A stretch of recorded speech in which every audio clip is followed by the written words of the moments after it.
Okay, well, sorry about that. Somebody wasn't paying attention, and I know what happened. Basically, when they went to go give me channel ops and mod control, they hit eject. Yep. The problem with that is that normally you can invite somebody back, but if you do that to the channel op, you're screwed because only the channel op can invite somebody back. So it happens. I'm gonna blame I'm gonna blame Hunter for it either way, so it doesn't matter. Damn you, Hunter. Damn you all to Yeah, hell. because I was totally the one that did it, even though I wasn't talking or even paying attention to what y'all were talking See, you about. have that innocent look, so you know what? That's guilty to me.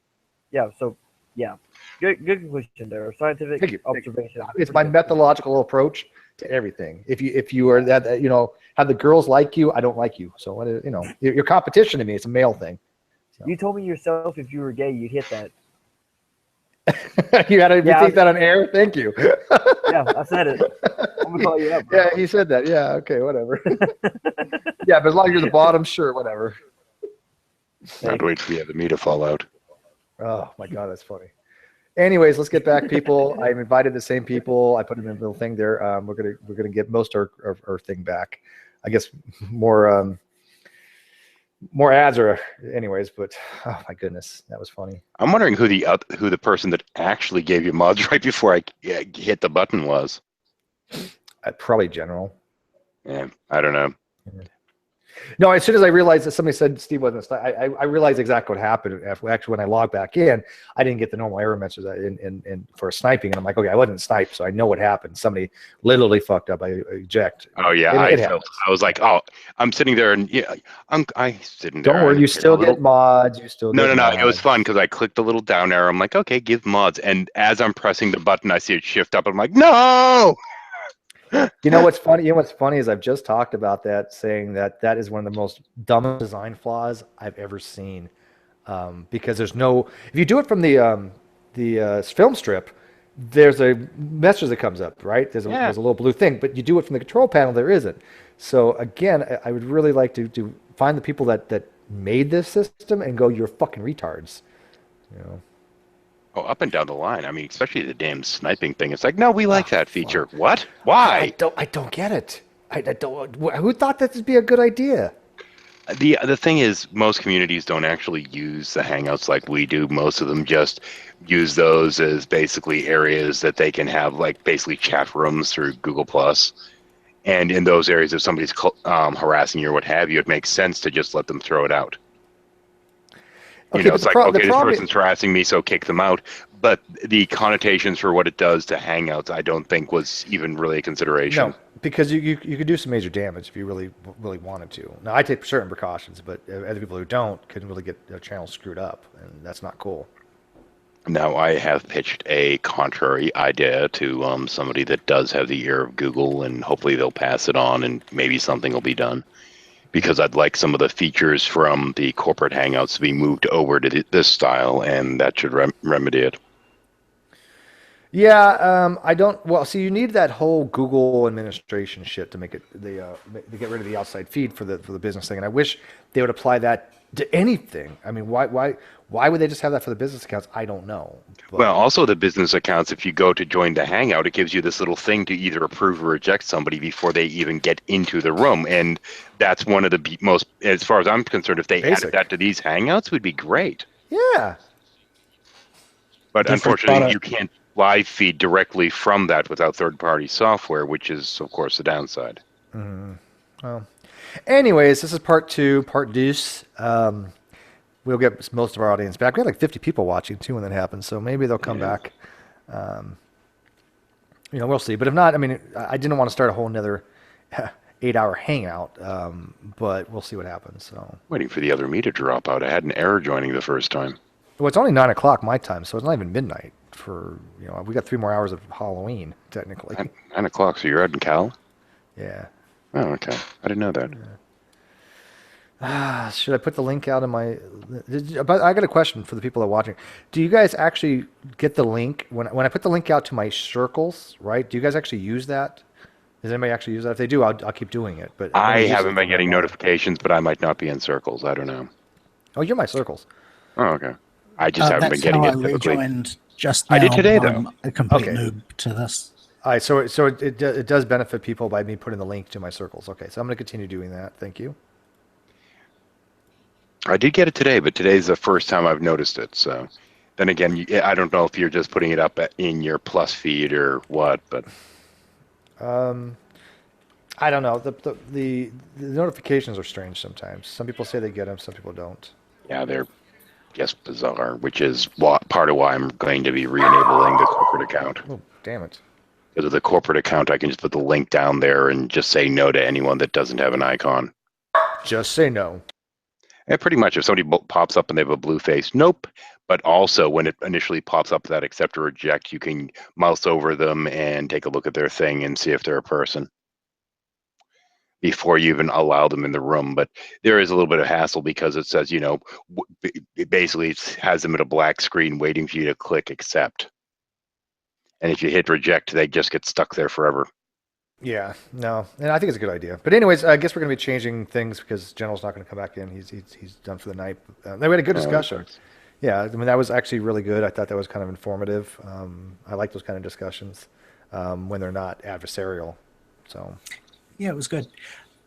Just a bit of feedback. I've noticed in a few of your Hangouts, you often have a go at people for not accepting something after it's been proven mathematically. But we've all, for instance, seen nonsense proofs that 1 equals 2 or whatever and had to look for the solution.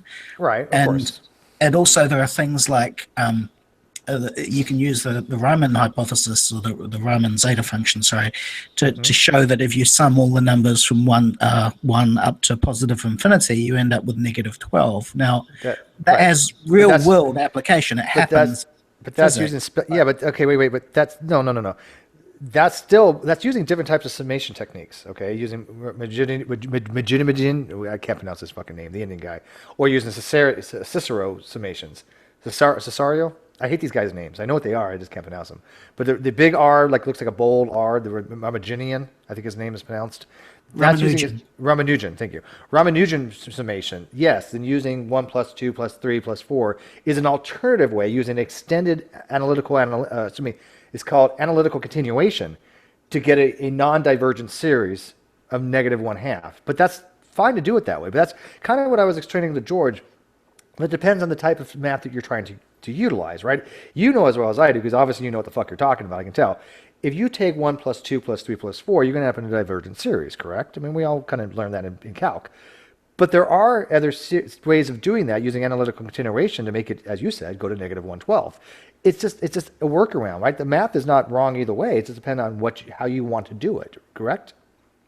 Yeah, I'm on your page. I guess I'm just saying. Yeah, I guess all I'm trying to say is, if you show someone something mathematically, don't immediately expect that they will necessarily accept it, because fair enough. Mathematical things, you deserve a little bit of time to think about them.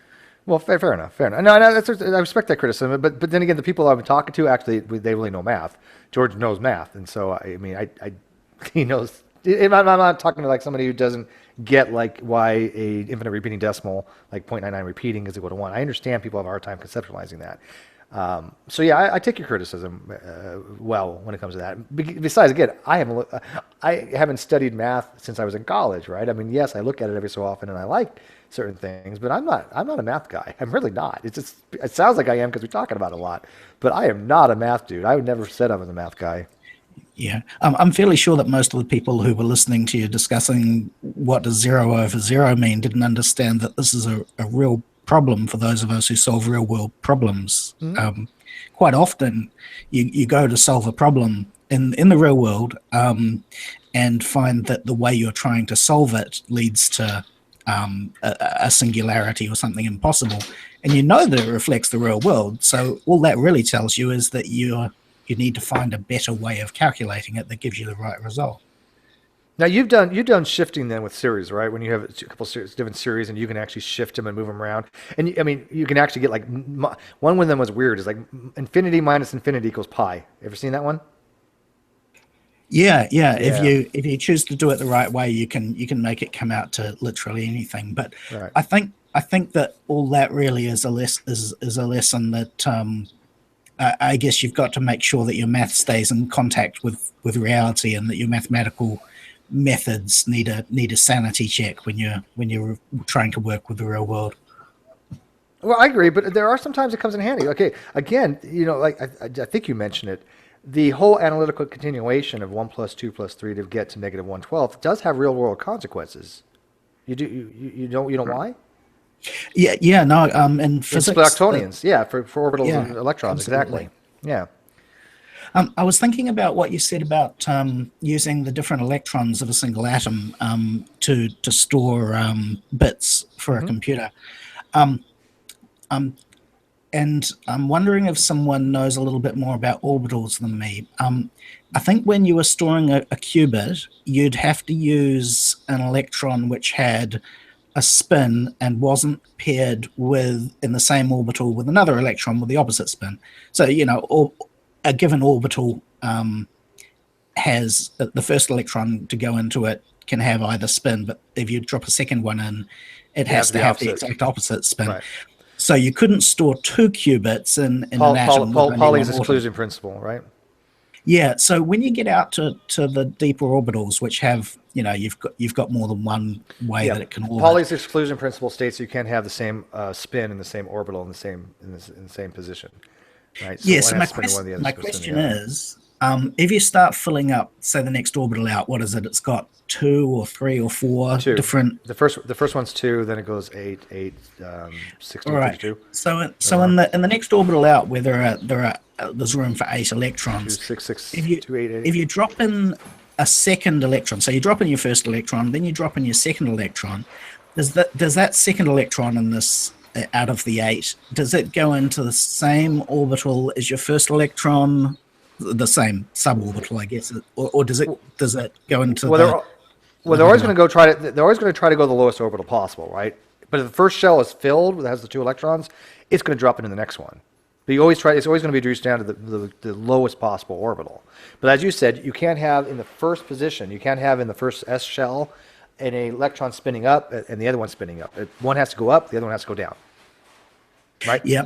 So now you're out to your second orbital, in which you've got 4 suborbitals. Okay, so you've dropped in an electron into the second orbital, and it's gone into, say, suborbital 1. If you drop another electron into the second orbital, does it go into suborbital 2, or does it go into suborbital 1 with the opposite spin? Okay, it'll actually in the orbitals that have more than just the 2, you have X, Y, and Z. Okay. And you have 2, let's see here. I'm trying to remember this. You have X, Y, and Z. It'll fill the X first, then the Y, and then the Z, and then it'll go back in and fill the X again. Oh, that's good. That means that at least conceptually you could have 3 qubits stored in the second, or 4 qubits stored in the second orbital. So in the first shell, right, you have 2. The second one, the 2s has 2. Then the next one is going to be 2p, and the 2p has X, Y, and Z.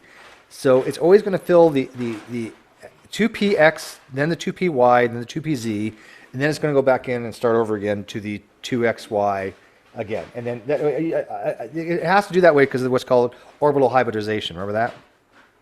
Right. Yeah. So I guess now the only problem is, could we ever find a way of picking off a specific suborbital, which might be impossible. I don't know.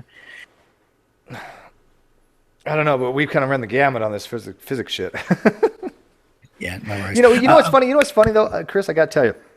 A lot of people don't know a lot about this stuff, and everybody's had, it seems like, some kind of level of experience in science and shit. And then when I look over and we didn't talk about the clown car posse at all last hangout, so maybe we should hear a little bit.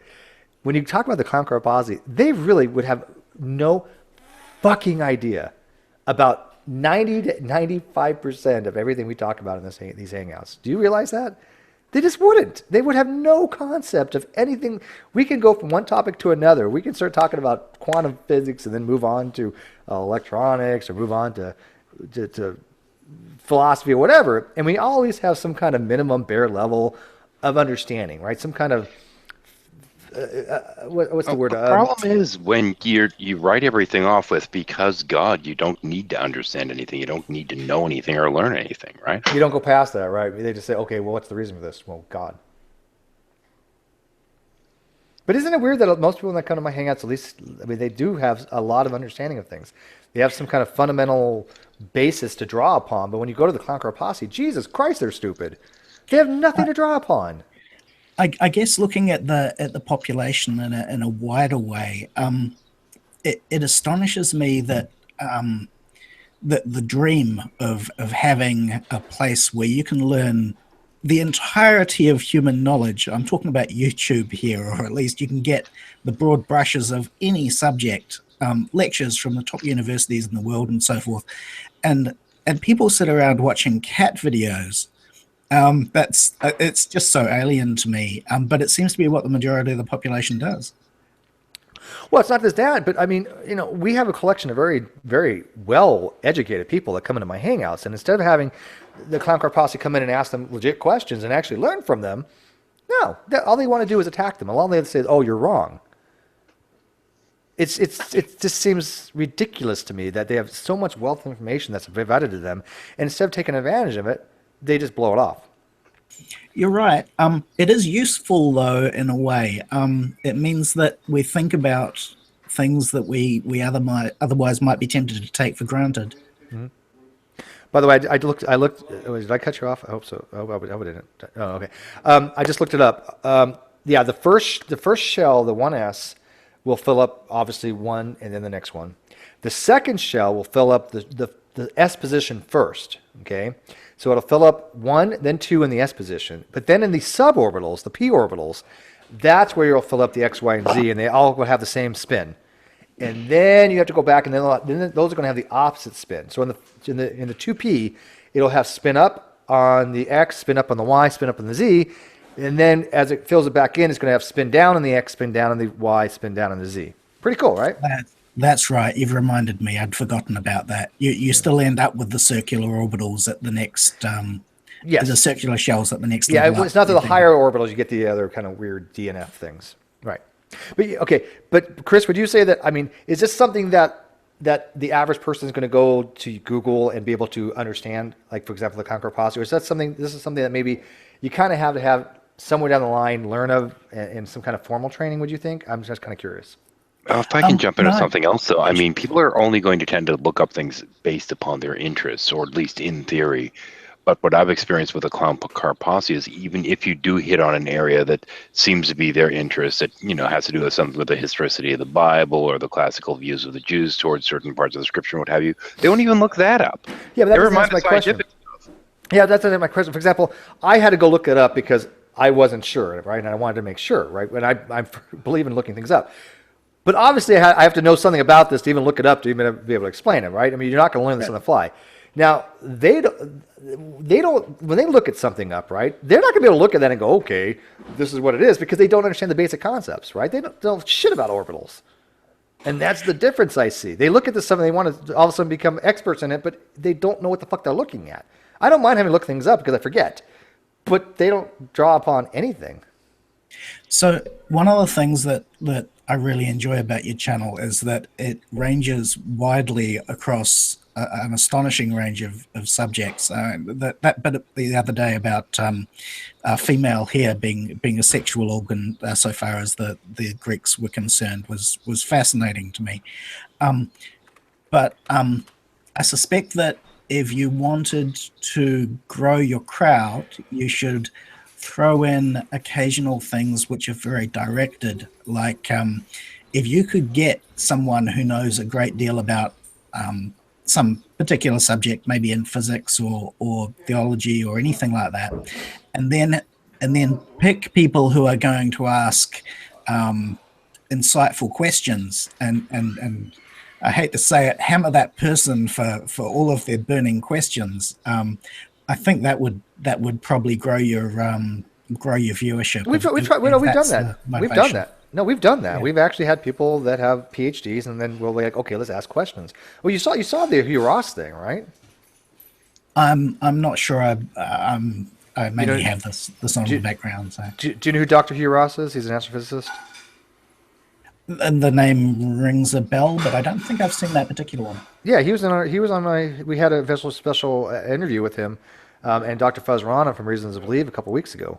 and it went over really well. Matter of fact, he's actually talked about it subsequently in other seminars that he's done. He's never experienced like a Google Hangout before, and he thought that it was amazing. He actually said he got asked some of the best questions he's ever been asked before. So we do something like that. But I think the point that you said that I really my takeaway from that is that we are able to have a diversity of topics and be diverse, and not myopic, because we all have to have a little bit of knowledge about a lot of things to have this kind of format, right? I have to at least know a little bit about many different types of sciences rather than being in-depth expertise. That's why I have my experts for, right? They are the experts, people that actually study this stuff in depth. They are my experts.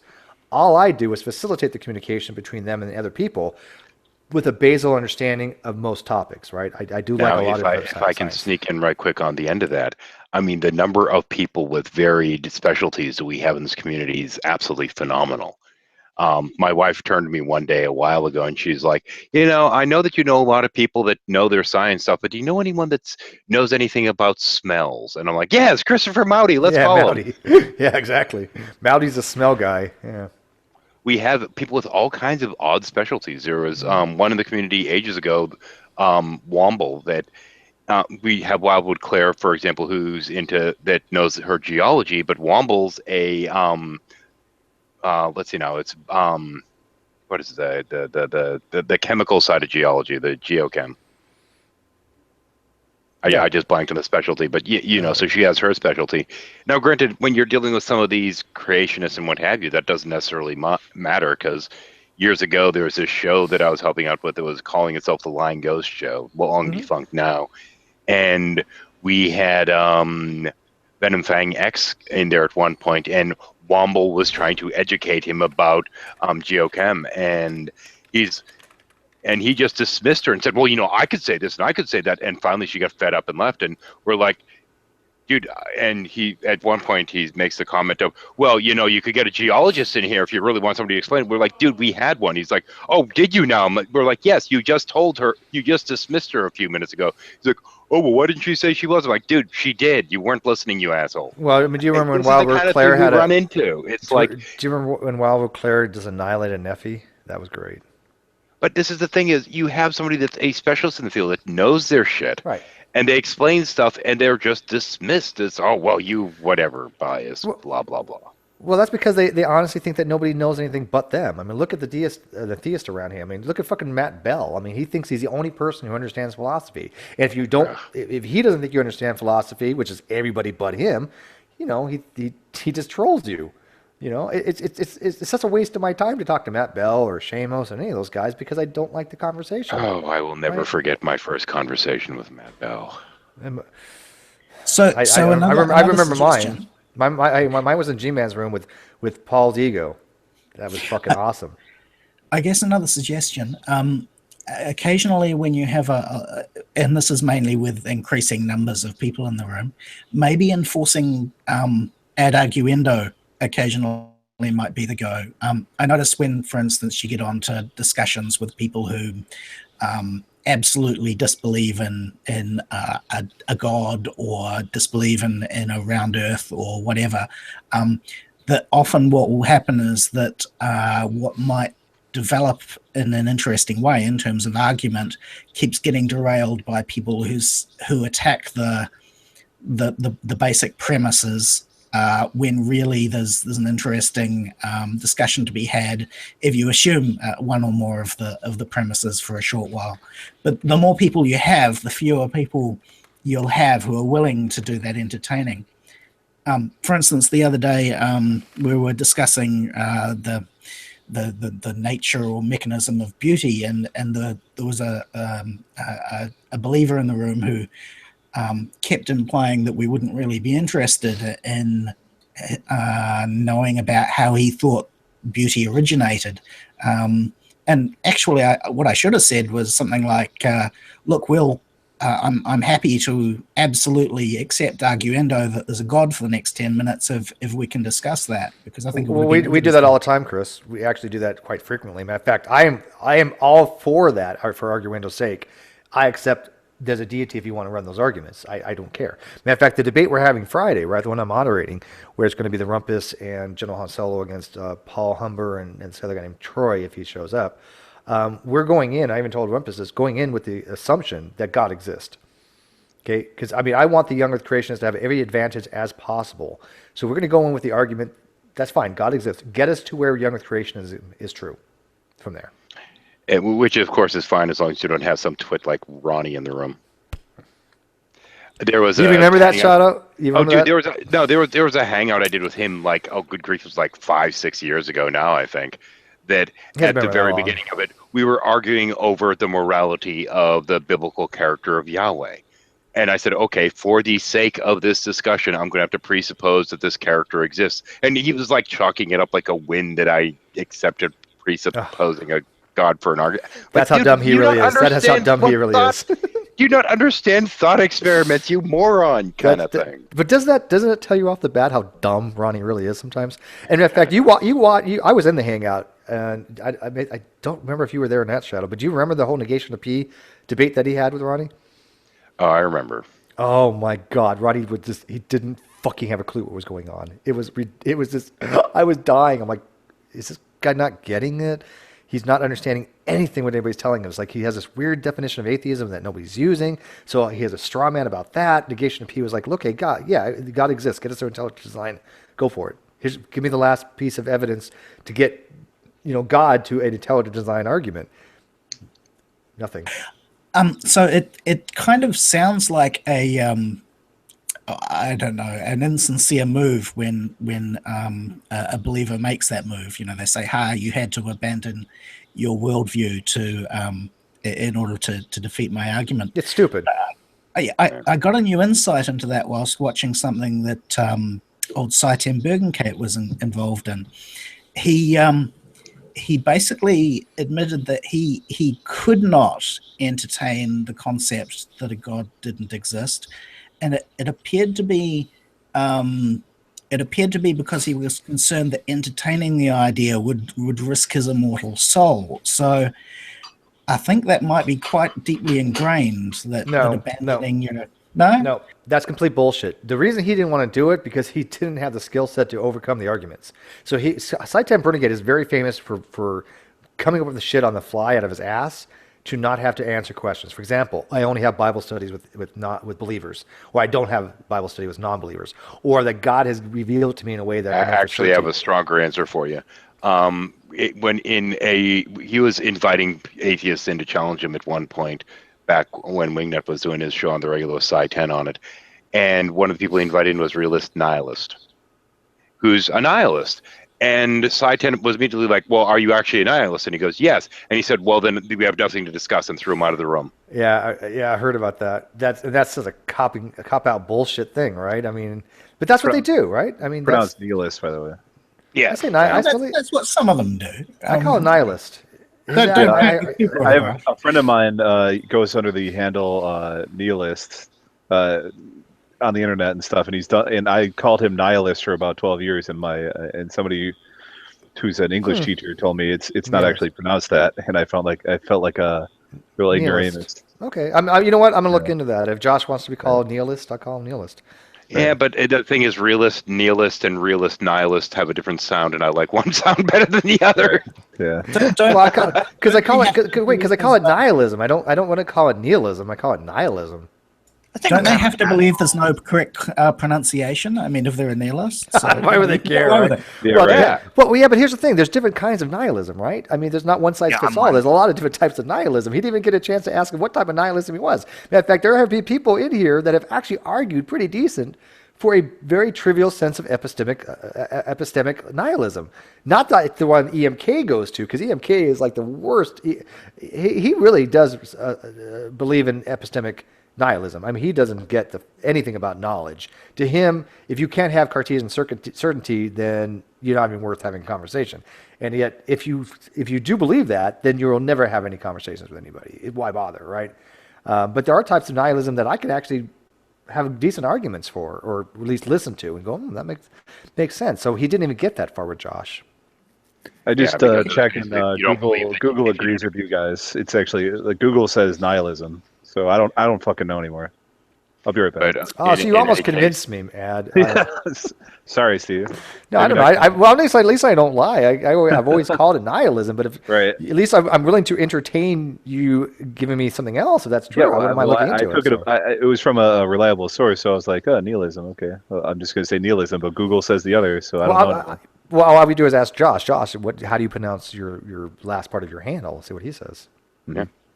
So, I see that. Welcome back, General. Yeah, welcome back, General. I thought you left us.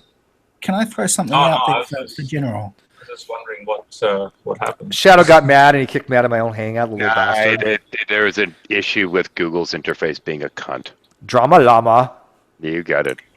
Always stirring up the pot. Go ahead. Google's interface was being a female. When you go to give somebody's mods, it has the option of give mods and then eject right under it. So if somebody gives mods while you're trying to do it at the same time, it'll bounce up eject, and that's what happened.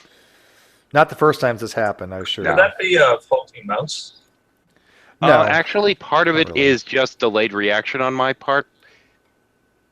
Okay. It's just a bad GUI. That's it. The GUI is stupid when it comes to that.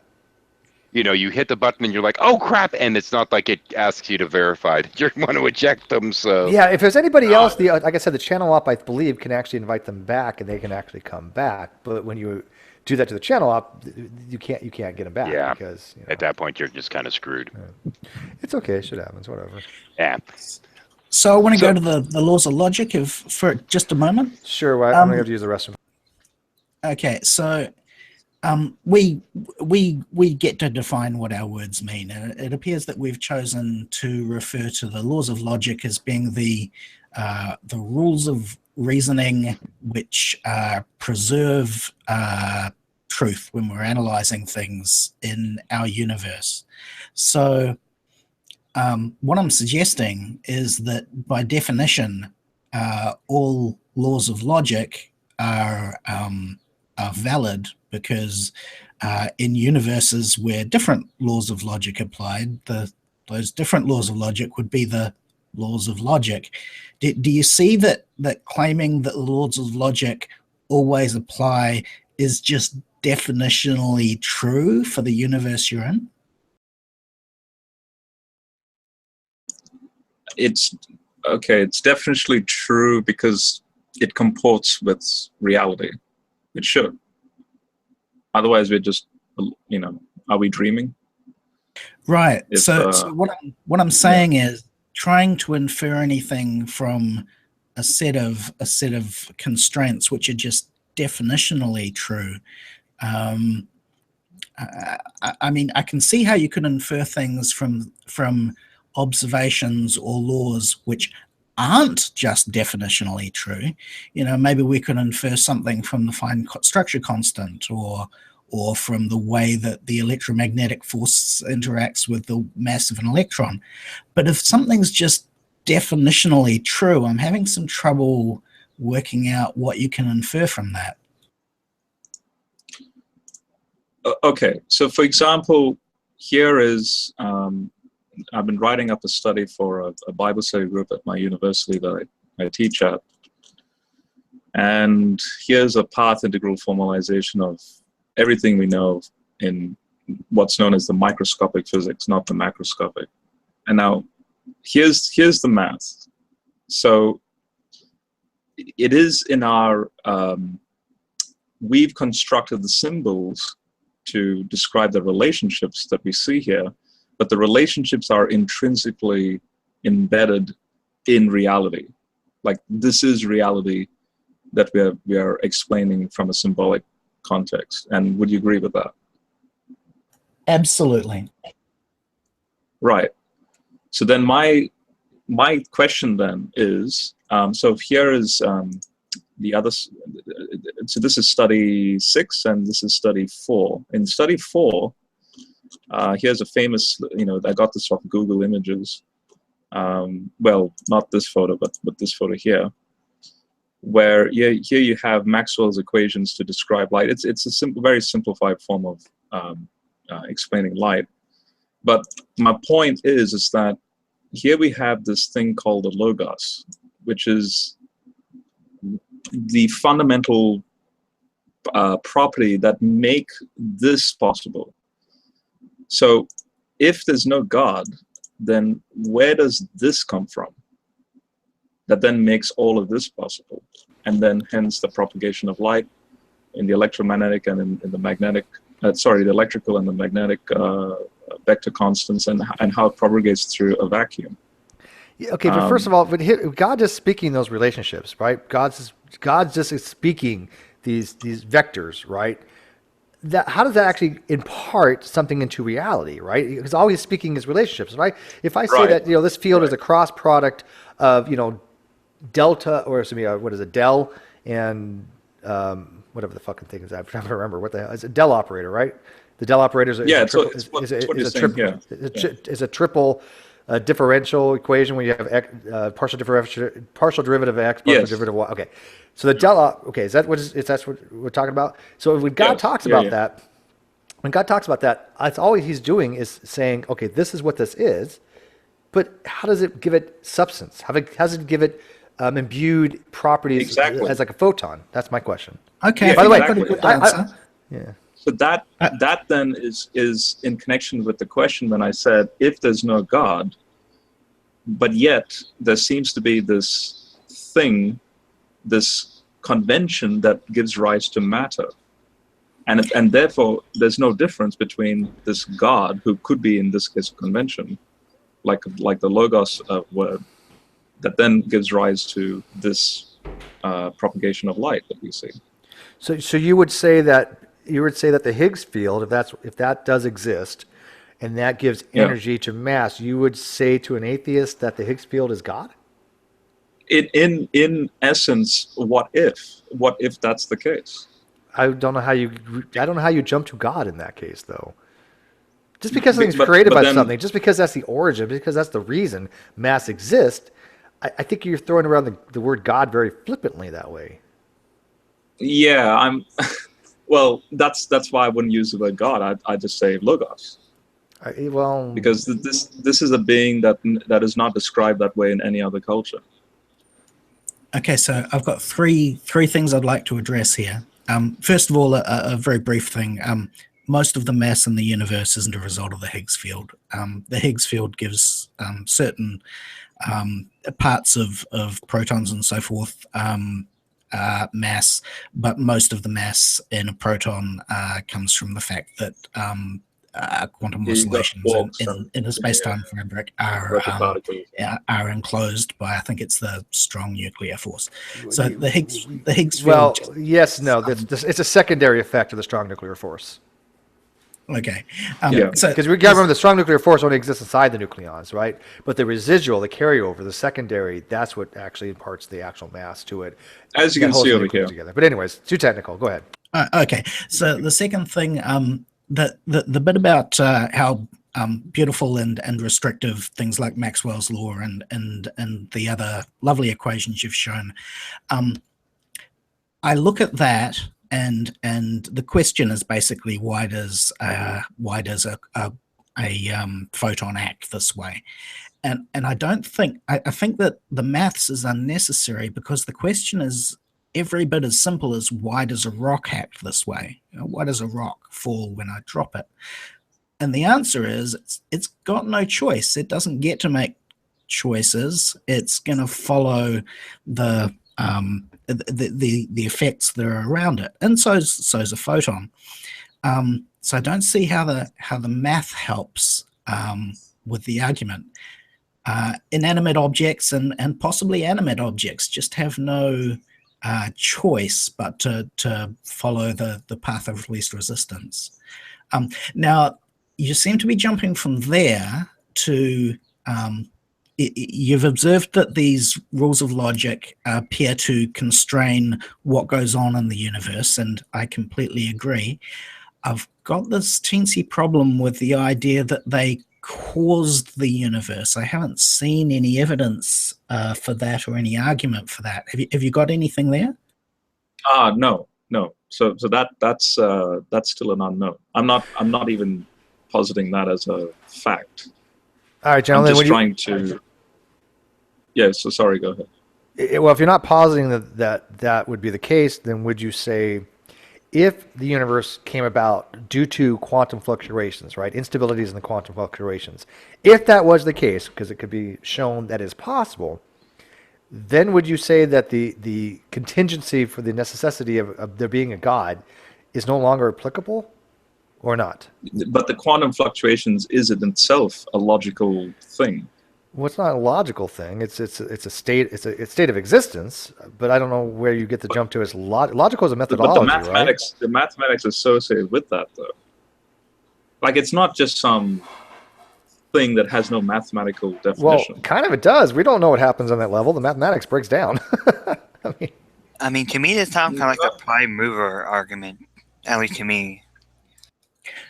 Not really. I mean, virtual particles work on that. Like the lamp shift, for example, works on that principle. And okay, so I've got an answer that may blow your mind. There are models of physics which state or hypothesize that the simplest things of the universe act in every way which is available to them. Now, that's not as crazy as it might sound, because these very, very simple things that the universe is made of are so simple that there are not all that many options available to them, and a lot of them cancel themselves out, because in the next iteration of whatever the heck they're doing, the thing that they did the first time gets cancelled out by the thing they did on the second step. So that's in that case, there are no constraints on what these simplest entities do, and everything else ends up being emergent. I'm just throwing it out there that it's not necessary that that specific rules need to apply to the entities that make up the universe. It's possible that just every rule applies to the simplest entities that make up the universe.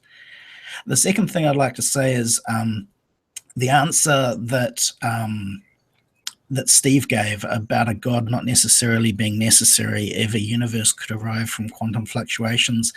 It's sort of a non-answer, because all it does is it moves the problem back a level. It moves it one step further beyond. So what created the quantum fluctuations? Are those contingent upon God? Is that what you're saying? Yeah, so your problem is you still end up in a version of Agrippina's trilemma, where you end up with Sure. But one of the, I mean, all of the answers that apply to where did God come from apply to where did the universe come from. You can hypothesize that some version of it always existed, or you can hypothesize that it's somehow cyclic, or you can hypothesize that it's somehow timeless. I agree. Yeah, but any one of those is fine. I mean, to resolve the trilemma, right? You could pick any of those things, right? There's nothing wrong inherently with having an infinite regress, or in my case, I take things axiomatically, but there's not a problem with that, right? So yes, it moves it back. Yes, positing the quantum fluctuations moves it back and says, okay, what created that? But even if you did have turtles all the way down, that is not an inherent problem logically, because again, you went into I call it the Munchausen's trilemma, but it's the same thing.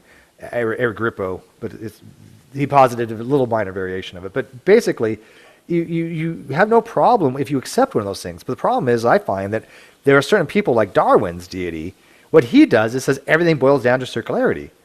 He thinks the trilemma has one horn, and that's where we're like, what the fuck are you talking about? How can the trilemma have one horn when it's a trilemma? Any one of them is just as viable as any other of them, whatever you accept. Would you agree? Yeah, I think you've hit it on the head. I'd like to hear from General. Well, I was just wondering if I could read this out and ask everyone's opinion on this quote, if that's all right. You don't need my permission, dude. Go ahead. I don't mind. Okay. God damn it, Joe. Whatever. Yeah, I love you, bro. You know, do what you want. Yeah, go ahead. Well, the paragraph just got a whole lot bigger, didn't it?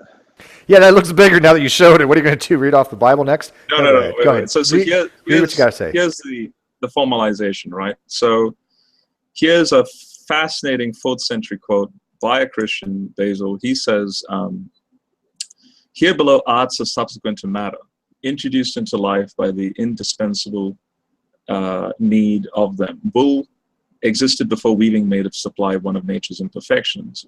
Wood existed before carpentering took possession of it and transformed it each day to supply new ones and made us see all the advantages derived from it, giving the oar to the sailor, the winnowing fan to the laborer, the lance to the soldier.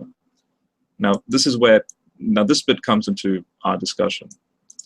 But God, before all those things that now attract our notice, existed after casting about in his mind and determining to bring into being time, which had no being, imagined the world such as it ought to be and created matter in harmony with the form that he wished to give it. He assigned to the heavens the nature adapted for the heavens and gave to the earth innocence in accordance with its form. He formed as he wished fire, air, water, and gave to each the essence that the object of its existence required. Finally, he welded all the diverse parts of the universe by links of indissoluble attachment and established between them so perfect a fellowship and harmony that the most distant. Now, this is interesting because we can see this. And Steve, we just discussed this about the slight changes in the fine structure constant. So the most distant, in spite of their distance, appeared united in one universal symphony. And here's I showed a photo of the elementary alternation. So what do you guys think of that? Well, the one problem I have with that, though, is at the point where he said you're talking about God creating time. Well, in order to do that, God has to exist within time to do that. That's exactly. And that's Lawrence Krauss and how all those guys actually debated that point. How can you have dynamics without time? And but I find this fascinating that it fits what we see in physics, all that you see in this quote, except for the God bit. I know you think. I still find it to be very post hoc, and I find that the way. And I know you're very methodical, dude. You are one of the most methodical fucking persons I've ever met in my entire life. You do your research, right? You're not a bullshit artist. You do actually really do research this stuff very well. I've written this. This is my. Yeah, no, I know you did. Yeah, I know this is your thing. This is for one of your things. But I find it to be very post hoc that you're kind of like retrofitting stuff. Because if you start off with the position that yes, God exists, and I want to fit the laws of physics and all this stuff to make it kind of coherent with my worldview, in a way, you are kind of doing a post hoc thing. Would you at least agree with that a little bit? Yeah, but I'm trying not to. I know it's hard when you have confirmation bias, even to the smallest degree, right? If I can kind of slither in here for a moment, my concern is that you might be putting too much on this whole logos thing in trying to connect the logos to the God notion. I do understand that it does refer to Jesus as the logos and then kind of iterates that back to God. But at the same point, there are so many terms used to define God beyond things like, usually like God is truth and God is love or God is a jealous God.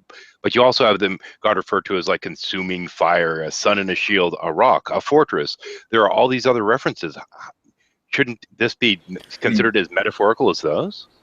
That's a good question. No, because why not? Because the word logos is right throughout the Old Testament, and since Greek, Attic wasn't around until very recent, the equivalent was what's called memra.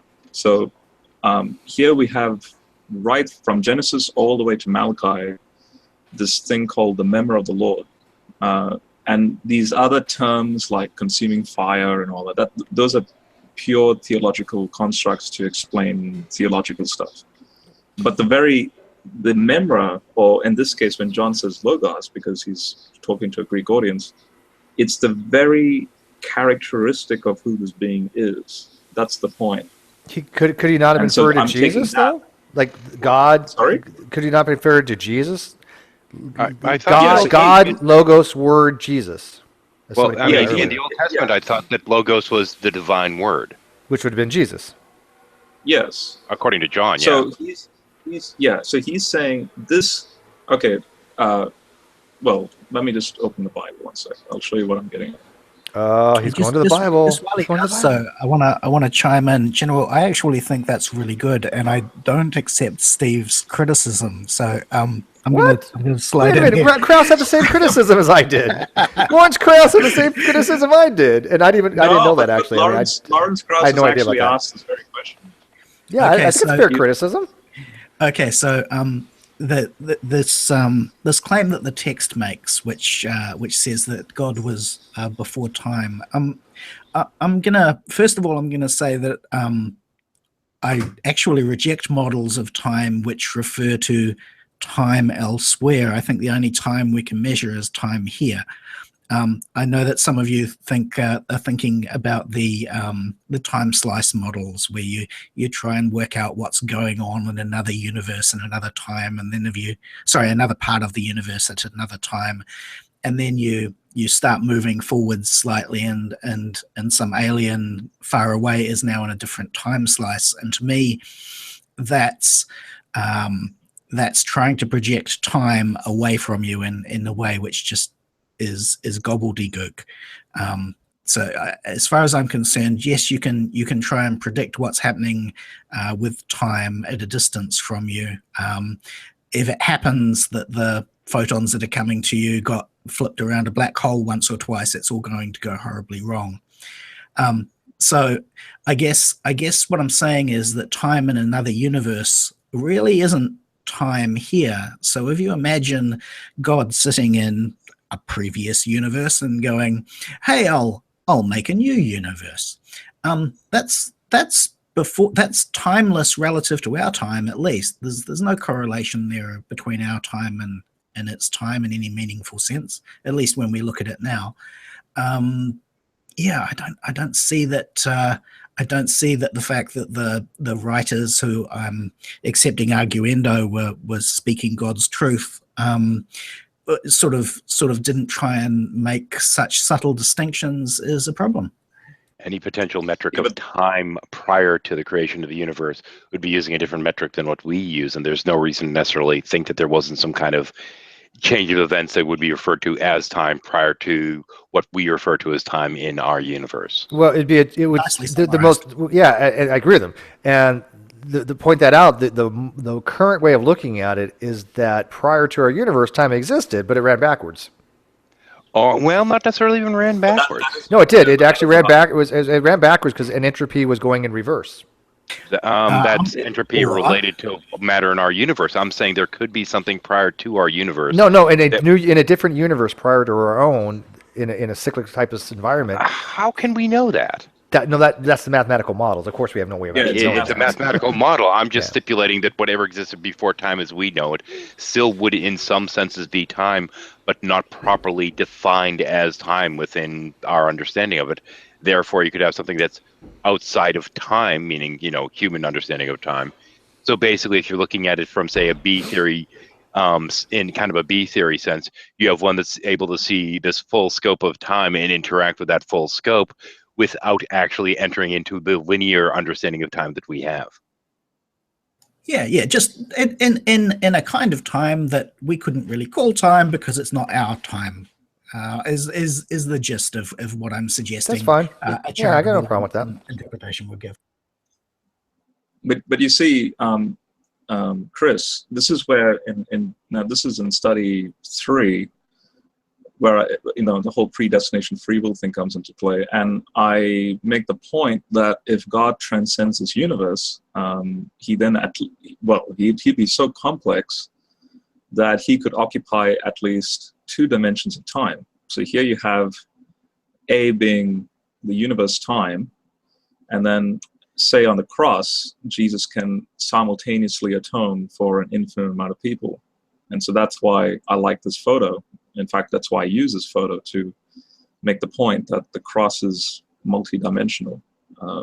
And here's what I write over here is to do with the fact that, well, if this is in connection with at least 2 dimensions of time, then at least with 3 dimensions of time, you can see a non-Euclidean like timeline from U to E, and how God can simultaneously operate in all of those things. Now this is where Hugh Ross, you asked this very question to Hugh Ross, Steve, and Hugh was like, well, there could be like a God time.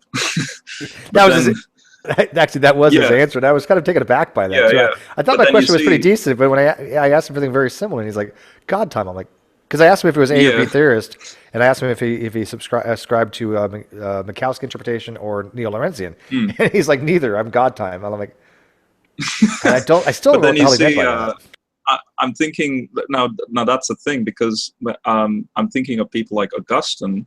So just to quickly share my Well, screen to the hang on. Did you text. just stipulate that God set up a universe in which Jesus would have to be sacrificed for all potential universes?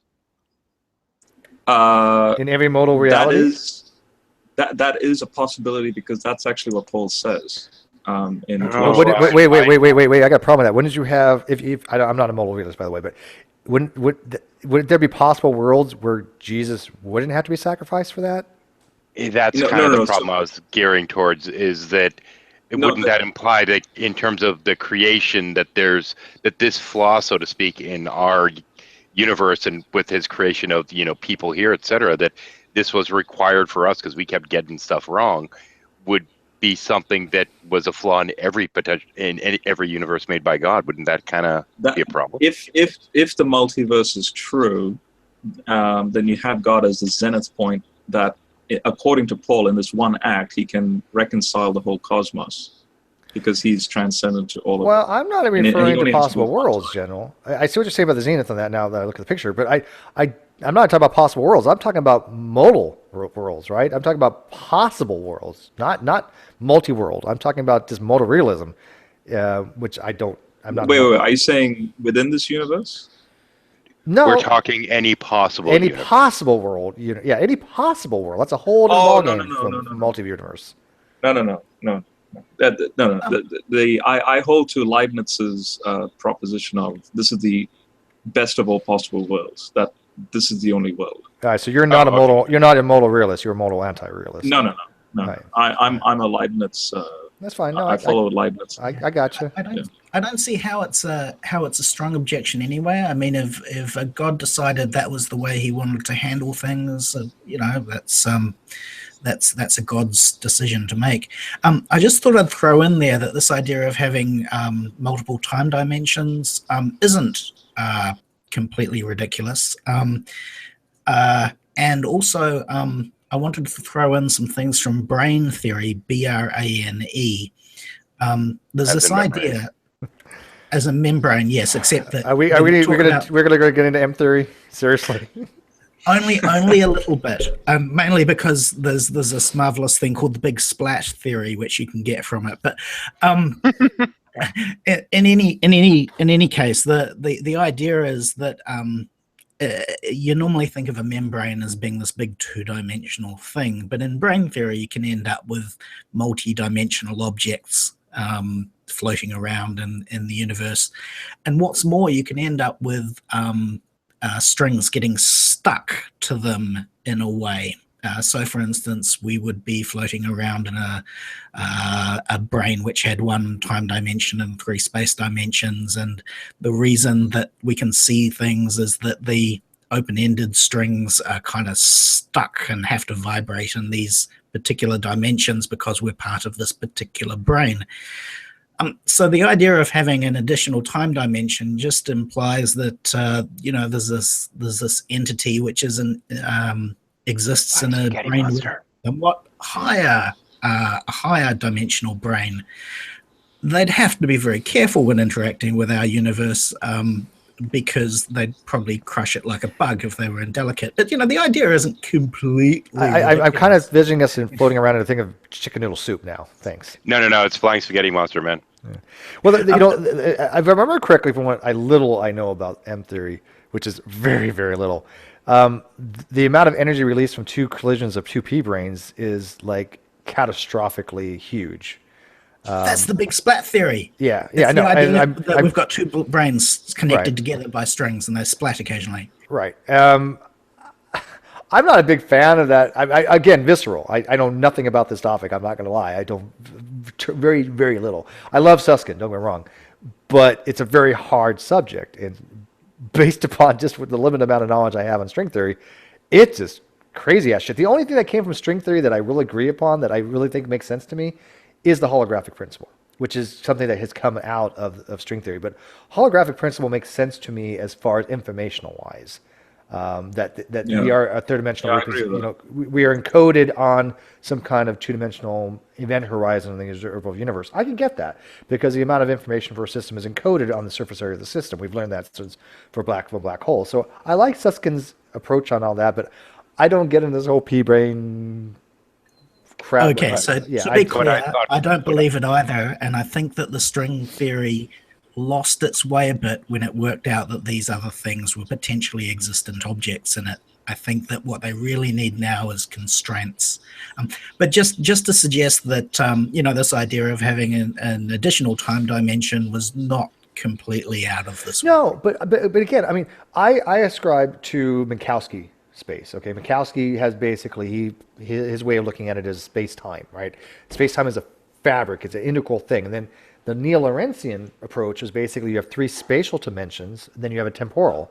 So I would say, okay, hey, General, I want you to meet me at this longitude, this latitude, at this altitude, giving me three spatial dimensions. Then when I say, but meet me there at 5 o'clock, now I'm giving a temporal.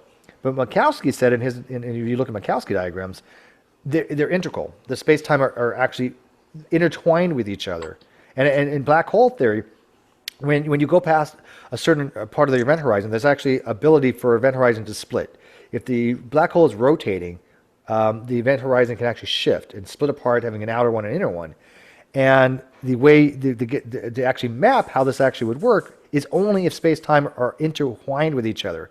So it's more than just a temporal dimension. It's actually a direction you can go. It's much more like a spatial thing because after you go past the inner event horizon, the outer event horizon, you're traveling through time. You are traveling, but you're traveling through time, which makes it, just like traveling through space. It's called time-like journey.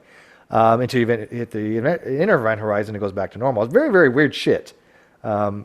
But that's how I look at that. I mean, I follow that kind of approach. Does that make sense, Chris? It does.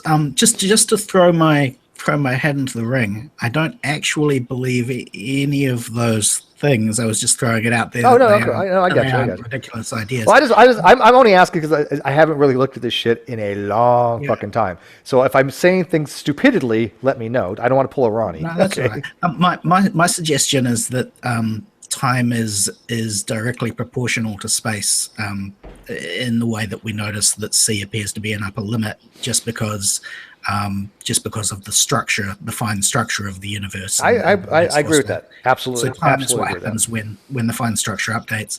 And the interesting question to me is why space is three-dimensional, and I think it has to be a combination of statistics and truths about geometry. But anyway, let's go back to general rules. We may have a more interesting discussion starting in the sidebar anyway.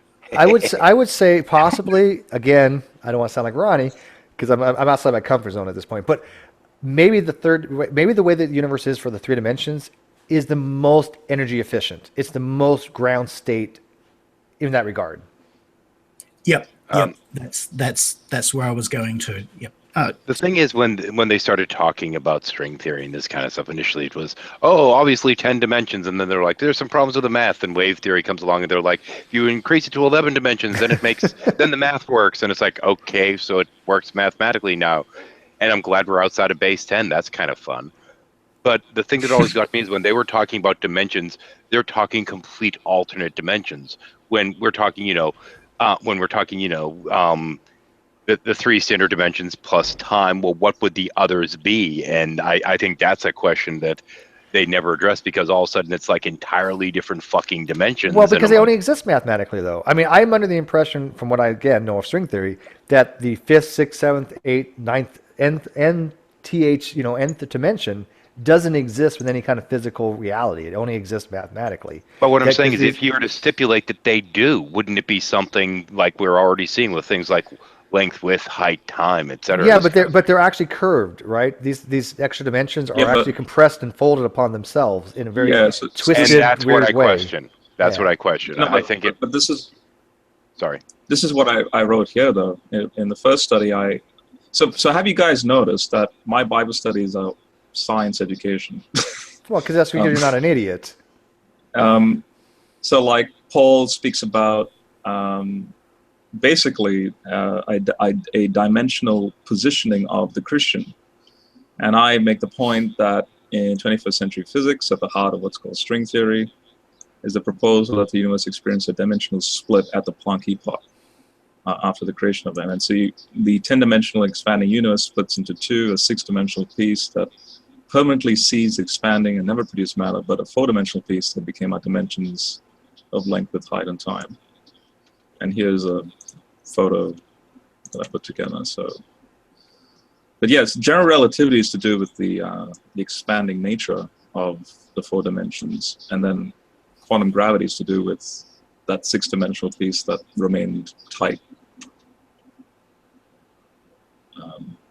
But I think by the way, a funny Steve, way of saying it, but you know, just going back to the God time quickly.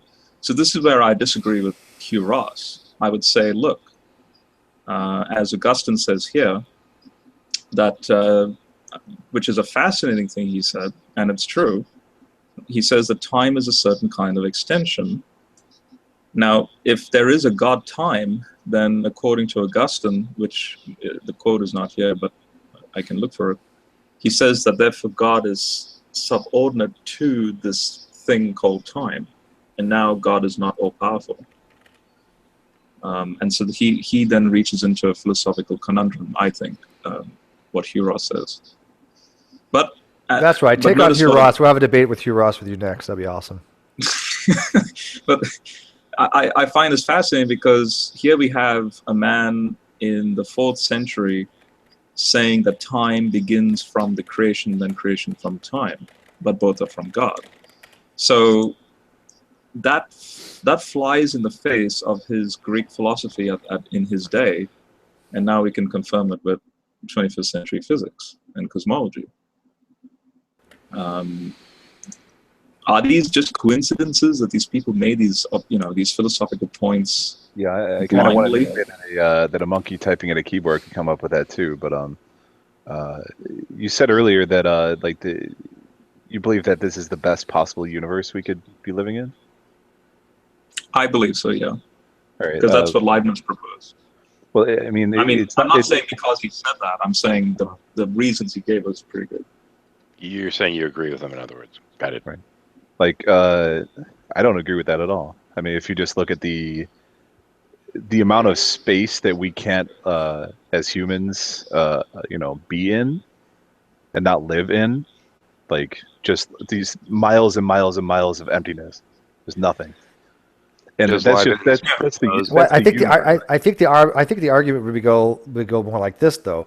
Yeah, the universe is inhospitable to us, but the best possible universe for us has an Earth that is hospitable to us. Yeah, but or that the best possible universe is not necessarily specifically for us. Well, even if you go on Earth, for black holes, actually.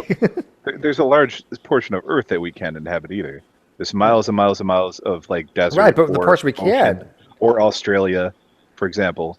Right, but the portion we can is tailored to us. Well, that's be the argument. I don't believe that. We're a product of the environment, but I mean, it's in the minority the amount of space that we can inhabit. Without, absolutely. Right. Oh, absolutely. Yeah. That would be my point. And my other point also, I mean, we're talking about quantum and string theory, and these things are not very well understood, to put it mildly. Yeah, but more scientific tests would probably be needed. And we're bringing in like the God of the Gap stuff into these areas. No, it's not a God. No, I have to disagree with you on that. It's not a God of the Gaps argument that he's doing. It's if anything, it's post hoc. But he's not positing God because he doesn't be able to explain it. He's actually trying to relate to things that come with an explanation. But God of the Gaps would be if he said, "Look, we can't explain this, therefore, i.e., God." And I don't see General doing that. Yeah, I'm not saying that. Yeah. Just a point of accuracy. Yeah, you said 4 + 6 dimensions. I think you'll find that the latest version of the theory has 4 + 7 dimensions. Yeah, that's what I thought too. I was going to bring that to your attention. I thought it had higher dimensions than 10 in the latest version of string. It's 11 because that's one thing string took from wave theory was the 11 because it balanced out the math. Yeah, I was going to bring that up too, but yeah. No. I show that later on in the study. Okay. So here you go. We are nerds. 11. What the fuck is wrong with us, man? Like, see, I actually write that there. Oh, yeah, he did. String theory is weird. We're just a bunch of dumbasses. We would what agree the hell. that like these are things that are not very well established in science, right? Well, yeah, I don't think string theory is a theory. I never call string theory. I mean, I think call it's it string a theory, beautiful but no, it's not a theory. It's a hypothesis at this point. I mean, a mathematical model is what I Okay. mean. Like, Yeah. Yeah, call it string model if you like. That's what I I like normally string find model better than physicists string going to when they theory. call it. Yeah, I think throwing around string theory is really kind of. I know it's easier to say, but damn, it's not a fucking theory yet. Sorry, guys, it's not. Steve, look at this. This would fit the Lawrence-Krauss model of virtual particles. So Lord brought forth the world from unformed matter, what was almost nothing, drawn by you out of nothing. So Lawrence-Krauss would be speaking. You really want to relate to the virtual particles? Okay, Yeah. I'm going to And plus, say you're not I'm really gonna say defining wrong. nothing either. Yeah, I'm going to say absolutely wrong on this one, and I'm going to explain why. Okay. Basically, what happens in a Big Bang event, at least as far as I understand it, is that most of the matter and space get created after the initial creation event, i.e., all of the matter and energy is not there in the original creation event. What happens is that effectively it's like undoing a zipper. All of the matter comes off in one direction and all of the space comes off in the other direction, and they sort of feed off each other. I'm probably explaining this. See, I very thought poorly, I thought it more of it as the rapid inflationary period, virtual particle creation. Hyperinflation, Yeah, there's hyperinflation, and then the virtual particle creation that would normally be instantaneously destroyed was imparted energy during that time. So these particles that would normally pop in and out of existence, they actually were imparted mass. Maybe it's the opposite of Hawking radiation in a way, right? Oh, okay. Because in Hawking radiation, it's just one level down. What's You're right, but I'm one level down from that. Okay. So I'm explaining the mechanism by which all those virtual particles came into existence. That's when I would invoke the Higgs mechanism, though, via the Higgs field. That's when I would throw that in there. I think what I said might not actually be in contradiction with the Higgs field. I think it might be another way of stating it, but I'd have to think about that. Awesome. Yeah. Now, you see, again, I'm just throwing that out there. But what's that? This is the lecture where Krauss actually says what you just said, Chris. But then, and I'm not going to play the clips because I know we don't have this copyright. But I make the point that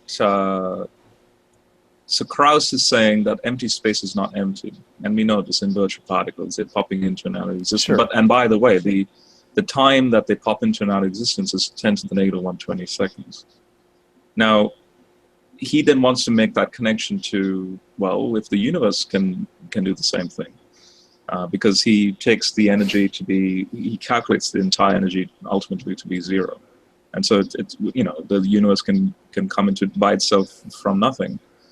Now, the point then is that during the panel discussion, the very notion of having dynamics. So in this case, if there's no time, if time is included in this popping into existence, then what causes the dynamics to be there in the first place in order for that to come into and out of existence?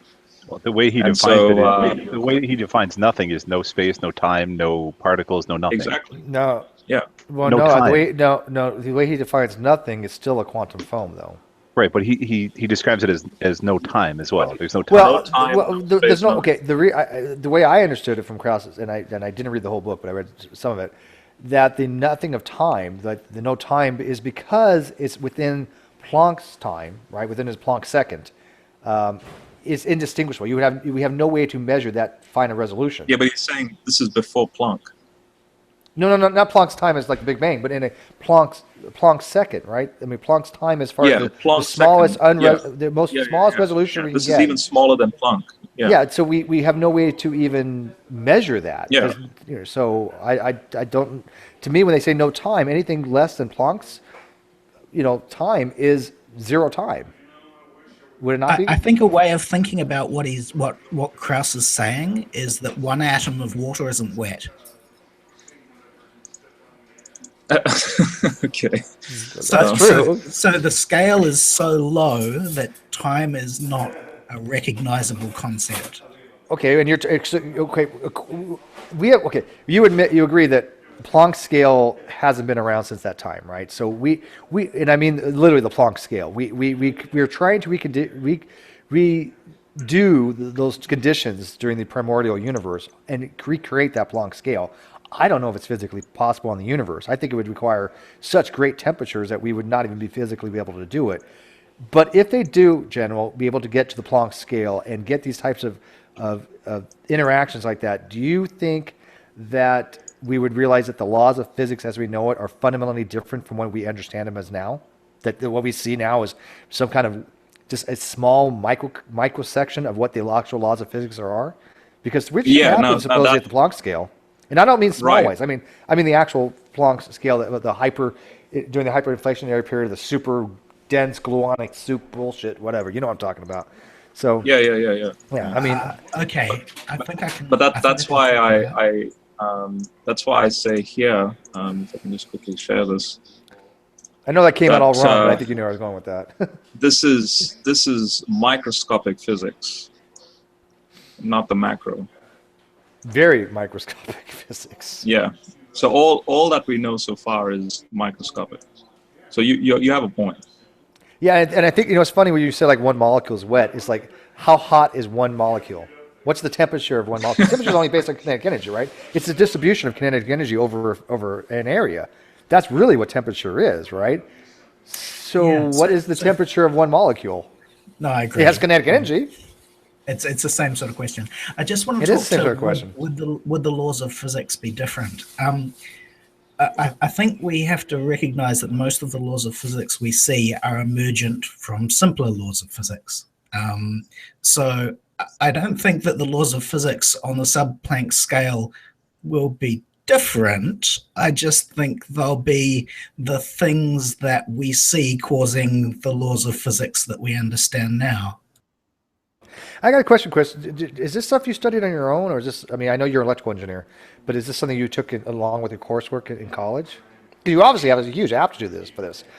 I read everything I can, and I listen to lectures from all of the universities that put such things online. So, what level of physics did you go up to? Because you've had obviously physics, but what level of physics did you take, if I could ask? Yeah, no, only sort of master's level physics. I love that. Only master's level physics. I did that yesterday. Shit. Yeah. Yeah. Always had an aptitude and a love for math. So, and I don't forget such things. I was just curious because I'm awfully impressed by you. You know so much about this shit.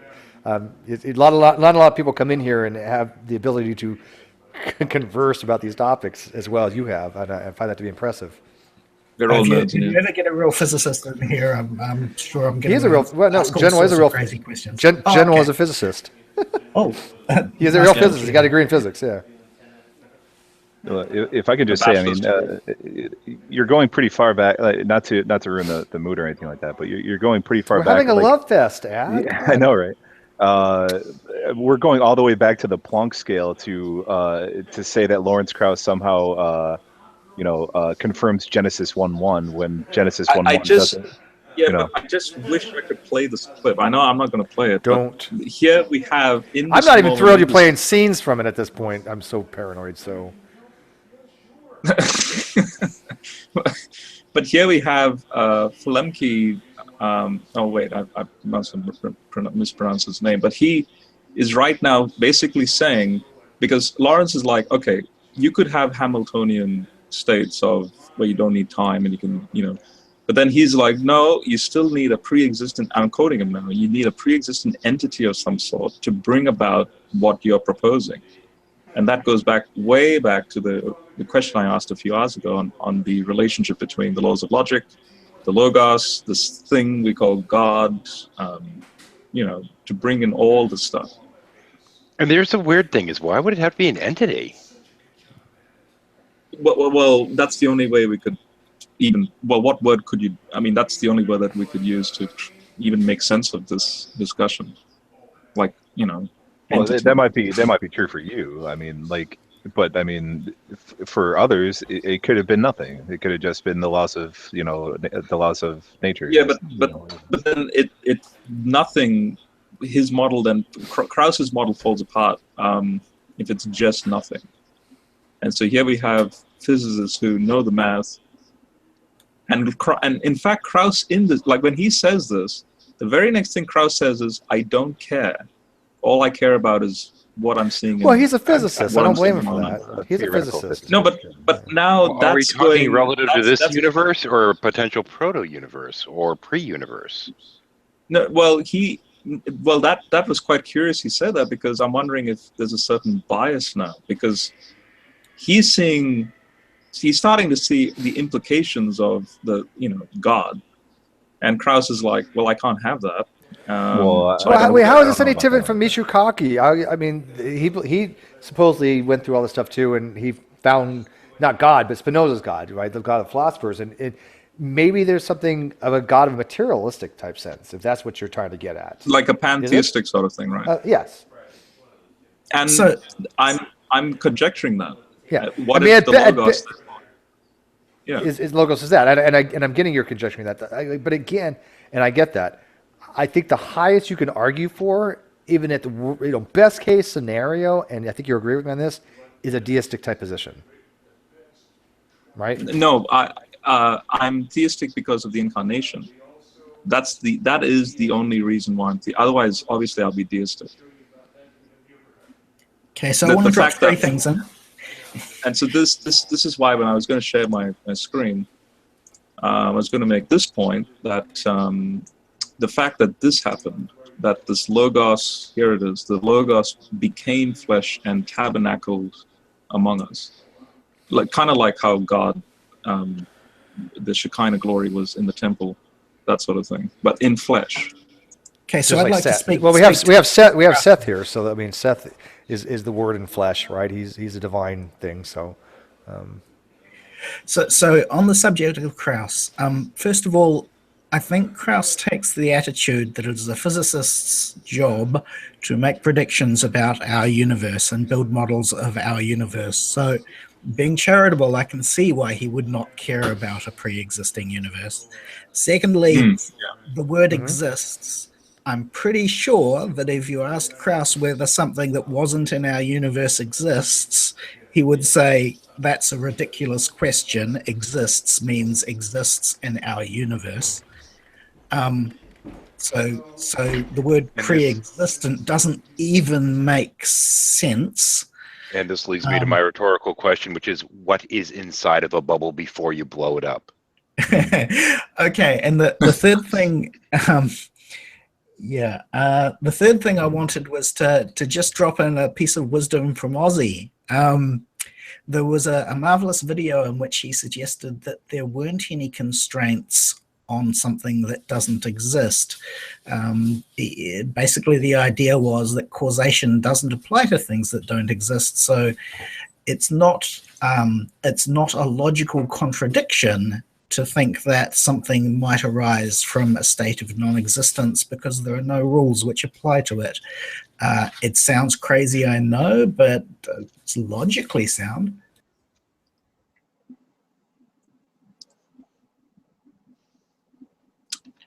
I guess another question I have for you, Steve, is Did you want to address that? for example, real quick, he invoked I- Ozzy. Come on. Right. Yeah, invoking Ozzy. I don't know. That's a big deal, man. That's heavy duty shit right there, man. Don't be fucking around with fire. Let's, Yeah, especially if you're talking about movies. By the way, can I say hi to Seth, by the way? Before you go on. Y'all can eat me. There you go. Thank you, my friend. Go on, moving on. Yeah, fuck off, Seth. Yeah, fuck off, Seth. All right, next. well, Chris, is it possible you could restate what you just said?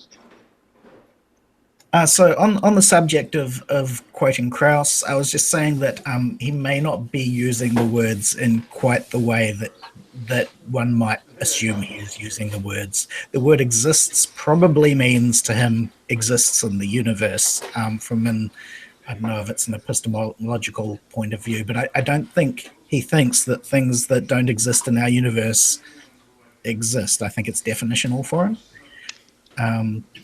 Do you understand that bit? Hmm. Um, Requirement for the yeah. basically the requirement to be categorized as existing would have to be within our universe. I think is what he's saying. But yeah, you see, I'm thinking, and even Philempico, I think his name is. We're looking at this, looking at the mathematics that Krauss has developed to explain this. We're not. This is not a semantic argument. This is what does the math say? And so that's why the panel was very adamant on the whole dynamic structure of what he's proposing, which then Krauss is like, well, well, how about just a Hamiltonian? But then that in itself doesn't answer the question. You can propose that, but where's the mathematics? No, sorry, where's the if time doesn't have a pre-existence, everything breaks down. Therefore, you need literally, and I could paraphrase what the panel was saying, you need a God of the gap sort of thing to explain what you're getting at. A potential God of the gaps. I'm not sure that it implies there's no time before. We explained that we thought that there were I can think of lots of scenarios and describe them in which our universe originates from a pre-existing thing which had its own time. And the concept is that at this moment when either a piece of that universe became disconnected from the previous universe, or the previous universe compressed into nothing and passed through a sort of a point of compression. All of those things. There's pre-existing time, but it doesn't really mean anything in terms of our time. No, it doesn't. Hey, Jenna, how are you using the term Hamiltonian here? Out of curiosity, are you using it like a Hamiltonian operator, like potential and kinetic energies, the summation of everything? Because I don't know how you use. Yeah, yeah. In fact, that's yes. Where you avoid strings, you avoid the string theory proposition. I'm not following. 1 sec. I'll just go and search. I mean, I know what a Hamiltonian operator is, but I'm not seeing how you're using it here. Okay, so the Hamiltonian operator has all sorts of applications in physics. It explains why things lose energy and lose potential energy in exact proportion to how they gain kinetic energy, and it's applicable through physics. So I guess what he's saying is something like the only rule that you needed to start a universe was the concept of the Hamiltonian, or the applicability, I guess, of a Hamiltonian. Okay. I don't know. I think the problem I have with this whole kind of line of questioning is that you go back to a certain point, and prior to whatever you're going to stipulate as being the starting point for our proverbial universe, anything before that we have no way of testing. We have no way of measuring. We can't necessarily know what it is. I mean, maybe someday we can, but certainly not now. So how can we really speak to what it is? And that's kind of where I get hit the full stop on this, is you're stipulating some kind of consciousness prior, and we can't really speak to what was prior. Okay, here's what I'm getting at. Let me just open the PDF. No, it's downloading. 1 second. When do we start talking about boobs, by the way? I don't know, but I want to know that conversation. Yeah, I mean, we've gone all night. We haven't mentioned boobs, so I mean, something's fundamentally flawed. Okay, but boobs. Just throwing that out there. Okay, thank you. We haven't spoken about breasts. You know the rule. You got to mention at least once a hangout. Come on, we know this. Oh, by the way, I don't think we're in disagreement about boobs. No, never disagree about boobs. I heard Chris mention that you enjoyed my explanation about the sexual function of women's hair. Yeah, absolutely. I found it fascinating. Oh, I was going to say, I didn't know what the hell you're talking about. Okay, no, I was just wondering because I was listening and when in the record, like the YouTube link, and then I heard that. So, and this boob And- talk made me. And remember what's that. more, it was applicable to a haircut I got recently from someone who held such beliefs. I asked him to leave my hair long, and he absolutely ignored that. I think that might be why. Oi, I like hair. I'm letting mine grow out. I'm letting mine when grow I was long. going over the Power of Woo thing, I found this really fucked up video from this New Ager that thought that their long hair was an antenna to other realities. It was really fucked up shit. Sounds like something Ronnie would say. See, I mentioned the word boobs, and everything gets derailed. Jeez, come on, people. I prefer the big ones. You know. No, but it's very rare for a Christian to even make that connection. You're talking about ancient Greek medical texts that I doubt 99% of Christians would even read. But anyway. It's rare for Christians to talk about boobs too. Here's a paper, Steve, that I think you'll really enjoy. So it's by Abhay. He says here an improved Hamiltonian constraint operator is introduced in loop quantum cosmology. Quantum dynamics of the spatially... Now, this is the point that Krauss is getting at. Spatially flat isotropic model with a massless scalar field is then studied in detail using analytical numerical methods. Okay. And I know so- nothing about loop quantum chronology. gravity. My God, I heard boob quantum chronology. Steve, you're wrong. I know nothing about loop quantum dynamics, and you forget, I don't understand topology very well. When you start getting into Hamiltonian space, not Hamiltonian operators, but Hamiltonian space, and Banach space, and manifolds, dude, I am lost in that subject. I am the dumbest motherfucker in the world when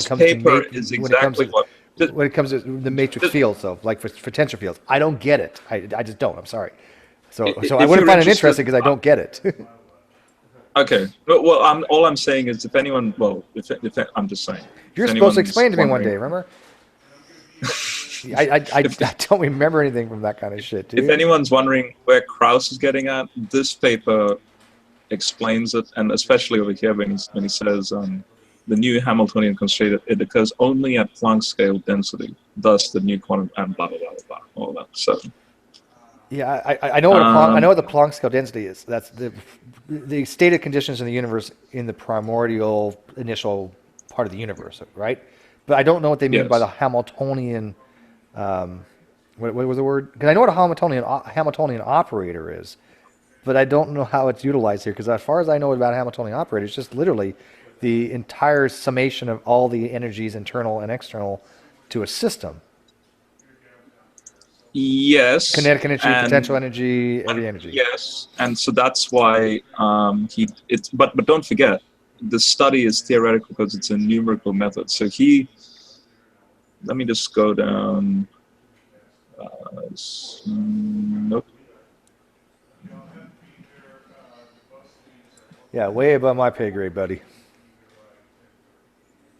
I'm just looking for the chart because I haven't read this in a while. This is back in 2006. This came out.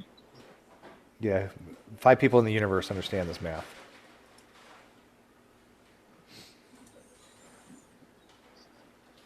But do you find it fascinating that I include this stuff in a Bible study?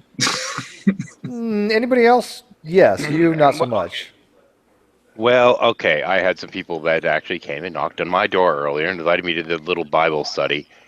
And I just kind of looked at them and shook my head, and I'm like, I don't think I'd be interested. And I'm sitting there thinking to myself, not only am I not a theist, but in addition to that, I really doubt you know anything about the Bible that I don't at this point. You, on the other hand, General, could I don't know. I'd probably about the go to Bible one of that yours much. just out of curiosity. I will admit, there's many more people in this community that understand the Bible better than I do.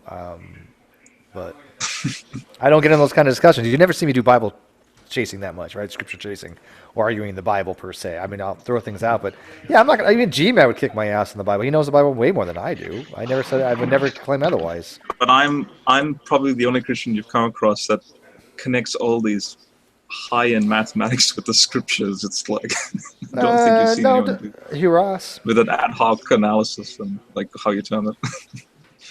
Sure. Well, most people that are quote studying the Bible really aren't. They're just reading one passage and then filtering it through their particular take on theology. Well, he has a full concordance approach, right? I mean, he wants to be which is much immersive better. into it. Oh yeah, no, I find General's methodology to be amazing. I mean, he is very good at it.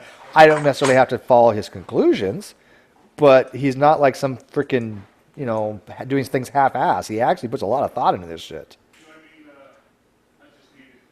Even people that know physics and the Bible have said that about General. I mean, he's very well respected on this. Even Floyd already would admit that.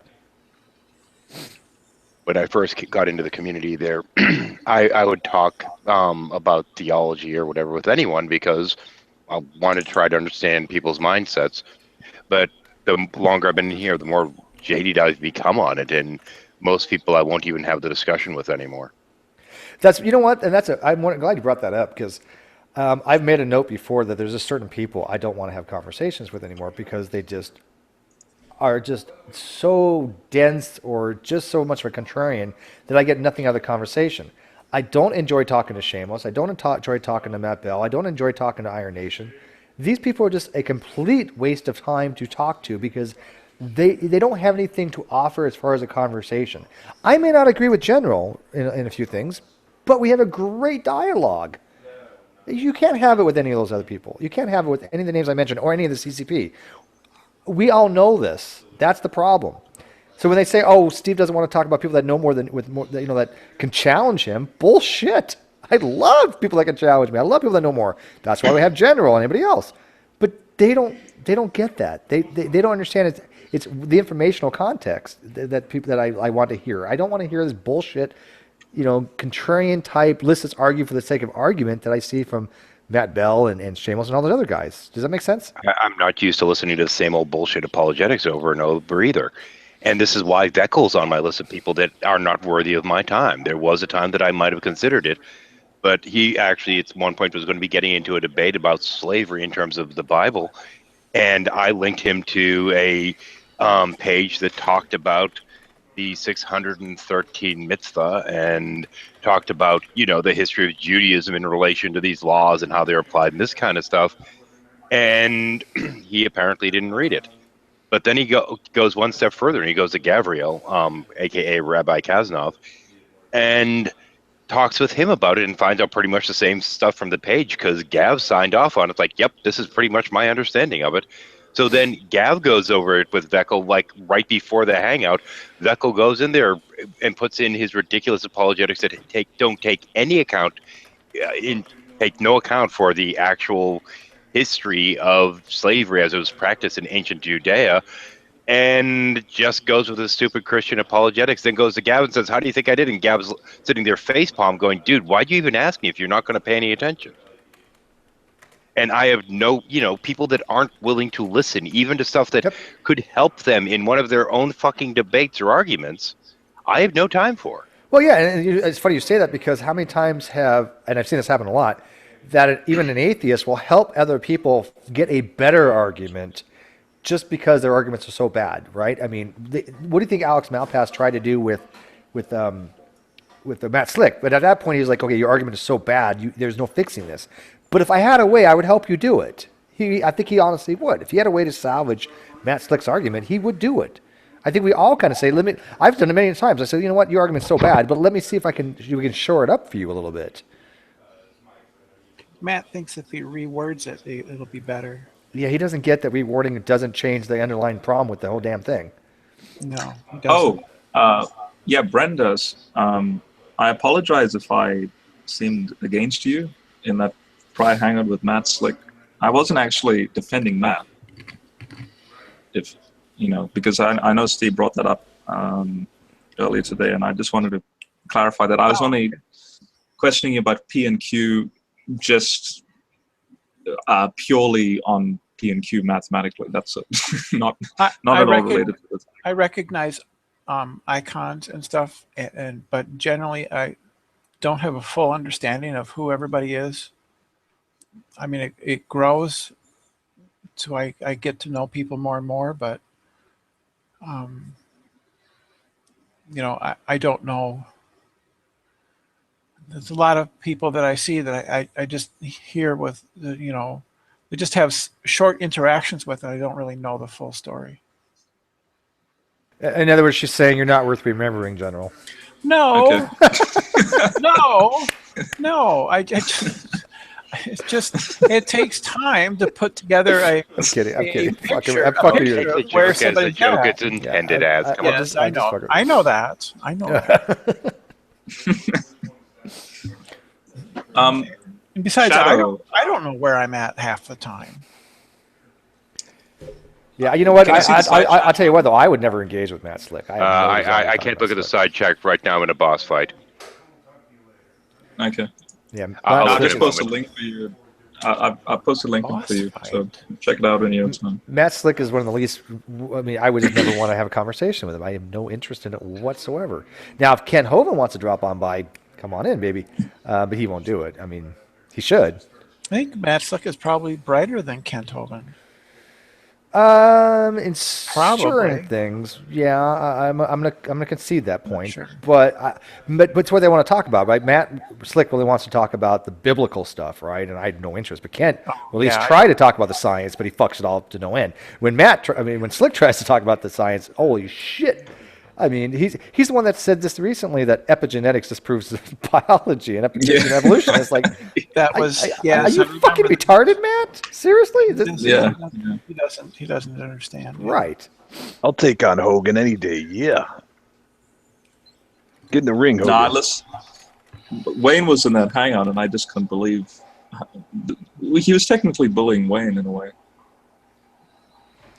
We're gonna have another hangout one of these days, General, with George, because George still doesn't believe us. So on the math thing. Who's Wayne? No. George, General, and I are gonna have another hangout on the zero raised to the zero power, because I guess George doesn't get it. He thinks we're wrong. He says we're wrong. So. Dear God. I don't. He said he found problems with the 4 links I gave him, but the 4 links I gave him all substantiate what I said, and one of them is Dr. Math. Even Number File agrees with Steve and myself. Yeah, Yes. I've seen that video too. Number File does. Yes. You're right. You're right. Yeah, I do remember that. Yes, they do. They do. So Dr. Math, Number File, Google.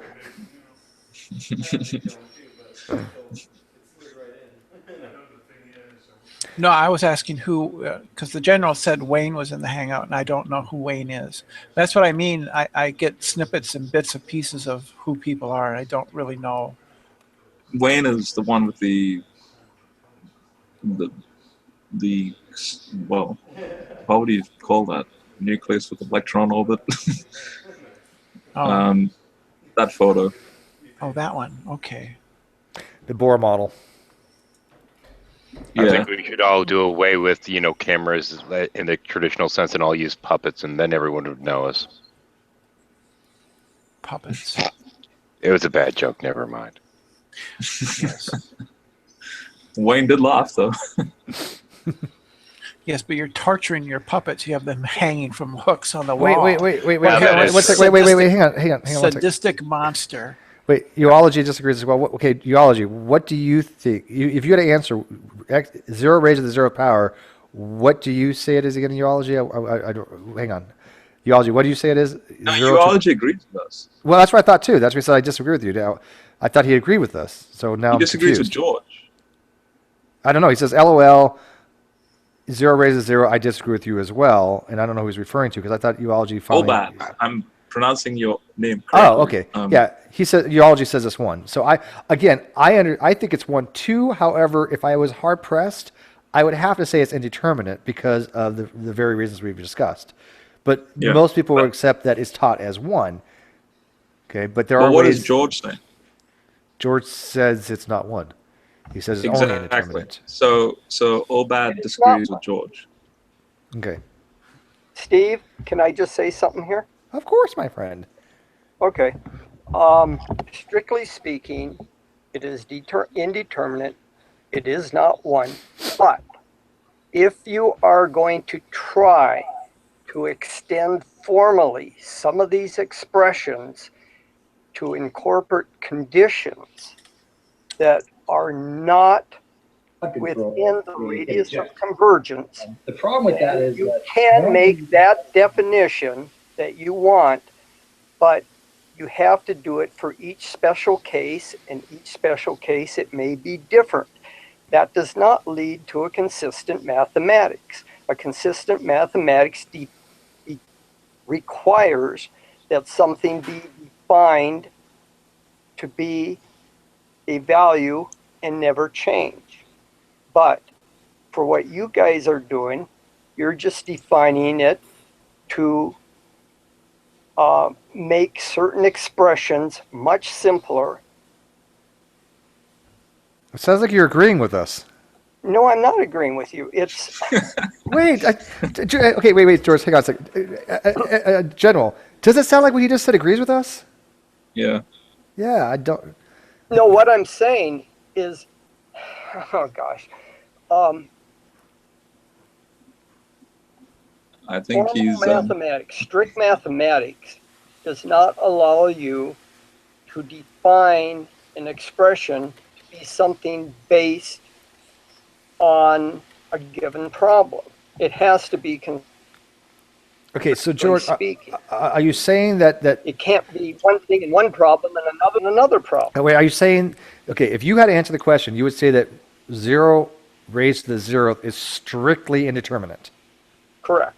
Okay, that's where we disagree, I guess, because it is indeterminate, but it cannot be strictly indeterminate because you couldn't be able to do a Taylor series if that was the case. No, Period. no, you're wrong.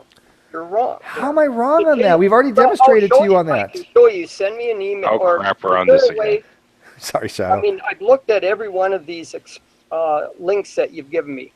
For But did you- example, if but- you but go did to you- Wolfram, if you go to Wolfram on the binomial expansion, it's very clear there that the radius convergence is a over x or x over a strictly less than 1. X cannot be equal to a. So you're trying to use the binomial expansion for a condition in which it won't converge. Okay, I do see what you're saying, because if you use the Wolfram alpha, it actually gives you the domain, and the domain is x greater than 0, correct? yeah, it's not Okay. greater than or equal to 0. It's Right, just it's greater just than x, right.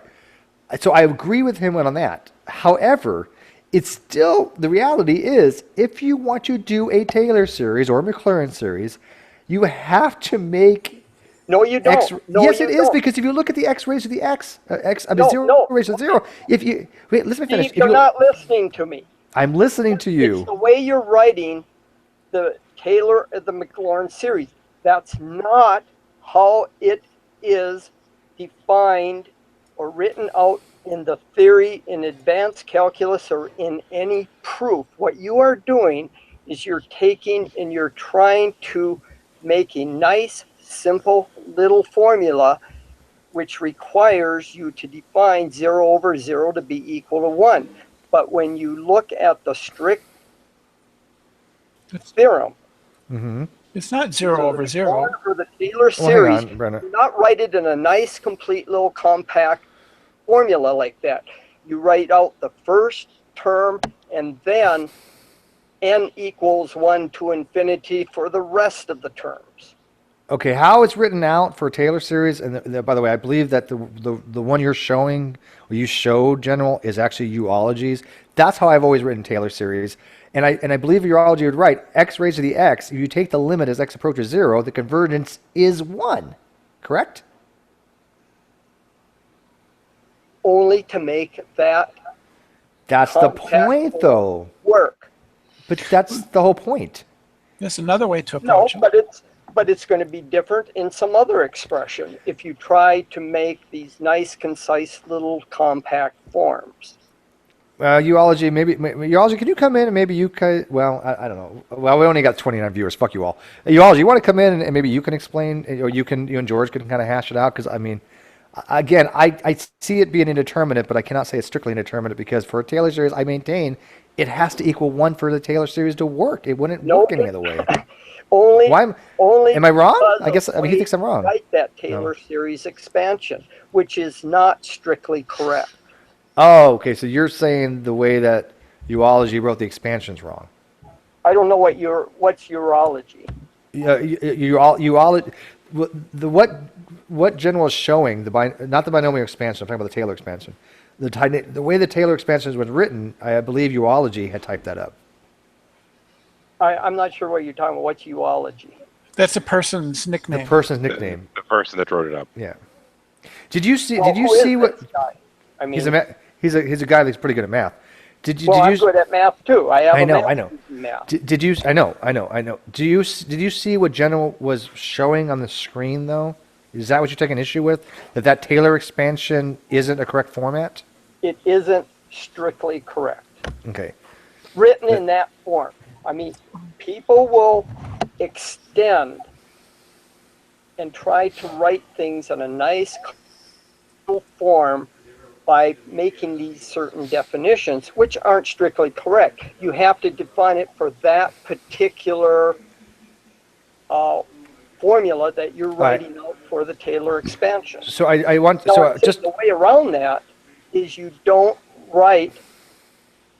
incorporate the x equals 0 term or the n equals 0 term into the summation. You pull it out of the summation, you start at n equals 1, then everything's fine. You don't have to do these hocus pocus definitions. all right. I mean, I see what you're saying. You're pulling it to the other side of the summation symbol. That's right, the first term. Okay, the first of the first term. Okay, I get what you're saying on that. However, you are saying though you disagree with Google because Google has it as 1. You disagree with number 5, who's a PhD in mathematics, and you disagree with Dr. No, Math, you're who's not also a reading PhD. what they say. You're not reading what they say. They say it is indeterminate. However, for You can this, define it. You define it as 1. No, that's what I'm saying. It is. I've said a million times. It's indeterminate. But to solve to figure out a Taylor series, you've got to set it definitionally to 1. That's what Dr. Math said. No, you don't. I just explained to you. You can write a Taylor series where you don't have to go through the construct of creating a 0 to 0 power. You write the first term, then you do a summation beginning at n equals 1. And that's how we do it in advanced calculus and in real analysis. All right, we'll have to set up another time for that, and maybe get when Uology can come in and you guys can write it down, and maybe you can visually see it. That's not fair.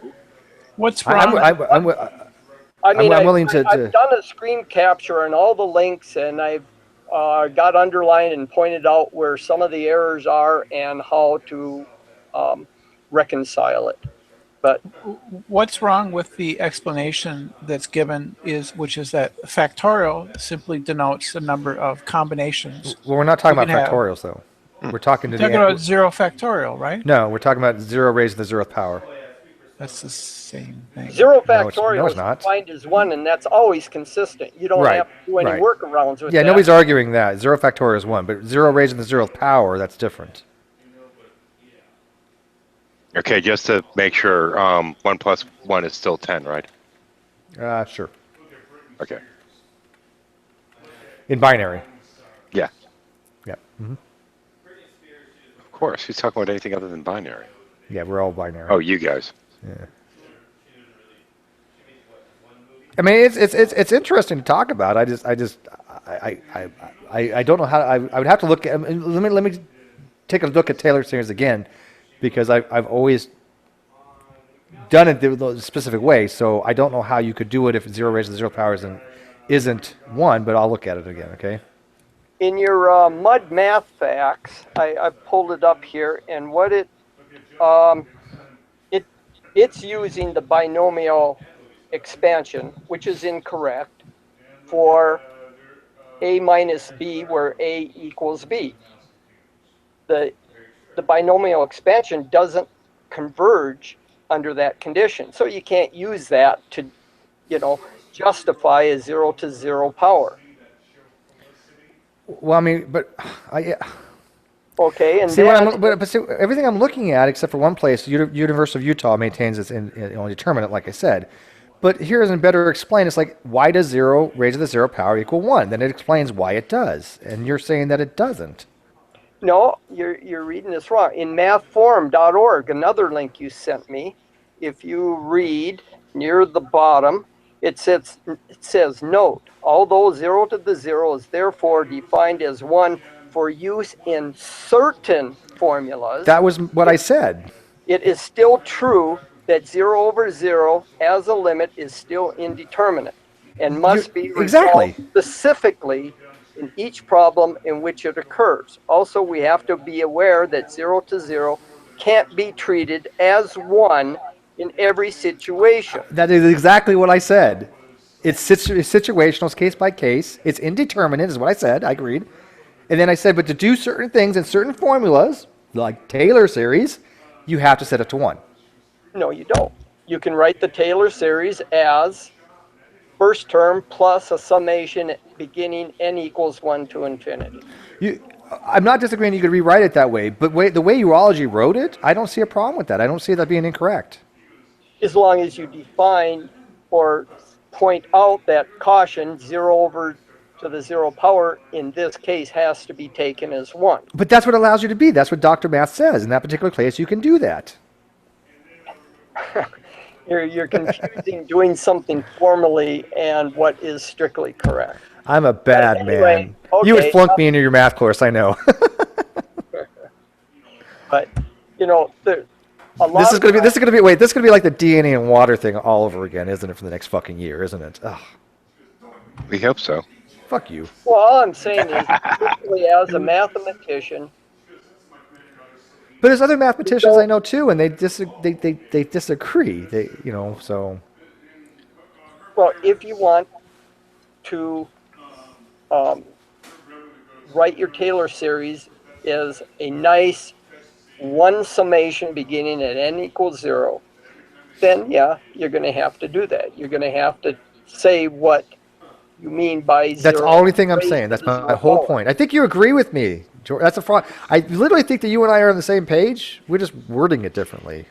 Yeah. Well, I'm saying, okay, I can accept the fact that in certain situations, if you're going to try to do something formally, rather than being strictly correct in how you express your theorem, then yes, you're going to have to do what you need to do with this 0 raised to the 0 power. But you can totally avoid that if you don't try to adhere to a nice, compact little summation. How about we disagree on this? If asked the question, what is 0 raised to the 0 power? If I had to formally answer that question, I would say I would answer it as indeterminate. If you want to use that, disagree with me. Disagree with me. On the situation in which it appears. You're killing me, George. If you had to answer the question, what is 0 raised to the 0 power? I'm giving this to you. I would answer it as indeterminate. Would you agree? Yes. Then we're done. There we go. We agree. Yes, we're on the same page. Let's leave it at that. How about that? Okay. Yeah, I've been saying that all along, but I don't know why you got confused. I've been saying that forever. Well, because other people because General and I were arguing that other people have said 0 raised to the 0 power can only be 1. That's where we said no. There are times where it isn't 1, thus making it indeterminate. However, in some formulas, you'd use 1. In that, such as the example of the Taylor series came up, or the binomial expansion, because it makes it work. But the reality is, it is undefined. That is the correct answer. Correct. I totally agree with what you just said. Thank you. Yes, we're meeting the minds. What I was hearing earlier. Well, that's what I've been saying all along. I haven't changed my position on that. Well, I think you've refined your way of stating the issue. Maybe I've explained it better. Yeah, But yeah, hey, you know what? You're gonna give us a crash course on matrix theory the next time you come in anyway. So be prepared. Matrix theory. Yeah, because I don't know where I'm going to do Gas-Jordan substitution. You're going to show me. Remind me how. How about functions of a matrix, where you have a matrix raised to a function? No. Maybe you could explain Topo's theory to me, because I've been trying to figure that out for a while. I have no idea what the hell that is. Or what do you mean by sine of A, where A is a matrix? Yeah, I barely remember what the determinant was in Kramer's rule. Well, remember, Kramer's rule only works for a 3x3 or a 2x2. Yeah, 2x2 is how I remember it. It works for a 3x3 too? No. 3x3, you can do a Kramer's rule for a 3x3, but anything beyond that, you have to use expansions using cofactors. Yeah. See, I mean, fascinating stuff, right? And I've had a do matrix, but I don't remember much about it. I mean, I remember following for Y to find, the Y by using Kramer's rule by using a 2x2 matrix. Excuse me. But I mean, the row and the column substitutions and all that stuff. Yeah, that gets confusing real fast. And then you have to get the triangle to get all zeros, and you back put it in there, and it's just like, oh fuck this, man. Yeah. Well, what you're talking about is upper lower triangulation Right. by Gauss-Jordan. It was a Gauss-Jordan backward substitution method, I remember. Right. Yeah, and using matrix operations to set zeros within many of the columns. The problem I had with that, the hard time I had, is because I for some reason, I just really never got what I conceptually understood it, right? But I didn't know what to do to get it to all the zeros where I wanted the zeros to be, right? Yeah. And so, I mean, some people just maybe know how to do it instinctually. I don't know. To me, I had a very hard time going, okay, what do I want to do that is a row to put the zeros where I want the zeros to be to get that nice little, triangle thing. Well, there's a very logical procedure. Is what you do is you just start and zero out the last column, and then go backwards. Keep working. Once you get zeros in all the say you want to do upper or lower triangulation, you start with your bottom row, and then you just keep adding that to the other rows by a certain multiple, so that all the zeros in the last column, or all the coefficients in the last column in the rows above that, are all zeros. Now you move over to the next to the last column, do the same sort of thing. You just keep working from right to left until you get to the second column. Yeah, you make it sound so simple. Well, it is once you see the operation. Yeah, well, you do it all the time. I haven't done it since I was in the Navy, so. Yeah. Well, it probably was just dependent upon how it was presented to you. If it's presented, correctly with showing you the basic operations, you just see right away. It's very logical how you proceed. I put my Patreon in the site. I'd like my Patreon support math. Yeah. So you learned something in my Hangouts. No, we'll have to have you give us some lesson of math somewhere down the line. I just don't know what. I'm trying to think what kind of math I'd well, again, like the math that Jenna was talking about earlier, I know very little about, the mathematics required for the partial derivatives of things like the del operator, right? I would love to get better knowledge on how to do the partial derivatives for the del, because del is dealing with x, y, z. You're dealing in three. Well, it's multivariable calculus. Sure, and I was exposed to that, but I never really had a great handle on it, right? I mean, you asked me what curl is, I can tell you, okay, I remember curl has to do with the directional field of the vectors of the tensor field, but I couldn't do the mathematics, right? So now you're getting into vector calculus. And well, I had vector analysis, but we didn't get much into vector calculus. But vector analysis is obviously something that would lead into the vector calculus. Right. Yeah. You use the concepts from vector analysis and linear algebra to. Conceptually, it's not hard. Mathematically, it sucks. Conceptually, it's just time rate of change on a tensor field on a three. Well, it's not all that simple, though, Steve. I mean, it can get hairy fast in multivariable calculus, and you have to be very, very careful in how you're going, because you're taking a lot of times. It depends on the direction in which you're taking the derivative on a surface, and you can really go wrong quickly in taking partial derivatives if you're not careful, because unlike a total derivative, like in a total derivative, dy dx is the inverse of dx dy, but that's not always true with partial derivatives, because it depends upon what other variables are held constant when you're taking the partials.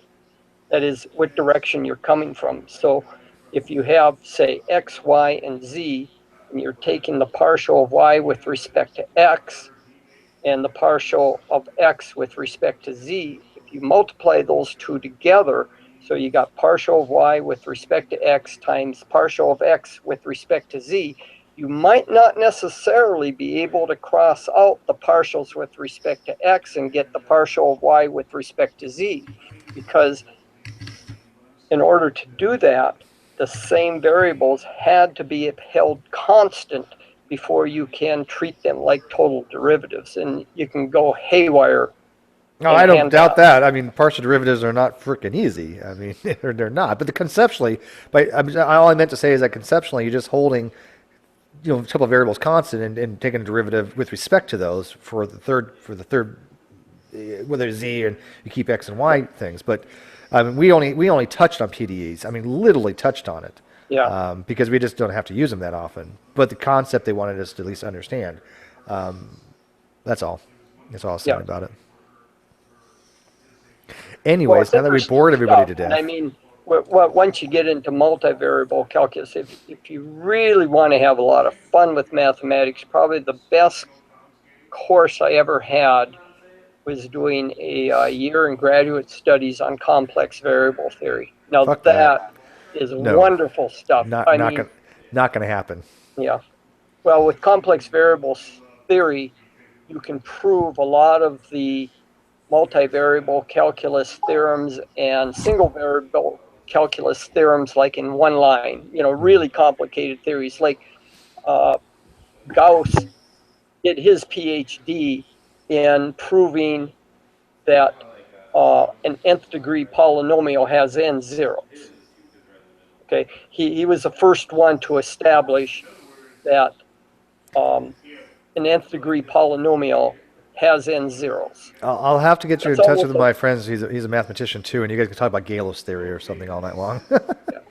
Oh, Galois theory. Yeah. Yeah. He tried to explain it to me one night in the middle of the night, and I'm like, dude, I have no idea what the fuck you're working on. He's working on his master's. With complex variable theory, proving that an nth degree polynomial has n zeros is basically a one-liner. And it's really wonderful stuff. You scared Seth off, by the way. Sorry. No worries. It's all right. I told him to fuck off hours ago. Who, Seth? Yeah, I think we always do. Yeah, basically, hey, Seth, fuck off. I love Seth. He rubs me the wrong way sometimes, that's all. Oh, I love Seth. He's a smart guy. So the other day we were discussing the Monty Hall problem, and you came back. Wait, you came back. Hey, yeah, I'm not that easily scared off. I just had to do something. You were discussing the Monty Hall problem, and I keep seeing presentations of the Monty Hall problem on the internet, which are utterly wrong and would enable you to take people's money. So I just want to throw it out there. If I sit down in a pub and offer you to give you the choice of three things, and you pick one, and then I say that other one is not the one you seek, should you change your mind? Oh God, this one. Jesus. Yeah, I mean, you went. No, the correct answer is no, and the reason is, and there's a reason. You had no idea in advance that I was going to use the Monty Hall problem. Yeah, you didn't give him the rules. That's right. Mm-hmm. So, the fact that you didn't know in advance that it was the Monty Hall problem, and I didn't know and I didn't say it was, means that probably you have chosen the right one and should not change your mind. Whereas if you'd chosen the wrong one, I would immediately have flipped it and gone, give me your money. Right. I know. I see where you're going with this, you cheater. You cheeky bastard, you. I have a question, though. What does your icon, your image mean? What significance is that? The bolt and the wire. That's just a photo I took at the top of a power pylon. See how that copper wire has caused that steel shackle to rust, and the copper wire has broken as a result, and it's about to go sliding down into that suburb below. Is that for static? Is that a grounding wire? Affirmative, yeah. It's for the lightning to hit. So this is a disaster waiting to happen? Absolutely. Rust is bad. And you were up there to fix it. No, I was just up there to report on it. Someone else had to come and fix it. I hope they did. Although I did hear that no, it can't have been the same wire. So yes, I'm guessing they fixed it in time. It looks like it was sheared, like it was cut with. No, that's how it actually. Those wires are like that. The ends are cut off, and there's a little piece of metal that's crimped onto it, right, Chris?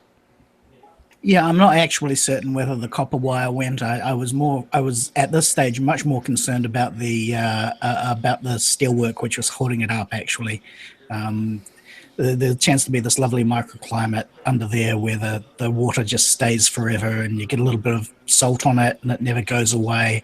You get this effect called velocity accelerated corrosion because of all the air rushing through, and it just rusts the billy-o. And once it starts penetrating deep into that metal, its structural integrity is shot to hell, right? Yeah, you'd know all about that having worked on ships, right? I mean, Yeah, rust is we had to take constant. metal. Yeah, we had to take metallurgy a lot about carbon steel piping. We used to do carbon steel piping inspections, and one of the biggest things we had was carbon impingement and rust. And you have to. I mean, literally, I'm not lying. Take a wire brush, scrape it all off, and then put a silver coating around it, right? So it inhibits it from being oxidized by having a protective barrier. So everything's silver painted, right? So you scrape it all off and paint that thing silver, and that has to limit the oxidation. Because actually you'll take micrometers, and you'll actually say, okay, let me measure the outside of the thickness of the pipe, the interior of the pipe, see what my thickness is, and look on the schedule to see, what's its tolerance, and if it's less than what it should be, that whole pipe has to be replaced. So yeah, we had to do a lot in the Navy. I remember I once got asked to do a cathodic protection. Cathodic protection is basically when you pump electricity onto a piece of steel to keep it from rusting by basically raising its potential enough that the reaction doesn't happen. So it tries to galvanize that rather than the steel, reacts with that instead of the steel?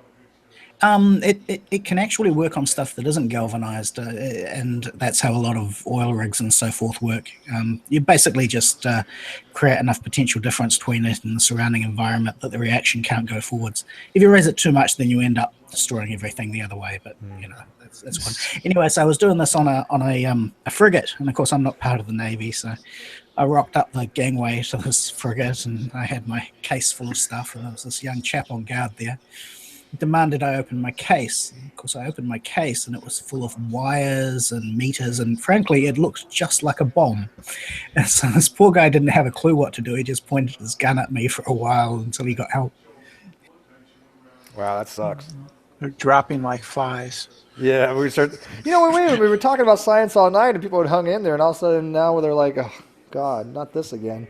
Science, no. Well, it's either this or going trick-or-treating, so. I mean, even Albatross came in, quoted something about Shakespeare on the left. I don't know. Well, I've got stories about earthwires. I was working over in Fiji not so long ago, and they were replacing this rusty earth wire that they had, the top wire for the lightning to strike. And they were sort of pulling through the new one using the old one, and it all got bound up. So this little Filipino chap got to sort of go out on this earth wire hand over hand in order to unfoul everything.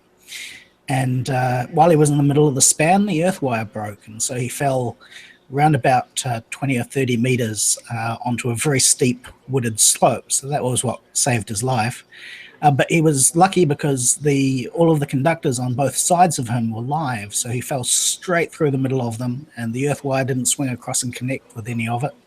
So, a bit of a lucky lad there. Fuck that. Yeah, I mean, I don't have a problem with the whole high voltage thing because, again, unless you're grounded, you're safe. But the height, no, not going to happen. Yeah. I'm not too worried about working around high electricity in those conditions because, again, the chances of you being grounded, you really have to go out of your way to, I think, to kind of fuck up, don't you think? Yeah, well, it's much more dangerous working on the little stuff, the little 11 kV stuff that you might see on the side of the road. If the guy maintaining that moves his elbow wrong, it'll kill him.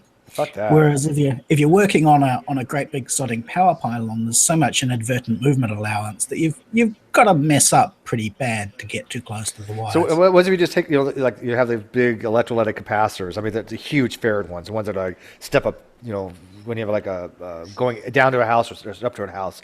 So you have a step up transformer. So if you grabbed onto those things, would that like turn your hands cherry red? It'd burn a carbon track from one hand to the other hand. If that managed to miss your heart, then you might survive if someone restarted your heart. Would you want to survive that? I would think that you'd be fried, man, inside and out. It only takes 10 milliamps across the heart to kill you. That's got to be a lot. That's actual amperage across the heart, not just 10 milliamps.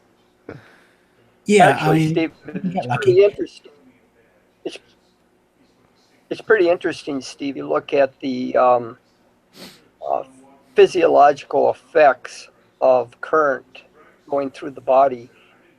Actually, milliamps and hundreds of microamps are more dangerous than running amps. I never really looked into that much. Yeah, the lethal conditions of causing heart failure, fibrillations, and that tends to be on the order of around a milliamp. But once you get beyond up into the ampere range, you just have more skin tissue damage than causing the heart to go into fibrillation. Yeah, so hopefully someone defibrillates your heart or similar. That's just about the only case, by the way, where they still say you're allowed to do a chest thump when you're doing CPR. They actually tell you that you're not allowed to anymore, but on the sly they'll tell you that if the person has been shocked, chest thump is still a viable option for restarting the heart after a shock. I don't know. I've seen pictures of people. I think have been struck by lightning, and it has that like little fractal Leichenberg type thing. I think it's called. And I'm like, damn, that is like getting a tattoo. Have you guys seen those things? Those patterns of people who've been struck by lightning? Yeah, you can buy them. I think there are particle accelerators where they sort of blast into pieces of plastic, so you can effectively buy yourself a lightning bolt. Fuck that. There's a guy. Remember the guy that he actually stuck his hand in front of a particle accelerator beam? Do you ever hear that story? It doesn't sound like a good idea. Yeah, no, it wasn't a good idea. I'm trying to think what actually happened to him. Oh my goodness, what was it? I'm trying to think of the story. I know what happened. I know he somehow got his hand in the beam itself, but I don't remember what happened to his hand. It was like just a massive dose of radiation. And a very pinpoint thing. There was a Russian physicist who got copped some of it through the head at one stage, but managed to survive it. It didn't look good though. Yeah, it's not like it wouldn't be as bad as a criticality incident like the Demon Core. Those guys, they were dead. As soon as they did that, they knew they were dead. There's no way they were going to survive that much. They were like 1,000 Rankton and like that. They were Demon Core. Yeah, the Demon Core. That sounds cool. Yeah, the Demon Core was 2 halves of plutonium that they were doing criticality experiments, and they put it together too quickly and jostled. And so the Demon Core actually was a configuration, a geometric configuration that actually went critical, releasing a huge amount of energy, really flash, a blinding amount of energy. And they got it separated, but in that time they were irradiated so badly that they were goners. Yeah, but what did they do about the head crabs then? No what? The head. Never mind. It was a joke. If it fell flat, head crabs. Half-life. Yeah, you got that. Yeah, head crabs. Oh, is that like are there reference to the Half-Life game? You ever see? You ever see Alien? I played Half-Life with that. I have played Half-Life before, but it was years and years ago. That's the little creatures that attach to you and. Yes, it's ancient. Yeah. It's an ancient game, but it's a classic. Yeah, you're going back a long ways. Yeah, Half-Life 2, I thought was better if I remember correctly. Oh yeah. Well, Half-Life's a classic. They're both classics. I played Half-Life series. And BioShock. Watched Alien 1 and 2 earlier, or Alien and Aliens earlier. That was my night. You guys remember BioShock? Do you ever play that game? I own it. I never played it though. Great game. And I played Mass Effect 1, but I didn't finish it. But I just downloaded Mass Effect 2 the other day. And I was like, okay, do I really want to start a new character, or do I want to like do one over again because you can import it? So I haven't decided yet. But I'd probably skip 3 though. is it bad? I heard Mass Effect 2 is the best in the series. Yeah. Oh no, not 2. Like 2, you could probably be okay with, but I hear 3 is pretty bad.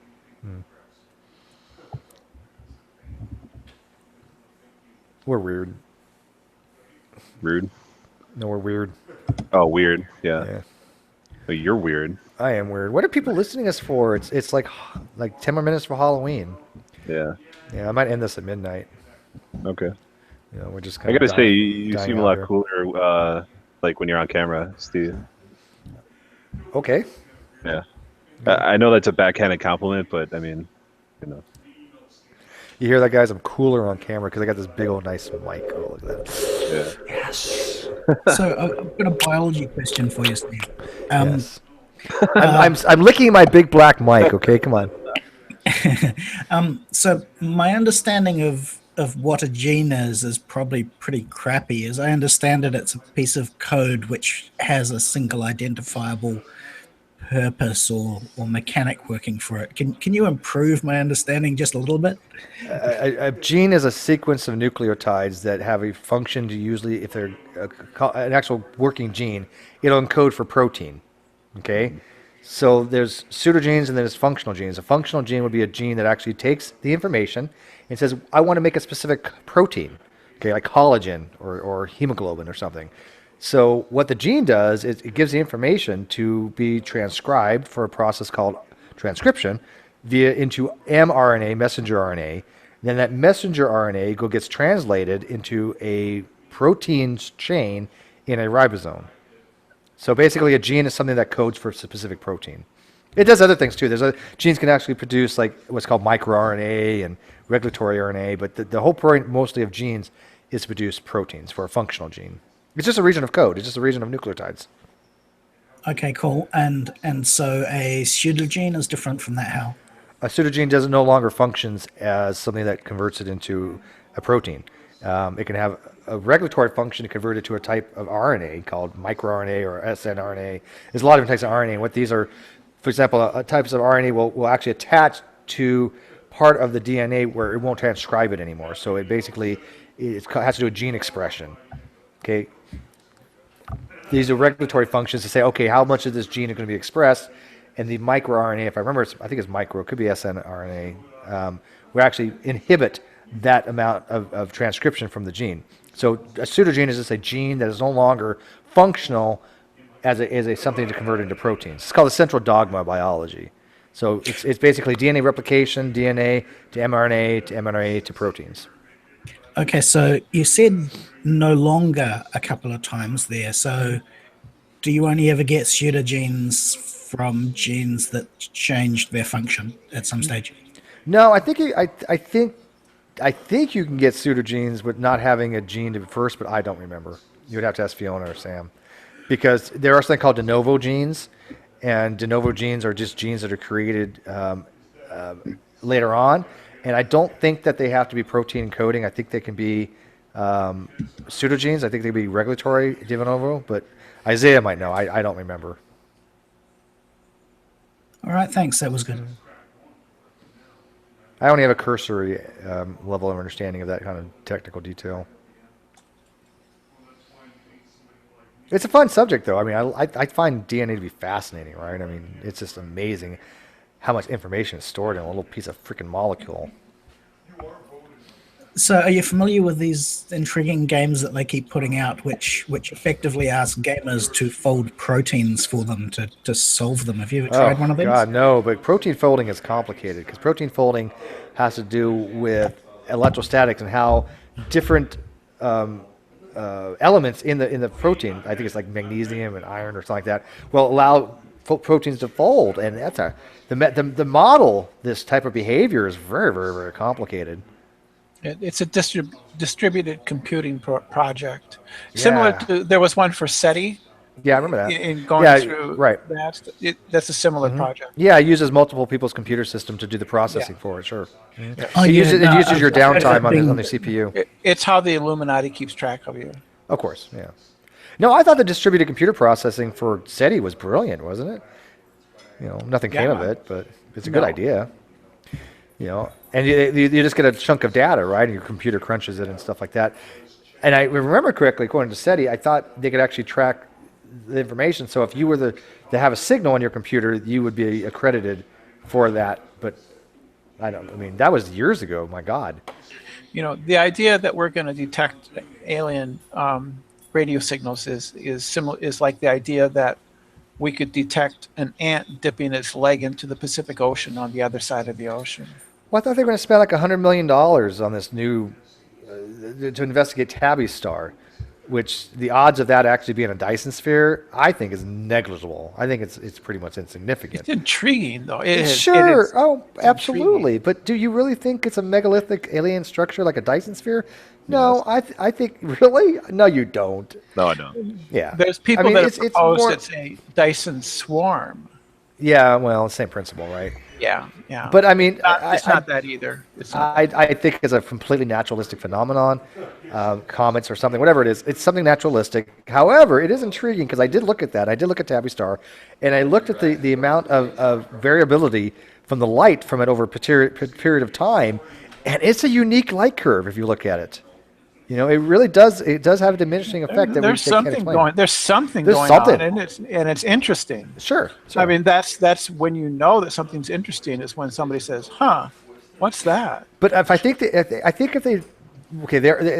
to be a long project they do this about, and there's a lot of money. But I think if they actually determine that it's a purely naturalistic thing, it might be a death blow to SETI because we haven't come up with squat so far. But what would happen if we found something that really, well, let's say not absolutely definitive, but really pushed at being, this could really possibly be an alien civilization or the marks of one in another solar system? I kind of wonder what would actually happen. If it would affect, would you get chaos in the streets? I mean, I think it would be more interesting if we did get a definitive signal, and yet two things would happen. You have half the people that wouldn't believe it because they don't believe the Earth is fucking round. Okay, so they would be just dismissing it outright, right? So they wouldn't give a shit. They'd be like, they're lying to us. The other people, right, would be probably scared as shit, right? Because I mean, as Arthur C. Clarke once said, there's only two options: either we're alone in the universe or we're not alone in the universe, and either possibility is equally scary. Yeah, that's true. Yeah. And I completely agree with that. It is equally scary. I mean, if we're alone, that's just freaky as shit in a universe that's 13.9 billion light years away. That's just observable, right? It goes further, much further than that. It's like things like the 92 billion light years they estimate. And the other option is that life is teeming everywhere. Well, if life is teeming everywhere, we're not the most significant being in the universe, and we're certainly not the big hit on the block. Yeah, somebody's going to, somebody's going to be bigger than we are. We should not be making waves right now. But no, I think we should be because I'm willing to take the risk. I'm willing to take the risk. Oh, but I don't think it's going to anything become of it. No. Being like a more curious type person, those people would be like, yeah, let's shoot our drones and radio signals everywhere. But we've already announced we're here. We have radio signals going out already. Well, we should shoot our load into space. Is that what you were saying? No, I'm not so sure that would be a good idea. I'm more fascinated by alpha. Something called premature ejaculation. That was a Kurt Vonnegut story. Do you remember that one? No. Oh my God, Kurt Vonnegut. The only remember Kurt Vonnegut was Ice Nine. Was it Firehouse? There was a material that was called Ice 9 that was like a universal solvent. It would destroy anything. Slaughterhouse 5, was that what it was from? God damn it. No, Slaughterhouse 5 was the Auschwitz, wasn't it? Something like that, Germany? Yeah, he was in a slaughterhouse during World War II. Yeah, and he became unstuck in time. Yeah, that's right. It has a lot of religious Buddhist overtones. What was with Ice 9? That was of a scientist who discovered a unique way of packing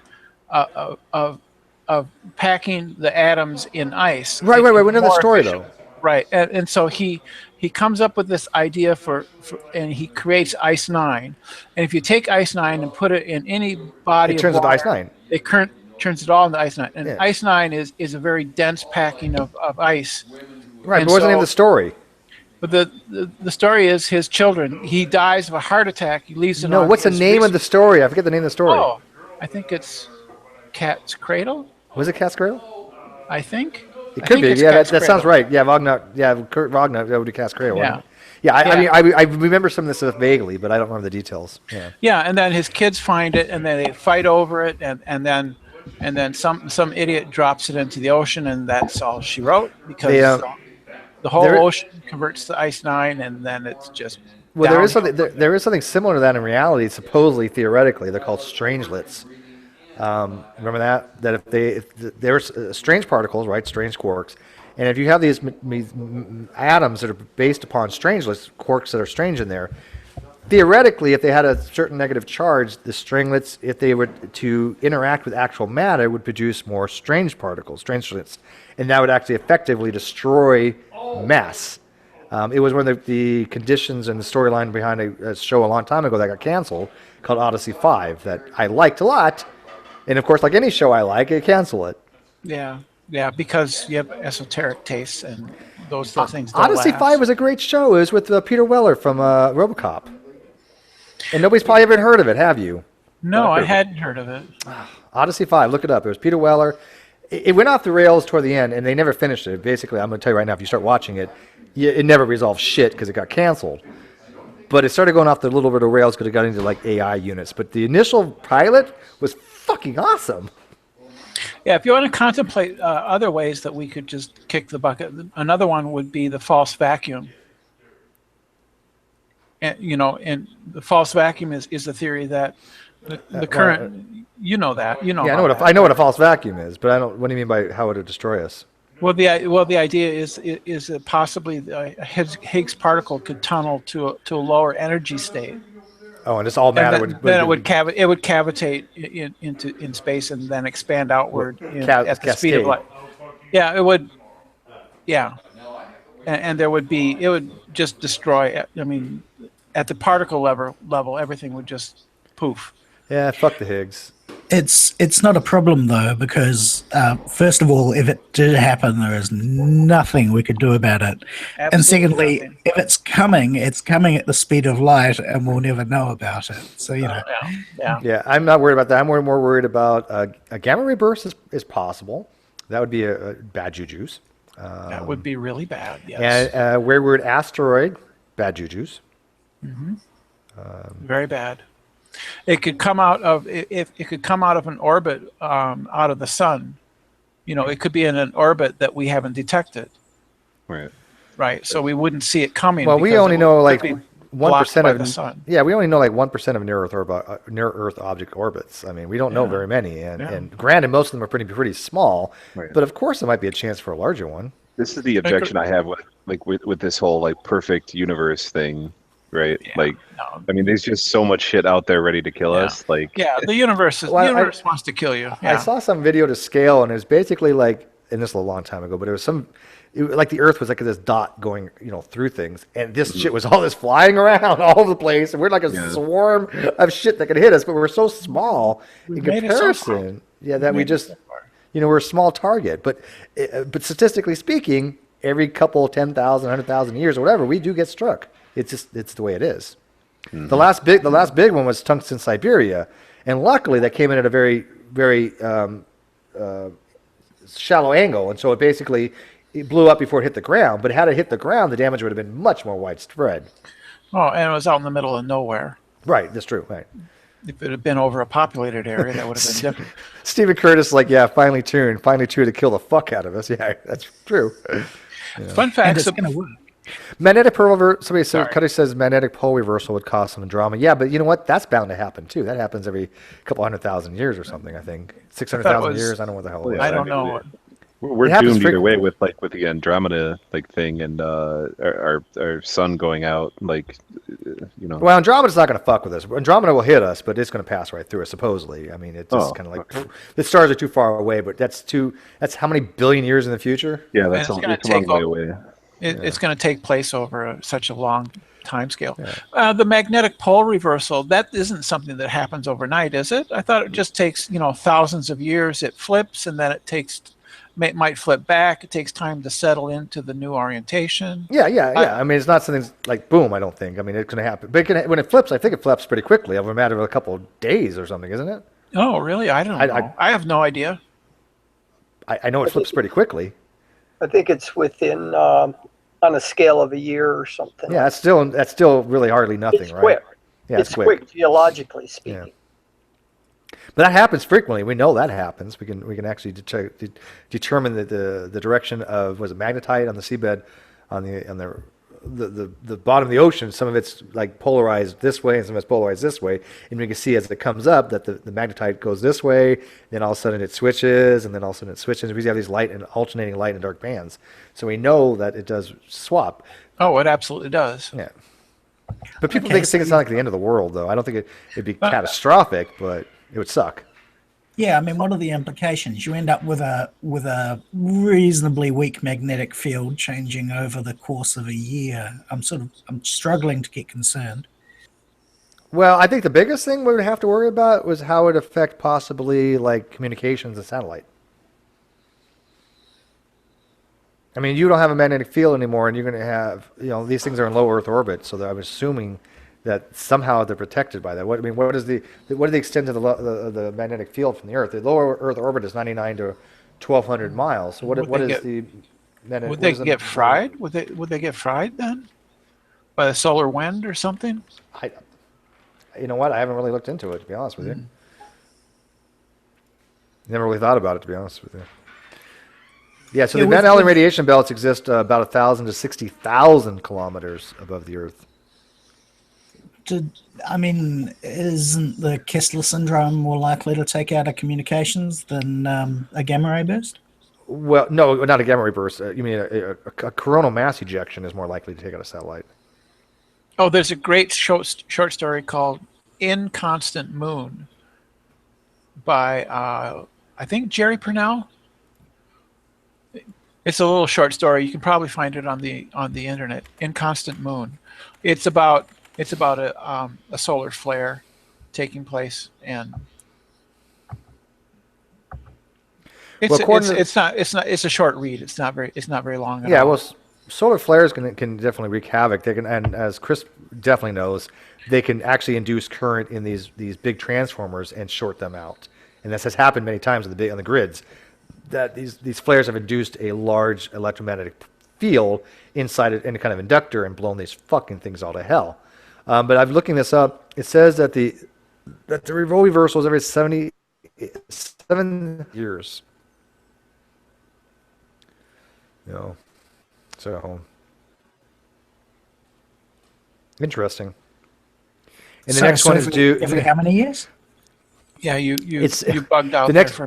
It's 760,000 years, and the last one, this article is probably wrong. It was due on August of this year, and it didn't happen. So, oh well. Oh, how could they possibly pin it down to a month? Yeah, no, it's not. This is one of those weird, wacky sites. Well, it's the same thing by when they said that. There's been Yellowstone goes up every 600,000 years, and right now it's 640,000 years. So it's 40,000 years overdue, and people are like, oh, it's going to blow up any time. Well, actually, no, because they've actually looked at it and they've seen that it's not swelling at all. So I mean, we've got a long ways to go. It is overdue, but it's not going to go up like tomorrow. And we'll know when it does, because my understanding was, I remember reading about the dome is that it physically lifts the area there several 100 feet. Yeah, it rises quite a bit. Yeah, I'm sure. Yeah, and they can measure that it is lifting a few inches every few years, but it's going to take kind of a long time. They're not concerned about it. Yeah. But when that blows, United States is fucked. Super volcano. Oh yeah, It's supposedly you have lava all the way down to Nevada. Wow. Wipe out the eastern seaboard. I agree that we need a colony on Mars, just to be sure. Well, I've always said that. I mean, for the human race to survive in one form or another, whether we speciate or not, we have to leave this planet at some point. We have to. So I'm just throwing it out there. Given that asteroid impact appears to be a fairly likely thing in the medium term, what do people think of the idea that the various rich nations of the world and everyone else for that matter should get together and make just one nuclear-powered ship that we could sort of boom off the surface if we really needed to? Well, two things. One, how do you know they don't? No, but I don't think they do. But two, no, you know what? I don't think the countries care enough. I don't think they really put that much forethought. Hey, shit, we got people in the government that fucking deny climate change. You think they're worried about an asteroid that's going to happen outside their lifetime? They don't give a fuck. They're not thinking about that. They're just not, you know? Yeah, I was going to bring up climate change too. Like, I think we're like about due for an ice age, and we should be like, I think I might be wrong on this one. I don't know in the next 10,000 years or so. Yeah. Yeah, but we've had almost a 2 degree, full 2 degrees over the last 100 some odd years. I mean, that's undeniable. There's nobody that questions that. Now, what's causing that? That's different. I read somewhere that we get an ice age every 10,000 years, and the last one was over 10,000 years. So, if that was true, then it should be getting colder, and it's not. It's getting hotter. Well, we're actually in an ice age. We're in a interglacial period, actually. Okay. Well, I will predict this. I don't know if you guys live in California or anything, but I'm predicting now that this winter, at least where I'm at in California, is going to be fucking colder than shit. Mm-hmm. I'm just telling you right now. I really think it's going to be really cold. It's going to be a cold winter, guys. Interglacial was when there isn't an ice age, so it's between glaciers, yeah. Between glaciation. Yeah, but we've been pretty light on our winters so far, and I looked at the El Nino and the other things, and everything predicts that basically this winter's going to suck. Where are you at, Steve? I'm near Los Angeles. I'm about 2 hours north of there, but I'm on the opposite side of the coast from you. Like I'm in Buffalo. Oh well, you're going to get shit weather. You're regardless. You're going to freeze your ass off. You'd be surprised. Like actually, I mean, sometimes Buffalo get in dead winter. Chill factor what? 10, 20 degrees below zero? Sometimes, yeah.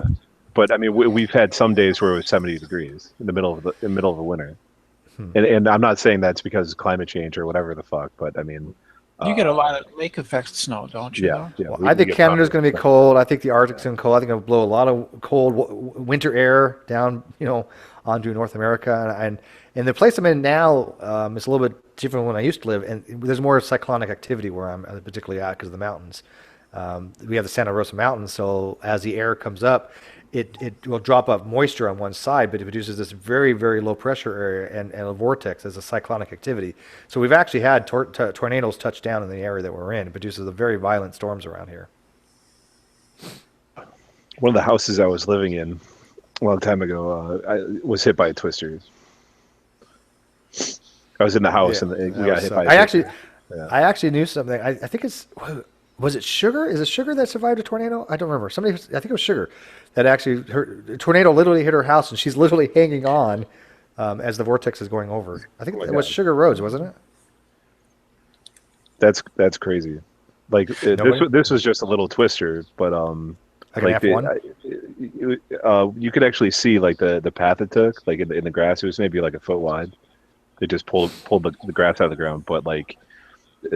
It was just this little tin shack that I was in, like, and the place started kind of like vibrating, and I kind of thought it was just like a lawnmower, like somebody mowing the lawn around the place, and it lasted abnormally long, which is my only thought about it. But like somebody came and knocked on my door, and they're like, you're okay?" I'm like, "Yeah, why?" "Well, a tornado just hit your house." I'm like, "Oh," like. And I'm like, okay, thanks for checking in on me. I look in the opposite side of the house, and then the fucking roof is gone. Like I just open up a door, and it's just gone. It was. I'm fascinated by tornadoes. Don't get me wrong. Yeah. Fascinated, but at a distance. At a distance. I've never had any kind of experience that close. I've seen a water spout, but I've never seen a tornado. I've been in a situation where the sky turned green and got really weird. It was scary, but there was no tornado. Yeah, we've only had like a few actually touch down in this area, and I happen to be in the one place that it actually did touch down. Not very lucky, but we fixed it right up. Nobody got hurt, so it was all right.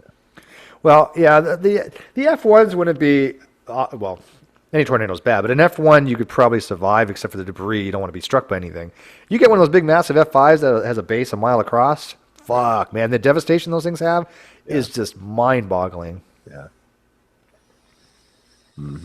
And it's not just the tornado too in those places. It's hailstones from hell.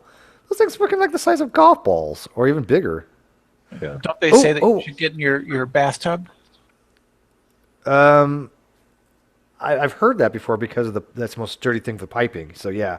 Now, Is it specifically I thought they to get in the bathtub? I think that for tornado, and I think they changed that for earthquakes. I remember it used to be that you get in a bathtub for earthquakes. Now correct me if I'm wrong, but I thought they now you say, you know what, do get out of the house, go outside, but don't stand next to anything. I would go outside myself, but that's just me. There's nothing around me, so if I run out the door in an earthquake, what the hell? An earthquake's never killed anybody. Right. It's the shit that's falling at you. Mm-hmm. Yeah. Or if the earth cracks open and you fall into it. That's never happened. The earth may split, but it's going to be very small, and it's not. You know, nobody's ever died. It doesn't produce like you see in the movies like Mega Quake, right? Yeah. It's a portal. Open the portal to hell. Yeah.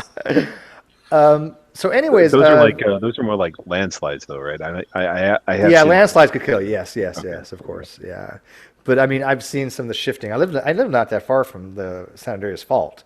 And I've seen literally shifting. I mean, you can actually look and you can see lines that look like normally like this, or even further. Right. But we're overdue. We're definitely overdue for a big one. There's no question in my mind about that one. They just recently raised it one percentage point because of a ton of micro earthquakes are happening up here. It's amazing. It's amazing to think of just how much energy is released in those suckers, though. When you just think about amounts. Yeah.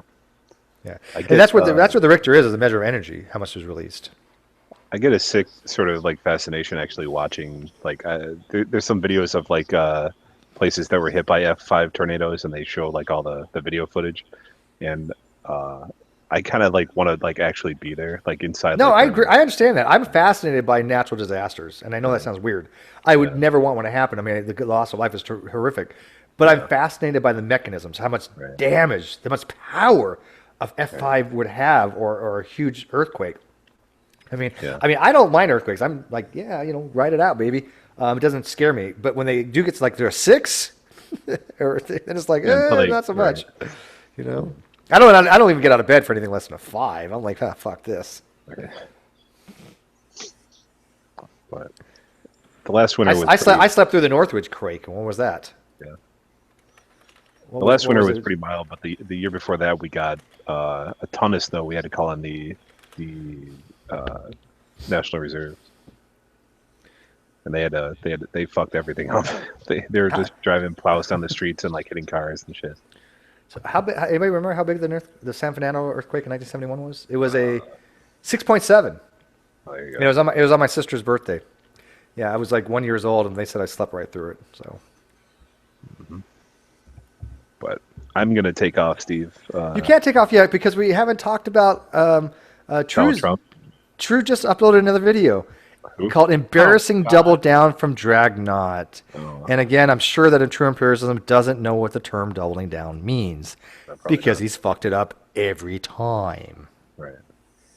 He literally doesn't understand what it means to double down. But now he's upset that Dragnaut made a video about him, so now he's like, let's make a video. And of course, 3 people are watching it, one of them is Veckel. And probably Red Rhetoric too. Oh, it's live. Yeah, it's live. 2 people watching it, I'm one of them. You're the other. Yeah, I'm the other one now. Oh my God. God, Ronnie's such a fucking idiot.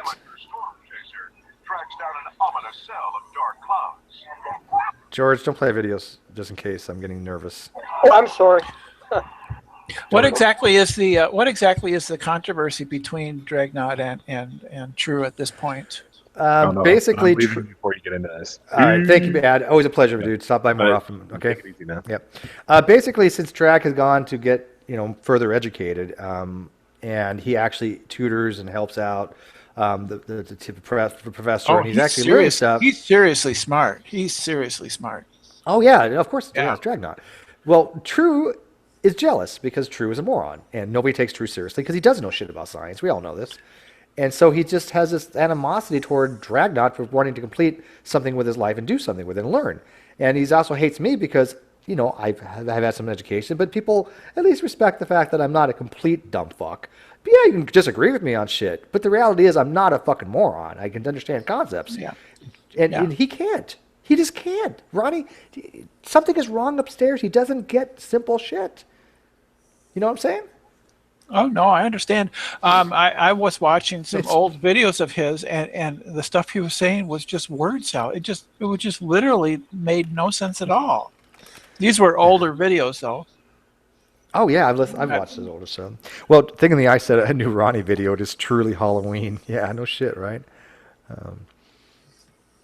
I don't even watch this stuff anymore. I can't. It's just so inane to me. Like you said, it's word salad, and people have pointed this out to him, right? I mean, he doesn't think to himself, why are people thinking that I don't know this material? Well, because you don't sound like you do. Because when we talk about all those different subjects in here, I mean, if I was completely way off base, Chris or George, they would confront me. Like George and I had a little thing on the numbers. But they know at least I understand some basics. I did not learn all this in the last fucking 2 hours of this hangout, right? I mean, fucking Ronnie. We need a better class of theist opponent. Not even so much theist. It's just, yeah, I mean, young Earth creationist maybe. Yeah, I mean, we need somebody at least a little more challenging, and that's why this Friday when we have this debate, hopefully this guy Paul will provide for us a challenge. Although I've had one-on-ones with him, and I'm not too impressed so far, to say the least. But we'll see. What is happening on Friday? Rumpus and General Han Solo are having a debate with a guy named Paul Humber, and maybe this guy Troy, who wrote a book called Origin something or other, all the evidence for young Earth. Oh my. Oh my. Yeah, they're supposed to be talking about human chromosome number 2 and some other stuff, so we'll see. Oh, they're not going to discuss young Earth? Oh, yeah, no, that too. Yeah, radiometric dating, soft tissue, the whole 9 yards. Yeah. Just as a thought, whenever I hear a discussion with, say, a young Earth creationist, I sort of wonder if it might be wise to get them to give a 5-minute summary of the model they believe in at the outset, because otherwise you sort of end up having to drag it out of them piecewise. That's like trying to get flat earthers to do the same thing. It's pretty hard because once you commit, then you can be taken apart.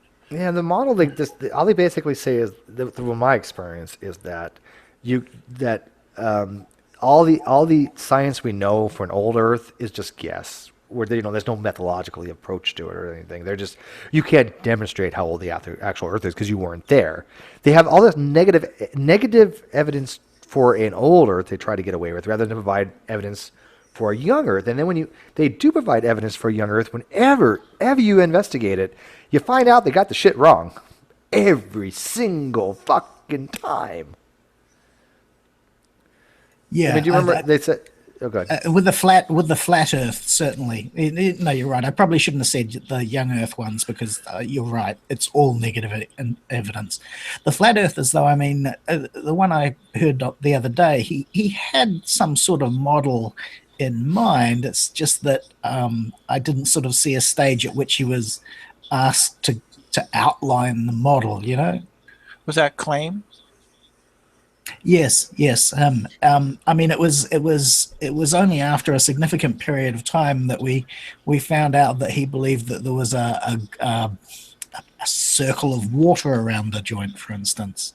Yeah, you have to pull it out of him. Somebody had put in True's live feed, True appears as the most butthurt man on the internet. That's true. He can't stand the fact that people give Dragnot respect, right? He just hates that fact. It's just he can't accept that people respect Dragnot. He's a nice guy and he's smart. Steve, your observation on these theists' understanding of science is right on. They always seem to object to radiometric dating. One of the objections they always seem to pose is that how do we know that the rates of atomic reactions and transmutations is the same today as it was, thousands of years ago. Well, and that's why I got on Sean about, remember? Because, I mean, Sean was saying, oh, well, we know of things that change the decay rate. And I'm like, yeah, we do, like electron capture. Electron capture only has a difference of about 0.2 to 0.8%, depending on the isotope. Well, that's not going to get you to where you want to go. Okay, 0.2% is not a lot. That's what's the margin of error itself for the actual plus or minus of the decay rate. Like you see 14, since it's 5,730 years, it's plus or minus 30. So 0.2, it's what? I mean, it's not a lot, right? It's like, what, 10, 11? I don't know, something like that. So, yeah, and the other one that they always seem to bring up too is how do we know that the speed of light that we measure today has always been at the same rate, and then they don't understand the implications. Well, that we can show. Yeah. If that changes, we wouldn't be here. You'd have so much heat released. But what I was saying before, though, let me tie it up, that just because you can have a very small percentage of decay difference because of electron capture, K capture, that doesn't mean that decay rates can change on a more fundamental level. But their argument is, well, how do you know they don't change? Well, you know what? I don't have to demonstrate to you that to come up with every possible scenario where decay rates can change. You need to tell me, and you need to show me an example of decay rates changing other than just basic electron capture, which is not a lot. They never provide that. They're just throwing that out there. There's hypotheticals. What if there's something out there that changes decay rates? Well, okay, great. That might be. We don't know of it, and you know what? It couldn't be equally across the board, because that means every decay rate that we have for every isotope would have to change independently and differently, right? There's no one size fits all. And so all these different independent measurements were taken in the age of the Earth using lead and iridium strontium and argon potassium. They all would have weird shit that happens to them that we don't know of independently to get us from like 4.5 billion to 7,000. And it's just fucking ridiculous to think that would be possible. That's absurd. Yeah, can we go there for just a moment? Sure. Okay. So, if I understand what you're saying correctly, the decay rates, or you have materials which not only have different decay rates, but also have different historical starting levels. Is that correct? Yeah, there's initial. Yeah, you have obviously your P equals ERT, right? So you have initial conditions where T equals 0, and then you have your whatever's left over from, and then you have your parent isotopes, and you have decay isotopes. But yeah, right, we can factor that back. We know how much material. We have a ratio we look at, right? For like carbon dating, we look at it C14 to C12. We say, oh shit, look at we have this much carbon 14 left with this much C12. It has to be this amount old. It's a little more complicated than that, but yeah. Sure. So because there's more than one material we're looking at, and each material's behavior has both a decay rate and a different starting point, it's basically just changing the decay rate globally across the board just could not possibly work. Nope. Doesn't that trip them up along the way as well? I mean, if they try and argue, yes, they all changed independently, wouldn't that also mean that all sorts of points along the way could no longer be made to align just because you got the starting point and the end point right?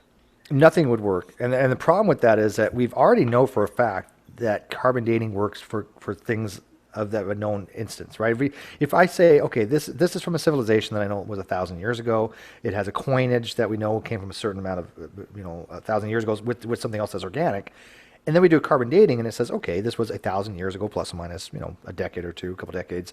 We know that the shit works, right? Well, if it works for that, they would have to explain to me, well, why is it somehow doesn't work when it's 30,000 years old? What reasoning do you have? And all Sean had was, oh, well, electron capture. Well, okay, but how does that affect each isotope the same way? I mean, you have different isotopes that are going to have different decay rates, as you said, and you think electron capture somehow ubiquitously across the board is going to change all these things to a degree to make it from 7,000 years old to 4.5 billion? There would be a really graceful way to. There would be a really graceful way to show that. You could, or someone could make a nice wee web page with sliders and show the materials and demonstrate, okay, so you want these two things to line up, and force them to adjust all the sliders. By the time you put a couple of points in, it would become apparent that it was actually impossible to get them all consistent, I would think. I believe that, yeah. Now there was one paper, and I don't remember if it was rubidium or beryllium. I don't remember, but there was a type of isotope that had a very unique thing for electron capture, and that it had a factor that changed it from billions of years or millions of years to a matter of minutes. But the difference was it was a specific isotope, a specific oh my God, what's it called? Not isotope, but the charge was different. It was the orbitals weren't completely filled. Okay, and so what happens is in the inner orbital, the K capsule will take one of those inner electrons and actually absorb it, and the proton would absorb the electron, forming a neutron and changing it that way. But it only worked on one specific element because of just the unique orbital configuration, and it was only if the orbital configuration was such that it was in a highly ionized state. Well, that doesn't have any effect on uranium. It doesn't have any effect on plutonium. It doesn't affect anything on your strontium or argon or any other dating methods we have. So the whole argument that they were giving was, well, what if? You don't know. But I mean, okay, but you can have a what if situation any way you want. Aliens came down and changed the decay rates. What if? Well, okay, but that doesn't tell me anything. That doesn't give me any indication of what actually will do this, right? You got to posit it, sure, but can you demonstrate aliens came out and did it? No, then I don't really have to entertain that idea, right? I don't think it would save them anyway. And the reason I say that, yeah, the reason I say that, of course, is that it would have to hit globally all the isotopes at exactly the right times to fiddle it. It would take a god to make that work. That'd be a bigger miracle than anything else, right? Well, did you ever watch my presentation? I did a PowerPoint presentation on polonium halos by Robert Gentry's work. Did you ever see that on my channel? I've heard of polonium halos. I haven't seen that, but I will certainly look into it. Yeah, it's on my channel. You can't miss it because it has a PowerPoint presentation. It's called Polonium Halos Refuted. And it's about a 2-hour PowerPoint presentation, and I explain in detail where Gentry made a mistake, what happens with polonium halos, why we don't see them with paranisotopes, because Gentry was basically arguing that we should see polonium 210, 214, and 218 inside halos from uranium 235 or 8. Oh my God, what was it? I'm going to say 8.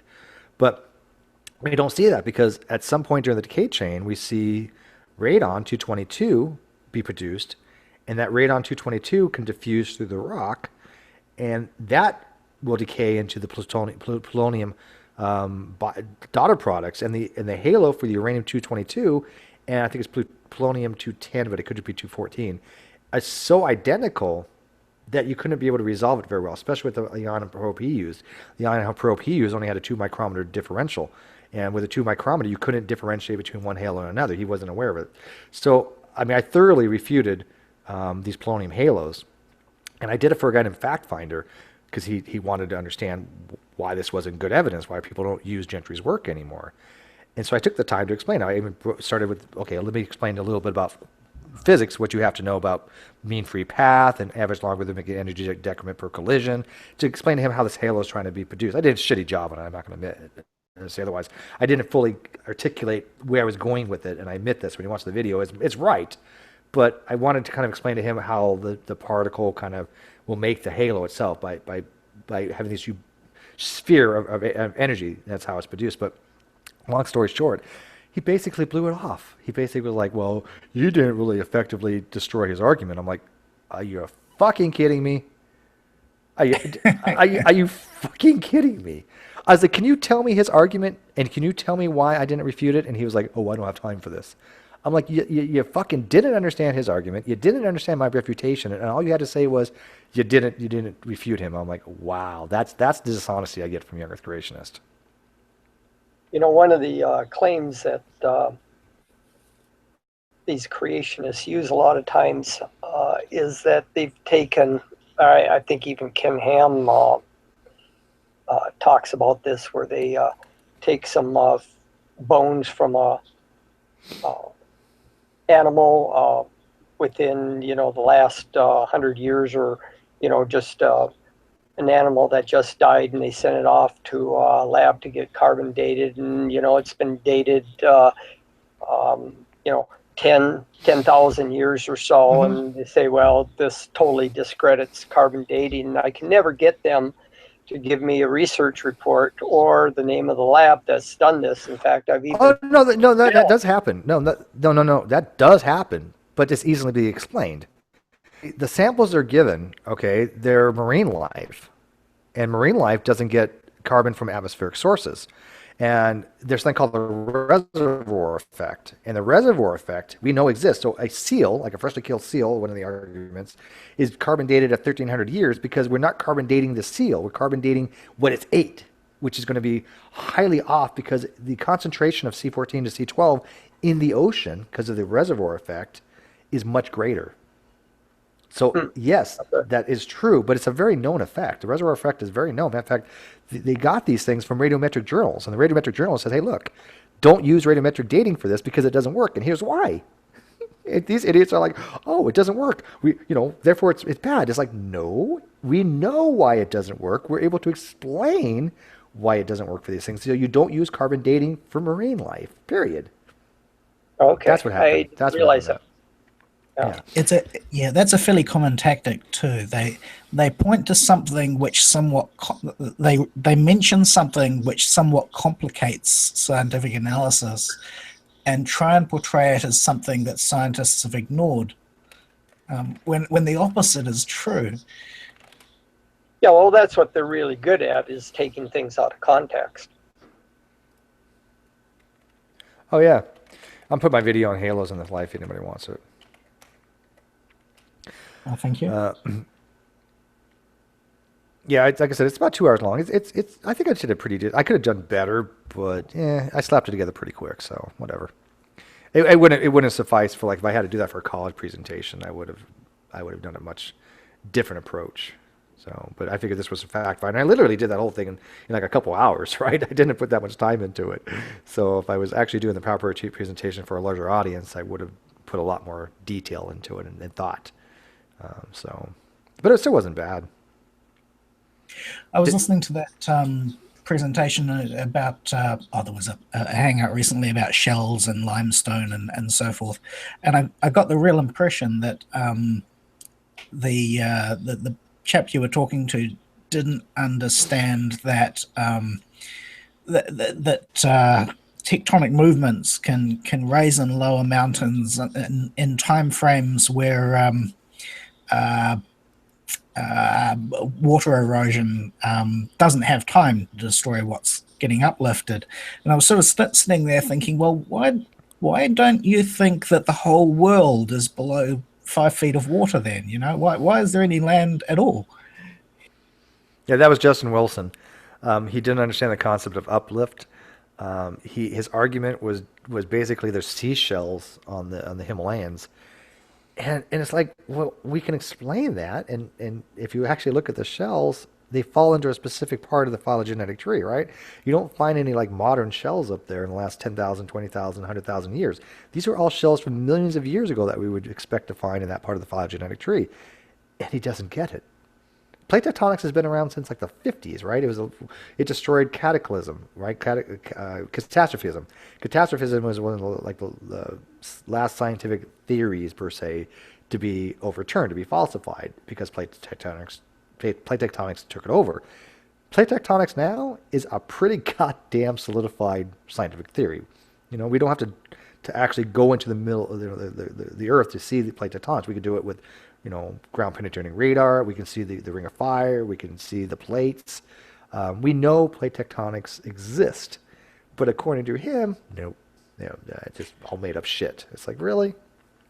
Yeah, I don't think I'd go as far as calling catastrophism a theory anyway. I mean, did it make any useful predictions? No, and I use the term colloquially, and I appreciate you pointing that out. It was not really a scientific theory as we consider to be modern science. I wouldn't consider it, but it was definitely the most prevalent mindset, right? But it was never confirmed. That's why I can't call it a theory. To be a scientific theory requires confirmation. Brenda went over to True Empiricism? Really? Well, she's in the live feed at least. He actually got 10 people watching? Damn, what's wrong with you people?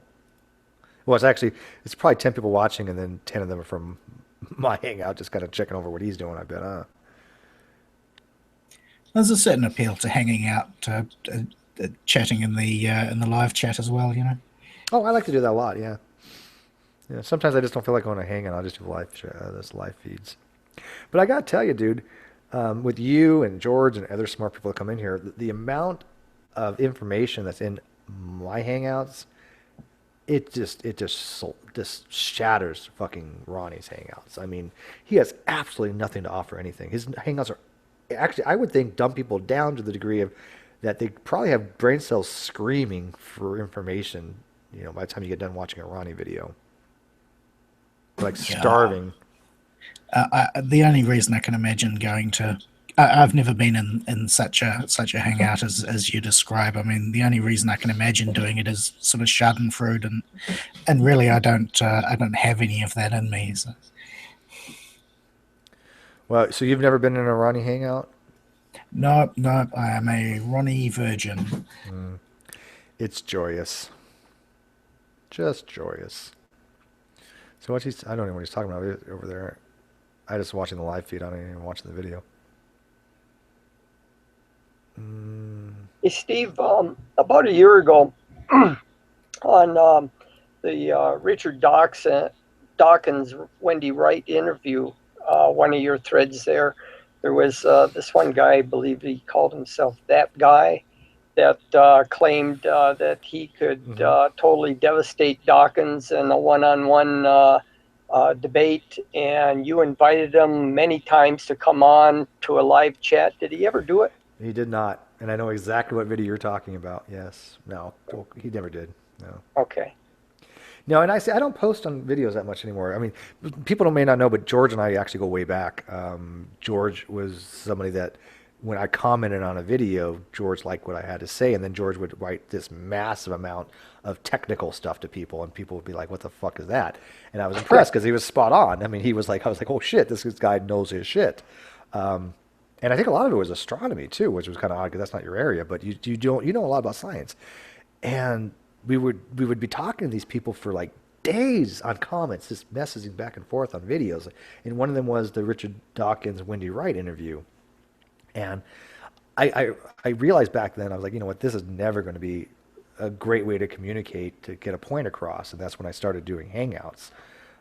Because you never could convince anybody just by that kind of format. But it is fun. But God, these people were stupid, weren't they? Massively stupid.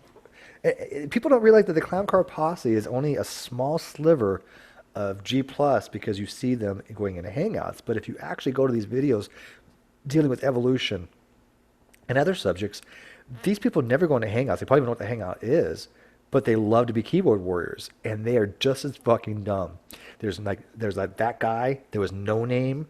There was Conga Pip.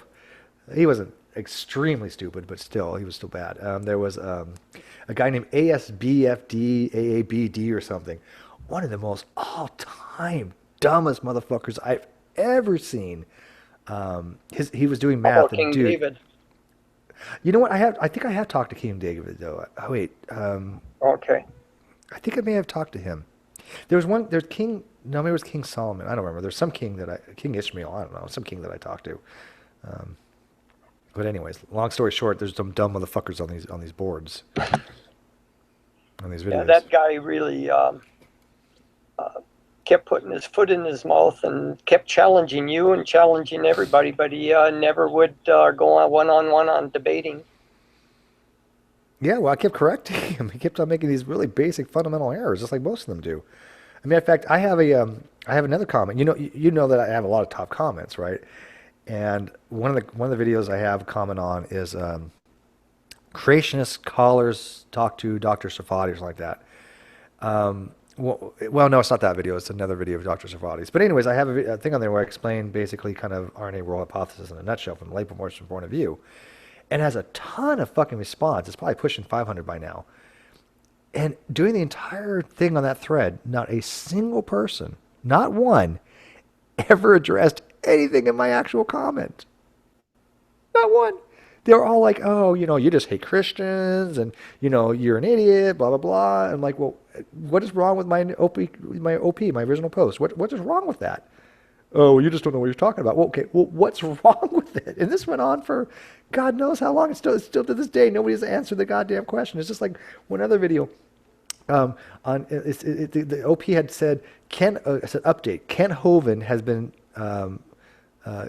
all charges dropped against Ken Hovind, right? And so I've commented, do you have evidence to support this, that all charges were dropped against Ken Hovind? This was like a year ago, and people still comment on there saying, you just hate Ken Hovind, you blah, blah, blah, blah. I'm like, where's the evidence for the initial post? And like once a week I used to go there and go, any evidence yet? It's fucking hilarious, man.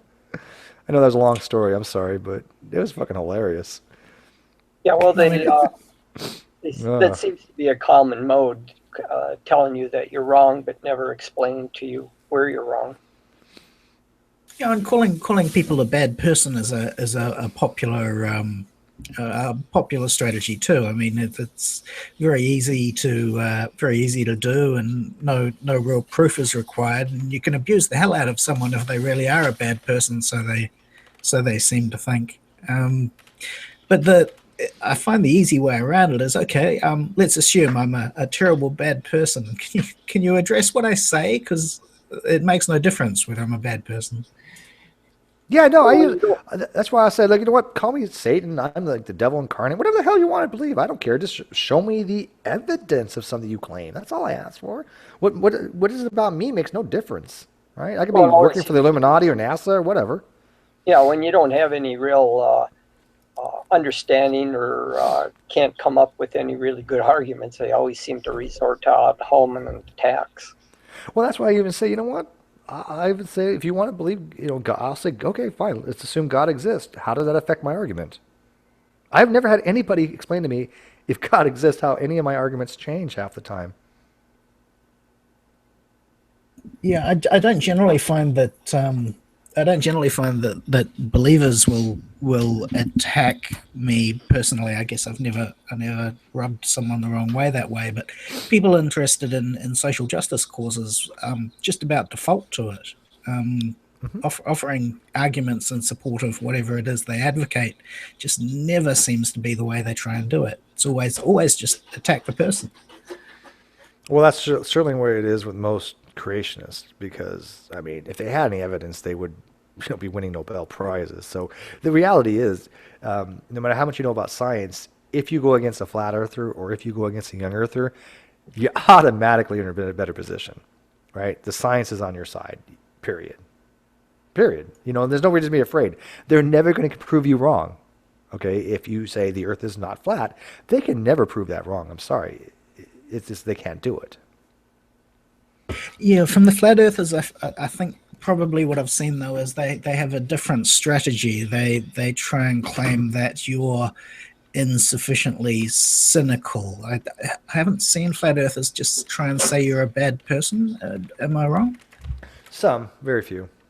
No, it depends on the person. I get all kinds, right? Some people hate me just because I give them so many chances. Like, for example, I had to kick Claim Your Inheritance out the other day because after like 8 hours of him just bullshitting us and not getting anywhere and not listening to him or not listening to me tell him, look, I'm tired of the rhetoric. I'm tired of you insulting people. Even though we were insulting him, but I was like, you calling people a liar when they're trying to help you. Calling Hogtie a liar kind of pisses me off because Hogtie is the most honorable person I know, or one of. And I'm like, look, I'm going to keep hiding you from broadcast until you stop with the fucking rhetoric and you just answer the goddamn simple questions. He couldn't do it. I'm like, okay, I've had enough. I mean, what are you going to do? Well, some of the flat earthers that wait, one sec. Avenger, I'm not talking about flat earth. That was just 30 seconds. Sorry, go ahead. My bad. I was just saying some of the flat earthers I've encountered have referred me to what I call one of their Bibles. It's called 200 Proofs the Earth is Not a Globe. Have you ever come across that? Yeah, that was is that like in a really nice color brochure type layout? Yes, it's about 30, 40 pages, something like Yeah, that. I've had it And downloaded I had a once. lot of fun with that. It was interesting reading to figure out uh, where the faults lied, where the fallacies were in their understanding of physics in each one of the proofs. And, for example, one of them was they're objecting to the fact that there's satellites orbiting the Earth because the temperature up there is tens of thousands of degrees. And, of course, no satellite could ever survive that. And I just spent I know the argument against that. amounts of time trying to explain to them what the concept of temperature was versus thermal mass, and they just could not get the fact They that don't you understand can it, do have they? thousands of degrees of temperature without having much heat transfer. Correct. Yeah, I mean, you have to do with particle density. Okay, if you have one particle with high kinetic energy, right, and even a couple of them, and you have something that are thousands of degrees, who cares? They're not going to do anything to you. Now, if you had a bunch of them, then you're fucked. Yeah, But, exactly. it's the temperature is a function of kinetic energy. They don't really seem to understand that. And one particle or something at high speed is going to have a high kinetic energy. It's going to have a high temperature in that regard, but it's not going to do any damage to you. Exactly. And actually I constructed a few experiments for them to try. I said, well, turn your stove burner on. Now hold a thermometer in your hand, put your hand over the burner, and you can find that the air might be upwards of 180, 200 degrees, and you're not really damaging your skin at all. But now take a boiling pot of water at 200 degrees and stick your hand in there and tell me what's going to happen. Exactly. Which one's denser? Yeah. Yeah, But, I mean, they don't understand these simple concepts, dude. It's just like, Actually, this leads me to ask: is there a Google Hangouts bingo page anywhere on the internet? Because I can imagine making a wee bingo game for diversion, abuse. I'm sure that there were all sorts of very standard debating tactics. I have Ronnie Bingo. You want to hear the Ronnie Bingo? I'll tell it to Yeah, you. go on. Oh, sure. Give me a second. Ronnie Bingo. Ready? Okay. Now, again, this is a bingo card. So whenever he's talking about any of these in a hangout, you have to take a drink and you put your little mark on the bingo card. Okay. Now, you tell me, I don't know how much you listen to his hangouts, but you tell me if he ever does these. As a matter of fact, Jake Herder disappeared. So, Jake, you listen to his hangouts. You tell me too. Yes. So you tell me too if these are not perfect bingo things. One, well, I'm very stop. You can tell by the amount of laughter. Drink. Continually muting. Okay, I got the fireball right here. Screaming from under the bed. Again, this is either something he says or does every hangout. He'll say, they're screaming from under the bed. Poisoning the well. What's screaming from under the bed mean? Screaming from under the bed is, okay, long story short, this is actually kind of a coinage phrase that Hogtie came up with. And basically it means that somebody who's hiding under their bed just yelling but doesn't want to get actually into the fray, into the debate, right? They're just cowards, basically. Somebody who hides underneath their bed but screams from there, you're wrong, evolution's wrong. But when you try to challenge them, they're underneath their bed. That's what they call it, okay? Makes sense. Yeah. He ejects somebody. Has to happen every hangout. Sharpshooting. He loves to sharpshoot. That would be a free space. No. The next one's free space. ATP synthase. Coordinated objects assembled in a fashion to give an overall function. Yeah, that's the free space. I call it AP in my bingo. It's ATP mayonnaise, but you would get a kick out of that one because you're hang out with him. Yeah. Hey, oh yeah. What's ATP synthase? Is it an enzyme, Jake? Is it an enzyme? It's an enzyme that that's as far as I got. That's all you needed to get. He still said you were wrong. Why would you say that? Well, that was funny. Long story short, for George, who hasn't been around a while, and Chris, Ronnie had asked Jake what ATP synthase was, and he's literally In giving a the conversation Wikipedia that was thing. to be about a logical argument against ID, but of course we had to, test my knowledge of molecular genetics, Sharpshooting. biology, and yeah. Yeah, so he asked him what's ATP synthase, and he started saying, well, ATP synthase is an enzyme, and he shut him down going, no, that's wrong. And we're like, how is that wrong? Of course it's a goddamn enzyme. It was funny. I'm reading this from like Talk Origins, like what? And what makes it worse is I made a video about this, Chris, and I even put in the comments section that I had cut out some fluff to make it flow better.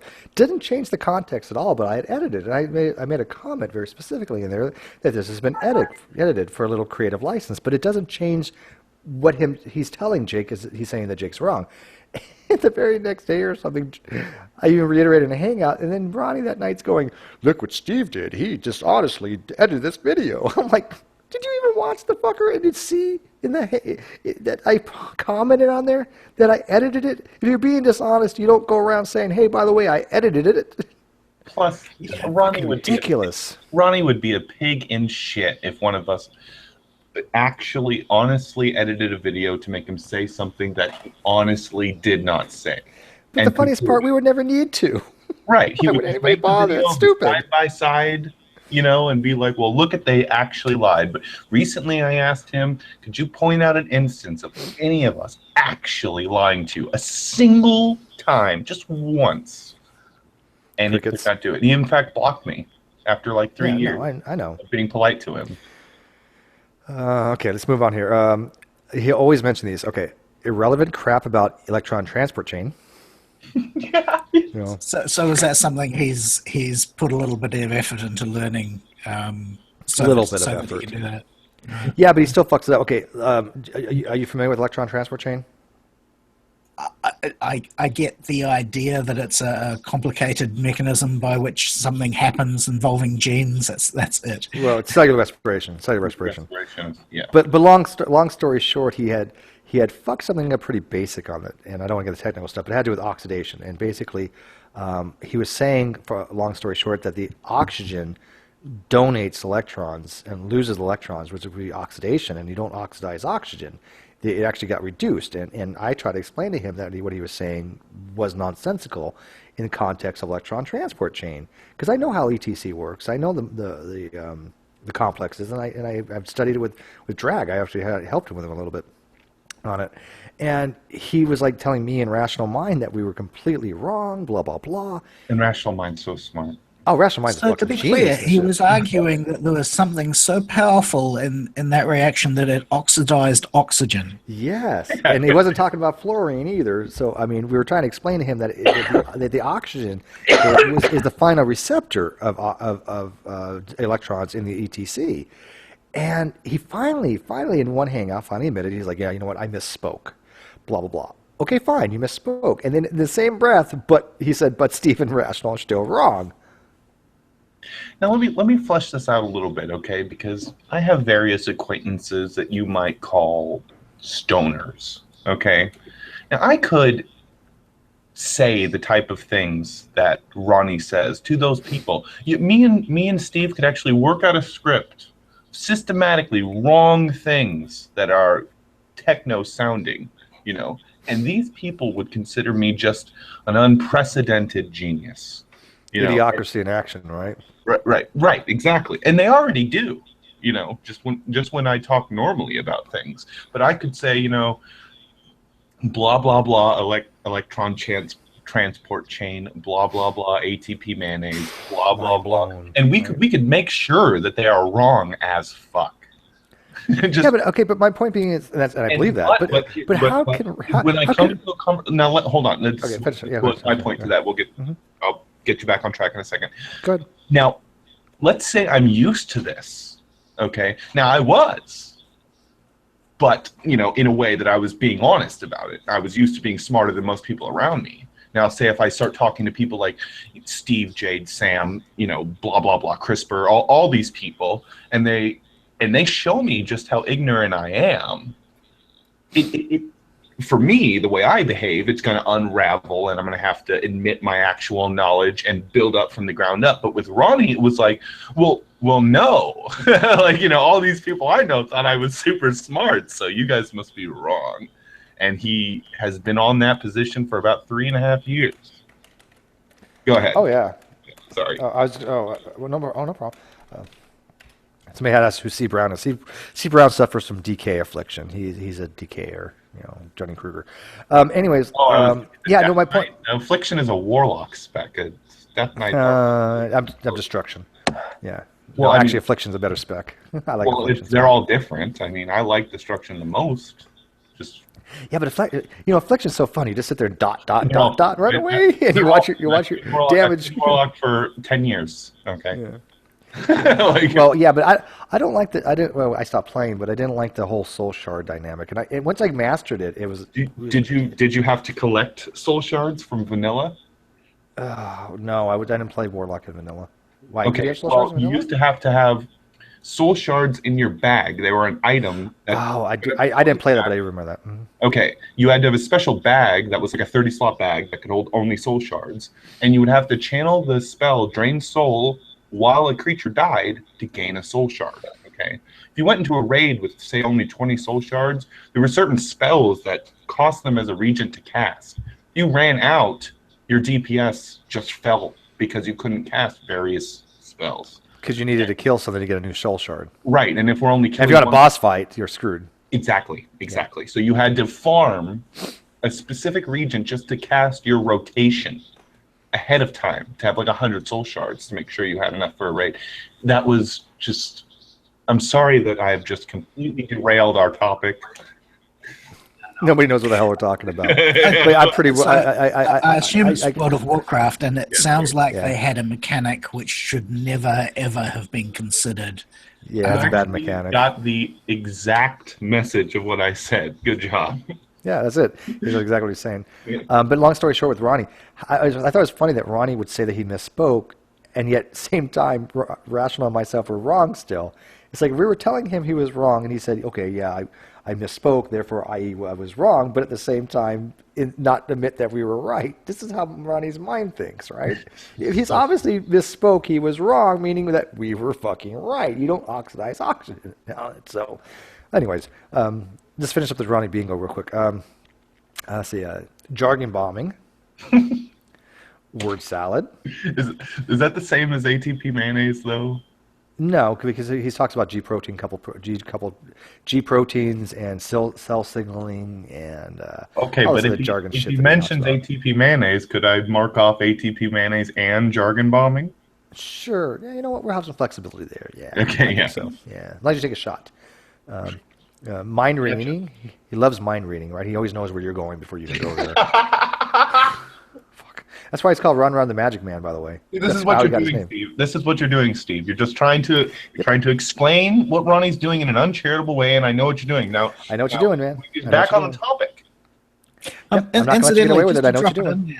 Just to drop it in there, Steve, you're really good at mind reading. I've noticed when other people start an example or a going down a track, you very often know to direct the conversation straight to them because you've worked out where they're going, and I'm always like, what the heck? I had no idea where they were going. Because I've been doing this a while, and I've heard a lot of these things before. Plus, I'm not an idiot.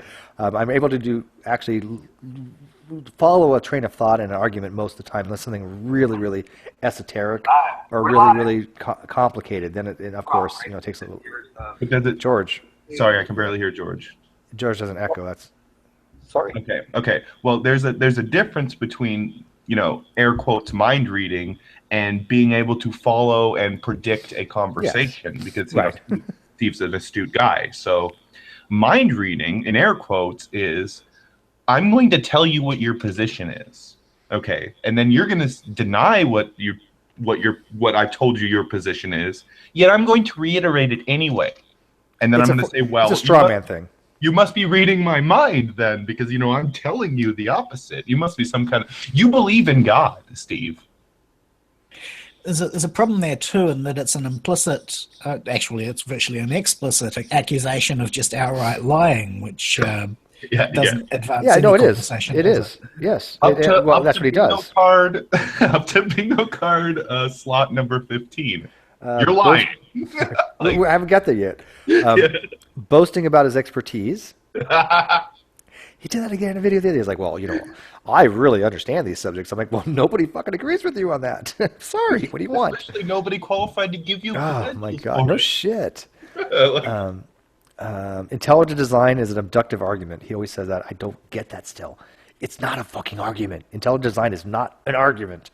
It's at worst, at best, I should say, a conclusion based upon observation from a very poorly constructed methodological approach, but it's not an argument, inductive or otherwise. Well, I mean, it can be constructed as an inductive argument. It could, but not the way he's done it. Okay. No, he has specifically said it's an abductive argument. I know. 333,000 times. That's the problem. The way he actually structures his rhetoric is an inductive argument. We always see X, Y, and Z. Therefore, X, Y, and Z applies in this situation.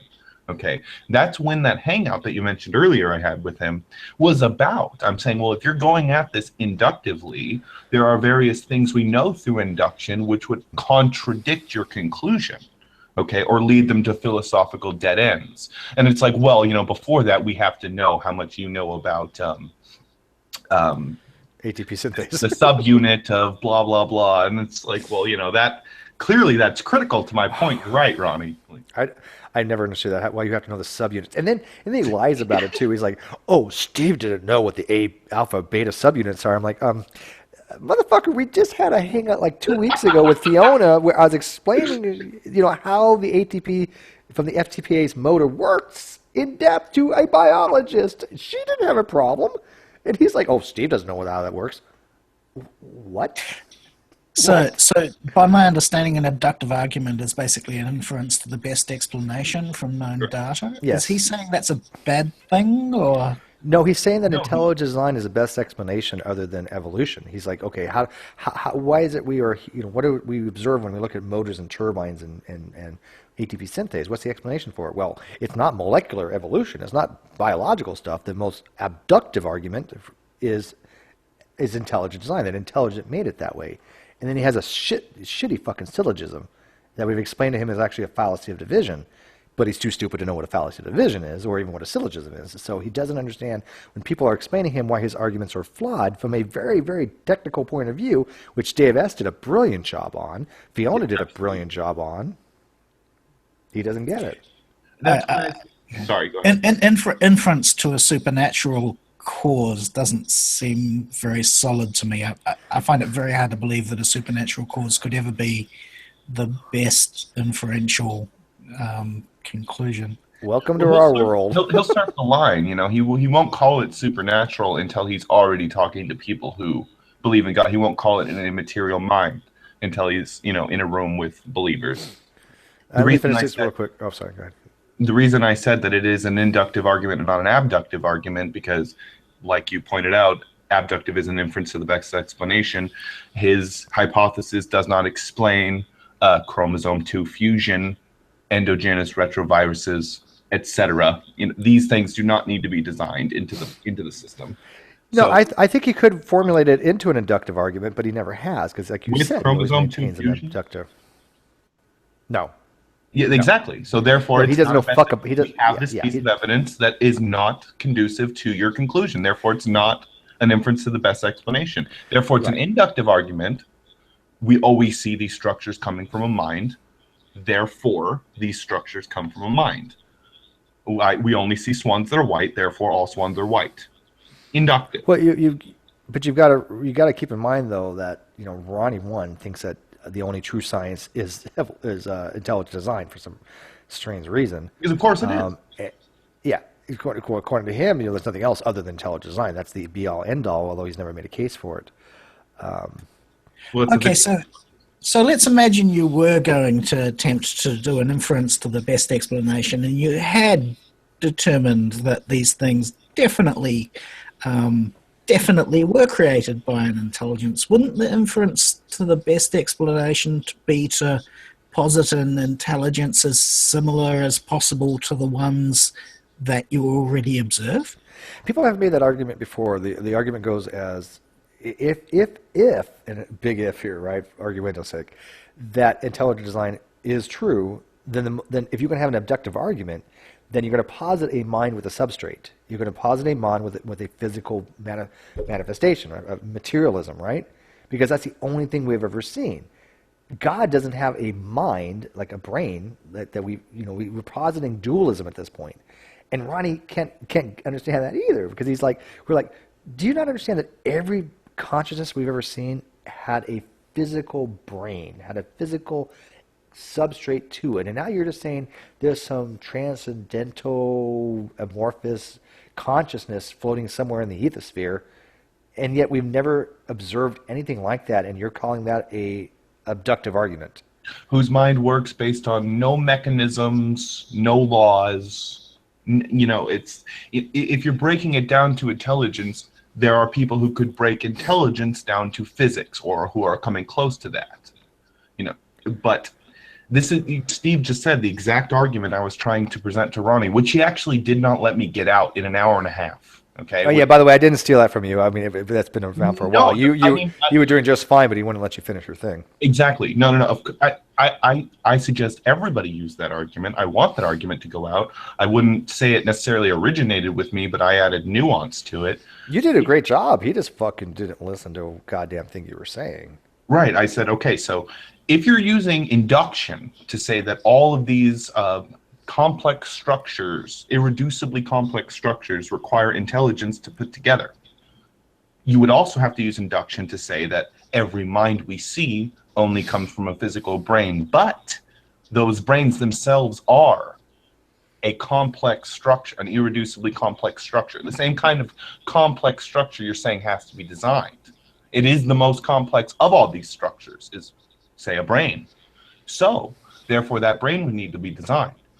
So, whatever designed that brain would need to be a mind, and since we only see minds come from brains, that mind would need to have a brain, therefore that brain would need to be designed, and you lead yourself into an infinite regression, which is a philosophical dead end. That's it. Now, I'm going to argue they don't even get to approach that level just by inference. And the reason is that there appears to be a huge leap between saying that human brains couldn't make this complicated thing, and a God brain could make this complicated thing. But the argument from inference has to posit the most similar thing there is to brains or intelligences that we already know exist. So there's this incredible leap from humans couldn't do this to there is no mind possible which could do this except for a God. I think it unguided processes. I think that you get out of my entire line of argument by saying these things came together by unguided process. I agree. Unconsciously guided process. I agree. And but we were granting arguendo that had effectively been eliminated. I want to read out what I'm going to finish this being real fast. But Awesome Avenger, thank you for your comment. He had something really nice. He said, so I'm now down to just Steve McRae's channel, the whole of YouTube, and you thought there'd be more than just one decent channel. I appreciate that. That makes me feel good. You know? The content I have is decent for the most part, but it's only a few videos, and I'm not going to do just hangout after hangout, just try. No. I want to plan out my. So he can watch my videos. He might like them. I mean, there you go, Jake Herder. There you go. Add him. I actually. But I mean, I'm flattered that people like listening to our stuff and people like listening to us talk. I think it's awesome. Before you finish the bingo, and I will definitely get you onto that point. I made a video, and it has the most views of any video I had. It's like almost at 700, which I only have like 50 subscribers, and I just started, so that's a lot for me. It was a response to this guy named Jeff Durbin, who's a preacher in Arizona, which is actually where I live. I didn't know that when I did this at the time. And he made a video made out of a seminar he did in, I think, Iowa, where it was called How to Completely Refute Atheism. And he just went through some really surface level presuppositionalism, really easy to refute stuff, okay? And I made a video, which is How to Completely Refute a Complete Refutation of Atheism, where I just streamed his video and commented on it and just rebutted everything he said. and he does a radio show called Apologia Radio or something like that, where he talked about my video for 15 or 20 minutes. He completely strawmanned the shit out of me and played like 10-second clips, you know, and not actually like 1/5 of the way through the argument I was articulating, but he still was like, and this atheist and the atheists and the atheists, and I was like, oh, that's cute. Sadly, my most popular video happens to be G-Man, the one I did on G-Man's, and I have that one on my phone. I think that video is funny. That's the one where he says a dog lives millions of years 3 times. Yeah, it's. I mean, I'm never gonna have any. Okay, you got to remember, in our little circle, right? We're in a little niche, right? We're not gonna get the hundreds of thousands of views, right? But if you hit 3,000 in one of our little niches, I think that's exceptional. Okay, because I've looked at some of the other channels. It is, and that's going to be 3,000 by the end of this year. I think it's going to hit. I've already told you. And you can make mashups of cats and dogs and parrots and get hundreds of thousands of views and get a big YouTube channel if you wanted. Yeah, but you want to do it around content you want to do. Yeah, I'm doing content I want to do, and I'm thrilled to death that hits 3,000. I'm happy with that. It says a lot to the fact that that video is a high-rated video. People like it, and it's not the only one. I have a few others. But anyways, long story short, with the running bingo, I'm just going to read a couple of these. I'll save my favorite one for last. You need to show the mechanism. You're being dishonest. You're lying. And then, long story short, my favorite one is, I came up with this one. I came up with all these, I think, but one. Ready for this one? When he mentions any name from the Discovery Institute. Because, you know, Meyer says, you know, or, yeah, Steve, have you read Steve Meyer? I mean, Dembski, it's like, he just picks some random name from the DI Institute as that's his whole fucking argument. What's funny is I've read that Stephen Meyer paper. I've read Signature in the Cell. I've read the Design Inference. They are complete shit trash. I can't imagine. Have you read them? No, I haven't. It's a waste of time. Yeah, I don't read that much anymore. I mean, I never had to reference them a single time. I read them just to be more astute in these conversations, and it was an absolute waste of my time. I got to tell you, I've had so many people have discussions with me when it comes to like Darwin's Black Box and all these other books. That's Behe's book, yeah. Yeah. That, you know what? I don't think I have to read them because they pretty much tell me all I need to know about it for the most part, right? I mean, if they said anything groundbreaking in that book, they would have started a scientific revolution. We would want to know if these things are true. Yeah. No, I have a bucket list, and I'm pretty bad at it. But the next book I want to read is called The Cosmic Landscape by Leonard Susskind. Leonard Susskind is one of my favorite people on Earth. Did you ever read that book? Because, I mean, I hear it's I haven't, really but good. Do you know that he actually has all of his lectures? He's a professor at Stanford. Mm-hmm. All of his lectures on quantum mechanics, on string theory, on YouTube for free. Mm-hmm. And I've watched a lot of them. How do you think I've got up to date on a lot of this shit? It's almost how I've been able to grasp that a lot of these things are pretty much beyond my capacity without a lot of my time. And did you watch one on general relativity? It starts off really awesome, and I'm like, yes, this is great. Halfway through it, I'm like, fuck this. I'm like, what the fuck is a Hamiltonian? Like, I don't know how to do this. Like, yeah, I know what a Hamiltonian is. I know what it is. The combined thing of all energies in a system, potential and kinetic. I still can't do the fucking shit that he does. It's like I can't either, and it's like, honestly, the shit that you talk about goes over my head really fast, and the rumpus, and any of the really physics-educated people, and it's like, it's that humbling thing that it's like, man, you do not understand. Take your seat. You know, if you are able to comprehend these things and actually understand them, you will understand the words that are coming out of this person's mouth, and you will know if they're wrong, And that's I get my validity from other people. I admit it. I get my validity from other people. George is a mathematician, or he's got a master's degree in math. Chris here has a degree in electrical engineering. I don't think either one would basically, and correct me if I'm wrong, but I don't think either one would say, Steve, you absolutely don't have a fucking even basic understanding of science. I mean, if you do tell me, I'll accept your criticism, but not in a million years. But I'm fine if you do. I'll kick you, but I'll accept it. I mean, I just I would hope not. Probably would not put myself into a position where any of these people would admonish me for my ignorance. No, I would, dude. Jake, I didn't know who the fuck you were until you had that discussion with Ronnie. I'm like, I love this guy. This guy's awesome. Ronnie's a and when Ronnie's a prick to you, that made it even the icing on the cake, right? That's why I made a video about it. He hated that, by the way. For a really good feel for how Hamiltonians work, by the way, Susskind wrote a wee book called The Theoretical Minimum, in which he covers a whole bunch of physics in a really accessible way, and you end up getting a real feel for classical mechanics out of it. One of these days, I might sit down and I get, I have a couple whiteboards, and maybe one of these days I might actually learn about it more. But I prefer the old chalk and board kind of thing. But when I was in nuke school, that's how we actually wrote. You actually had a chalkboard. You're up there. You're just like writing out fucking formulas and shit. Yeah, there's a legendary story about how Edward Witten went in front of a string theory conference and on a chalkboard showed how all 5 different competing views of string theory were all different aspects of the same thing. And he basically started M theory, which is Stephen Hawking and Edward Witten's like best bet for the theory of everything. Chalk. Yep. Yeah. No, I mean, I'm at that age now where I have a cursory understanding and I have a cursory interest, but I'm never going to be delving into this stuff of any great detail.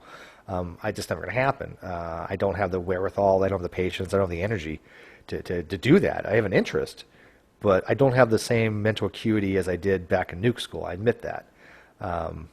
But I find it fascinating. I mean, the fact that people can actually do this shit still amazes me. I mean, the earlier we had General Han Solo in here, Jake, and we're talking about Maxwell's equations and how we're doing cross products and dot products of Dell operators with fields. And I'm thinking, God, you know what? I've had to do this shit. I remember doing this shit. I can't do this shit. I remember Suskind's lecture on dot products, and that's the only reason I even recognize what you just said. Because I have watched all those. Doesn't mean I actually. I mean, I suspect a lack of capacity in myself to understand those things, but what it does is it confirms one of my fundamental beliefs that when it comes to certain areas, people with certain qualifications, I can just take what they say at face value and say, that's what I believe. And when they say otherwise, I say otherwise, because I've tried to do what they do. I realize they have more capacity, legitimately, and what they say goes for me. And that's true for biology, it's true for physics, it's true for geology. And when we get into these theological discussions, I'm saying, well, all these guys disagree with you. All of their models do not have your God in them. How do you explain that? And they can't. They can't. Then they sharpshoot me on ATP mayonnaise because apparently I just have no fucking idea how it works. Why wouldn't? But he's never explained why it matters. I mean, who the because fuck it's a turbine. It's not. And you know what? I remember I was actually going to. I challenged them to debate on that, and I was like, okay, you know what? I know a little about turbines. Let me show you how turbines work. Let me show you how the stages work. Because I remember pressure velocity compounding. I remember Rateau and Curtis stages. I can explain it. Yeah. And I was going to fucking just blow his ass out of the fucking water. Oh, I was bated breath. Yeah, as soon as he realized that he didn't have a leg to stand on because the conditions given for the debate was strictly on that, he fucking backed the fuck out. And I had done my presentation a little bit. He did not just back the fuck. He did not back the fuck out. He invented a situation where he accused you of backing out. I had actually shown. I actually shown Rumpus and Hannah, a few other people, my presentation. I didn't finish it, but I mean, what I was kind of going for. And Rumpus was like, he's a physicist, but he's like, oh yeah, he's like, that's gonna fucking just blow him out of the water. Oh, it's absolutely spot on. Yeah. So I mean, I like to get affirmations from somebody with an actual, degree in these things because I want to make sure I'm on the right path. But he checked out my math. Yeah, he checked it all out. He's like, yeah, dude, that looks right to me. And he's like, I love the explanation, love this. And I'm like, how can fucking Ronnie even survive on this kind of debate, right? He's just gonna get annihilated. This is awesome. And then he accused me of backing out. I'm like, are you fucking out of your mind? He engineered his ability to accuse you of backing out and then repeated it ad nauseum. It was like, for fuck's sake, dude. Like, Oh my I mean, God. if I just walked up to this situation as somebody who did not know either of you, I could tell night and day that Steve is in the right here. It's just that fucking simple. Like he basically here's the situation. He agreed to the debate terms that it was going to be about the turbines, the ATP synthase and the turbines. Then he said, but I also want to have a discussion about ID, right? Sort of. What he said was, because the what I want to do for debate was comparison contrast to, is ATP synthase a viable analogous language to being a turbine? Okay, because there are some similarities. I will even start off by saying there are some similarities of a rotary engine. It is a proton turbine. I'll call it that, but that wasn't my argument. And he said, absolutely, yes. He didn't even think twice about it. 10 minutes later, he's in another hangout, right, that he started up saying, okay, well, I want to do that, but I want all these other conditions. And I'm like, wait. Once you negotiate... was another topic, correct? Yeah. Oh, yeah. Intelligent design, evolution, that kind of shit. Okay. So I'm like, wait a minute. Right on that. And yes, you're right on that, yeah. Steve comes back and says, well, no. Okay, I'm not going to get into a quagmire with you about an endless amount of topics. This is one topic. Similarities between the ATP synthase and a manufactured turbine. Okay, and then Ronnie insisted that he do the thing about ID. Steve said no. Okay, I'm not even going to do it at all. And then true empiricism accused him of backing out. Okay, and that's equivalent to me saying, okay, Steve, you and me are going to have a debate about X. Okay, Steve agrees to the debate about X, but hold on. Instead of just a debate about X, we also have to talk about all of our sexual partners. Yeah, he tried to renegotiate the terms after acceptance. Who does that? Well, no, I don't want to talk about that. That's personal. Well, you're a coward. You don't want to talk about that. You're backing out. Well, no, I mean, I thought we agreed to X. And it's like, but I want to talk about Y. Well, I mean, but when I propositioned this to you, it was X. Well, Jake, but you're just a big poopy head. I guess what surprises me there is that he backed out of the debate in advance rather than just trying to effectively corrupt the subject during it. Did he think he wouldn't be allowed to get away with that without significant embarrassment? I mean, who was gonna... No. Everybody knew that he was full of shit, except for the Clown Crow posse, who all stuck by him like, oh, Ronnie's right. And I'm like... I mean, who does this? Like there are Trump supporters, okay? Yeah. Trump said he could walk out in broad daylight and shoot a man in the street, and there will still be people who support him. There are people like that with Ronnie. There just aren't. It's disturbing, because again, it's a concept is simple. Look, I negotiate with you. We come to a meeting of the minds. We both agree on something. You cannot fucking change the terms after the fact. That is a simple contractual thing. I mean, who does that? And that's only one side. Like this is the logistical side. He's being fundamentally dishonest. But in the actual conversational side, he would be fundamentally dishonest as well. I could have a conversation with anybody where I steel man their position. I take their position for what it is. I allow them to finish. I am polite to them. And we actually get somewhere, or we at least get our points out for the audience. Okay? But when it's true empiricism, G-Man, Antonio, or anybody that falls under the label of the CCP, which is a very specific thing, okay? It is a WWE match, okay? It is you are scoring points, and you score points by interrupting. You score points by changing the goalposts. You score points by strawmanning, misrepresenting, and making it seem like somebody like Steve I could present an argument here, argument X. Steve could absolutely level argument X. Just bam, bam, bam, it's gone. And I just denied that happened. That's a point for me. Okay? And I deny it happens again. I just denied that it happened. And now I'm going to accuse you of something personal. And now these are all points I've scored. Now we're going to compare the scorecards of my arbitrary point scoring, and I'm 30 points ahead. Therefore, I've won. That's a pretty well good summation. Yeah. Yeah, it's, You know, it's a very dishonest tactic. Brenda said she was going to bed in my hangout, and she's been over in True and Pearson's hangout. And I'm like, wow, that, I don't care that she did that, but it's funny. It's like, are you really going to go in there and be abused more than you already have been? And she does a wonderful job, don't get me wrong, but why waste your time? I don't know what the fuck they're even talking about, but it's got C. Brown in there, so it can't be fucking too brilliant. So I've got a question on a different subject. I'm an outside observer, and I'm noticing that even quite reasonable people appear to be having conflicty disagreements about your upcoming election. Like, I'm just trying to find out, is there anything unusual about this election, or does this happen every election? No, it's very unusual. This is the weirdest one I've ever seen. And if we're going to go into politics real quick, I'll just give you a real brief nutshell. I think right now Hillary does have the lead. I think she probably will win unless there's more information on these emails. I think that if WikiLeaks does release some more things, if there's indictment or anything like that, then Trump has a pretty good chance of winning. As it says now, Clinton does have marginally higher. Clinton would have to carry Florida. He would have to carry Ohio. He have to carry Nevada. He has to carry Arizona. It's unlikely, but it is possible. But I told you guys before that this email scandal was not done. I've said that from the day one.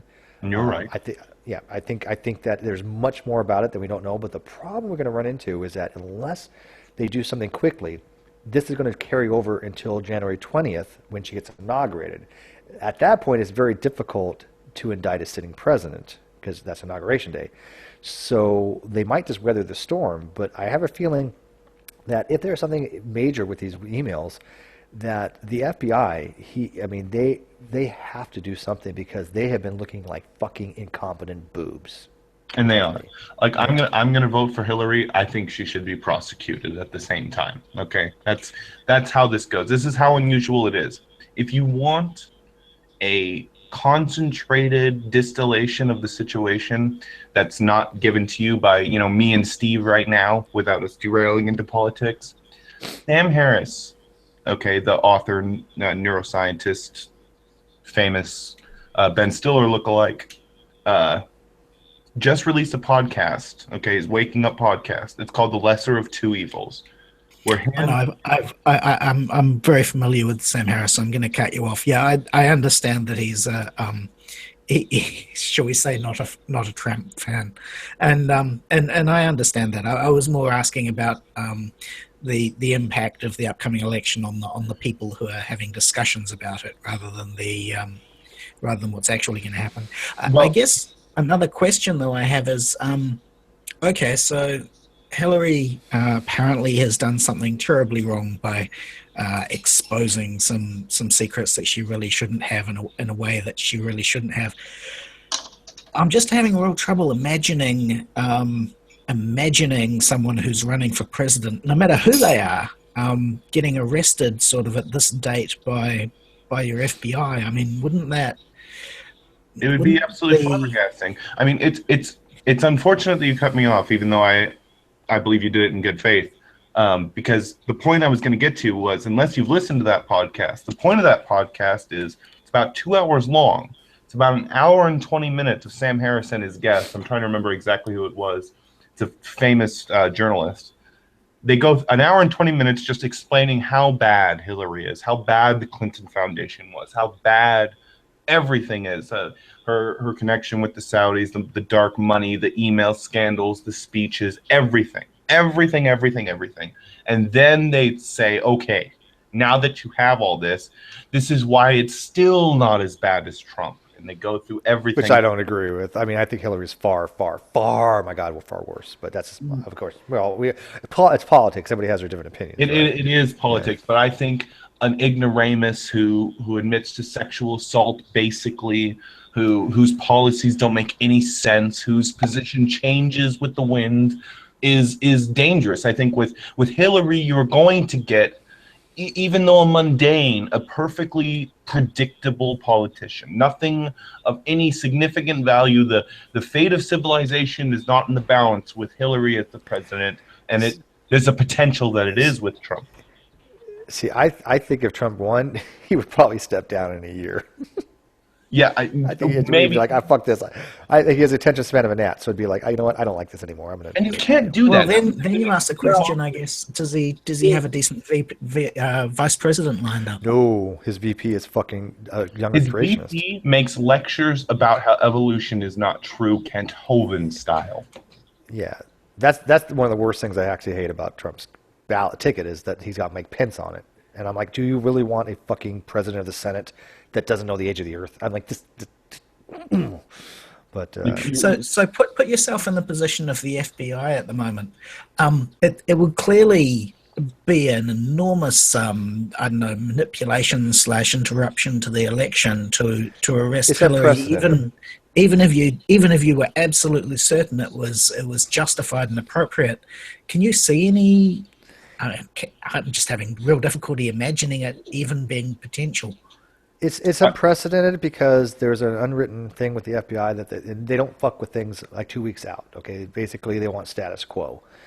However, because he had so many people resigning over this, because they felt, and overwhelmingly, like almost 50%, it's a simple minority, it's 48% of the Americans think Hillary committed a crime and that she should have been indicted for it. Okay, that's a simple minority, but it's still a huge amount. And the FBI is under a lot of pressure, and I think he literally was waiting for something like this to reopen this, quote unquote, because it wasn't really officially closed, but to readdress it, because I think this gives him an opportunity to correct that wrong that he made, because people were pissed at him. I mean, people didn't even talk to him in his own office. His wife was upset, for God's sake, because there was overwhelming evidence that she was guilty of a crime. Overwhelming. I mean, it's just no question about it. Regardless of how not mundane, but I would say bumbling that crime is. I don't think she intended to commit a crime. I think she did. I think that she could have done that in a much smarter way. You could have hid that server in a million proxies in a million different places. I think she was ignorant. I think she still committed a crime, and I think the crime should be assessed and she should be punished accordingly. But I think it's that nature that it's not as malicious as what some people make it out to be, that the FBI is going with. Either way, she still committed a crime. Okay, like Yes. if you go and get drunk and you kill somebody in a car accident, that is vehicular manslaughter. Even if you didn't mean to do it, even if you had no intention, even if this has ruined your life in every way, shape, and form. Okay, you've still committed a crime, and I think it's the same thing with Hillary Clinton. But Okay, so especially with it confirmation. When it comes to classified information, though, it's even worse because you don't have the mens rea. Yeah, you're screwed. By the way, Okay, somebody had so posted one sec. when you guys One sec. Somebody put it in the live feed. Something that's actually a good point. The only really good argument, really off the top of my head, is the fact that Trump wants to change. Obviously, he's going to appoint the next Supreme Court justice, and I don't think he's going to make do some very good picks, and I don't want it's like Roe v. Wade, as he points out, Ginkgo Sue, I think his name points out. That's kind of scary. I don't think that Trump will make a good decision for the Supreme Court pick, and that is something to be factored in, yes. But I hate Hillary so much that, I mean, at this point, I want scorched earth. I'm not going to lie. I want Trump to get in and just fucking do what he's got to do and see what happens. But it's not going to happen. But I mean, cutting taxes on corporations, deporting all of the illegal immigrants who. Well, that's not going to happen. We already know that, Jake. I know. We know that his can happen. position, which I Well, think. no, it's not anymore. He's changed that ever since they told him it's not. You can't do it. He's backed off that. Position like the wind, and I find. Well, of course. So is Clinton. So is Clinton. Clinton used So to I'm be against. going to break this up with another question. Okay, what's that? Clinton used to be against. Clinton used to be against gay marriage. Not many years later, she's officiating one. You're not going to get me to defend Clinton here. Yeah. Go ahead, Chris. So when you guys remove a president, that's called impeachment. That's not. No. So would let's say she got convicted of doing something terrible here. Let's say she actually got convicted of it. Would that remove her from being able to serve as president? Would her VP have to step up? Yes, but impeachment is not conviction. Impeachment just means charges have been brought forth. Clinton was impeached. Bill Clinton. So, yeah, Clinton was actually impeached. Impeached just means that there's formal charges by the Senate to the president. That's all impeach means. So yes, Clinton was impeached, but he wasn't removed. But if she gets indicted, she would be ineffective in her position. And what I think would happen, most likely, was the Resign. Democratic Party would force her to resign. Yes. Yeah. A Nixon style. Yeah. I'm not so sure that would happen. I mean, president can still effectively conduct business while being impeached. Everything I've read so far, the DNC is like, no, we wouldn't. They would not support her. They would ask for her resignation. They would go on her because you got to remember. Yeah, you got to remember. Even if she doesn't, right? And there's 4 years of this nonsense, right? Democrats are never getting elected ever again. Okay, they're done. They're done. If Clinton gets elected and these scandals go on the way they've been going on, and in her first couple weeks in office are in a quagmire, it's not a good precedence. So I don't think the Democrats want that. And what I think may happen, again, this is pure speculation, but it's possible, if they were smart, what WikiLeaks and Jonathan Assad would do, or Julian Assad, would do is wait till the day before the election, because what normally would happen, they could actually put another candidate real quickly. But in this particular case, they can't before the day before the election. If there was something groundbreaking, such that the FBI had to issue a statement or react in some way of an official capacity to denigrate Clinton's character, it would be a death blow to her campaign. Well, you're assuming. So we haven't heard the worst. We haven't heard the rest of WikiLeaks. Yeah, well, you're assuming that the so-called crimes rise to a level that would demand impeachment, and I'm not so sure. I'm not convinced that whatever she's done breaking up for me rises to a level of even arrest. Oh, actually, I think it absolutely has. But hang on one second. I do absolutely think it has. But on the flip side, you always have Obama's ability to pardon her. But that would be a huge mistake. That would not sit well with Americans. I guarantee it. But he could. Regarding the possibility that Assange could release such information, I don't actually think it would matter whether the information was true. I just think it would matter whether the information was believable.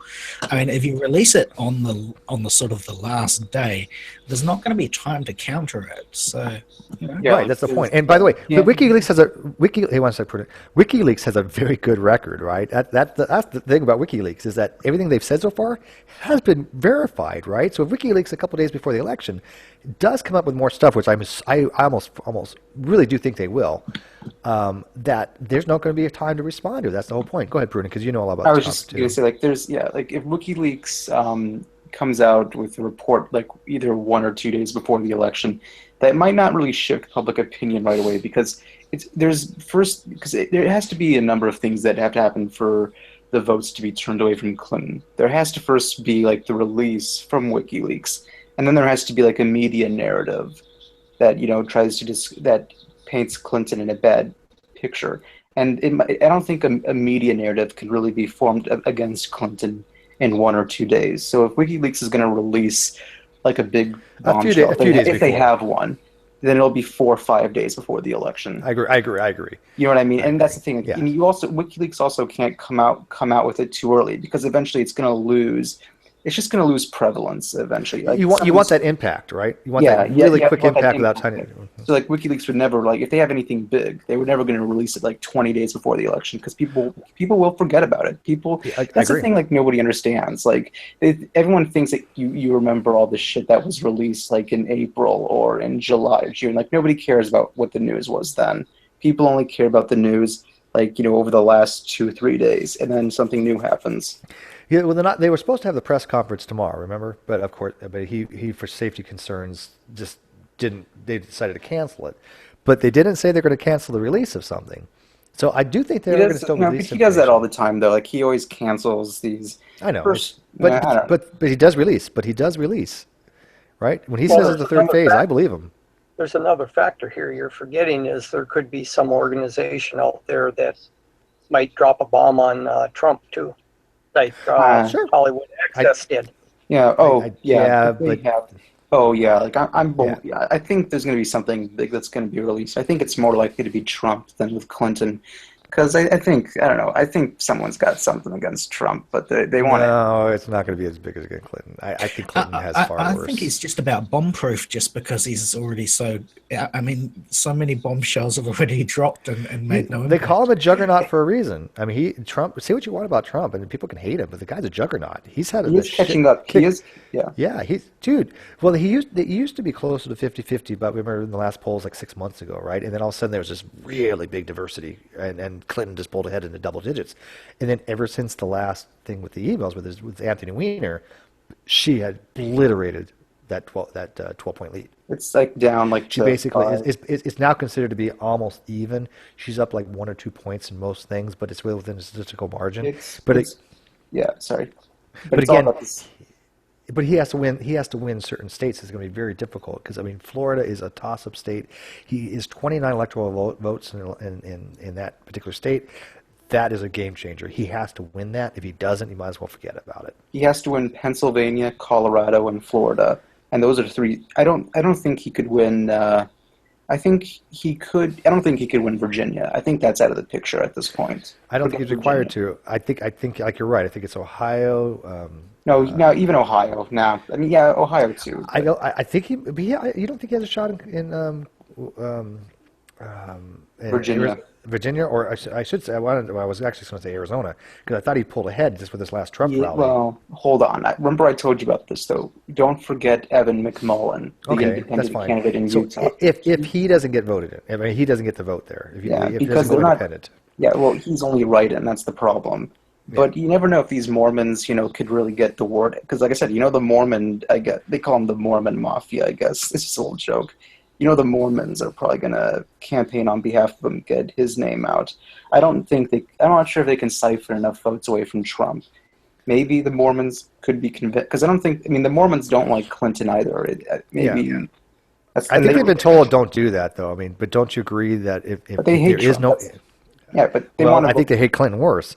But do you agree, though, if there's no write-ins or if there's no independent that gets the electoral votes for that particular state, it helps it helps Trump more than anything else. If they don't, if they do get an independent in there, that's going to kind of screw Trump in a way because he needs everything. Especially Arizona's not a lot; it's 11, I think, and Nevada's 9.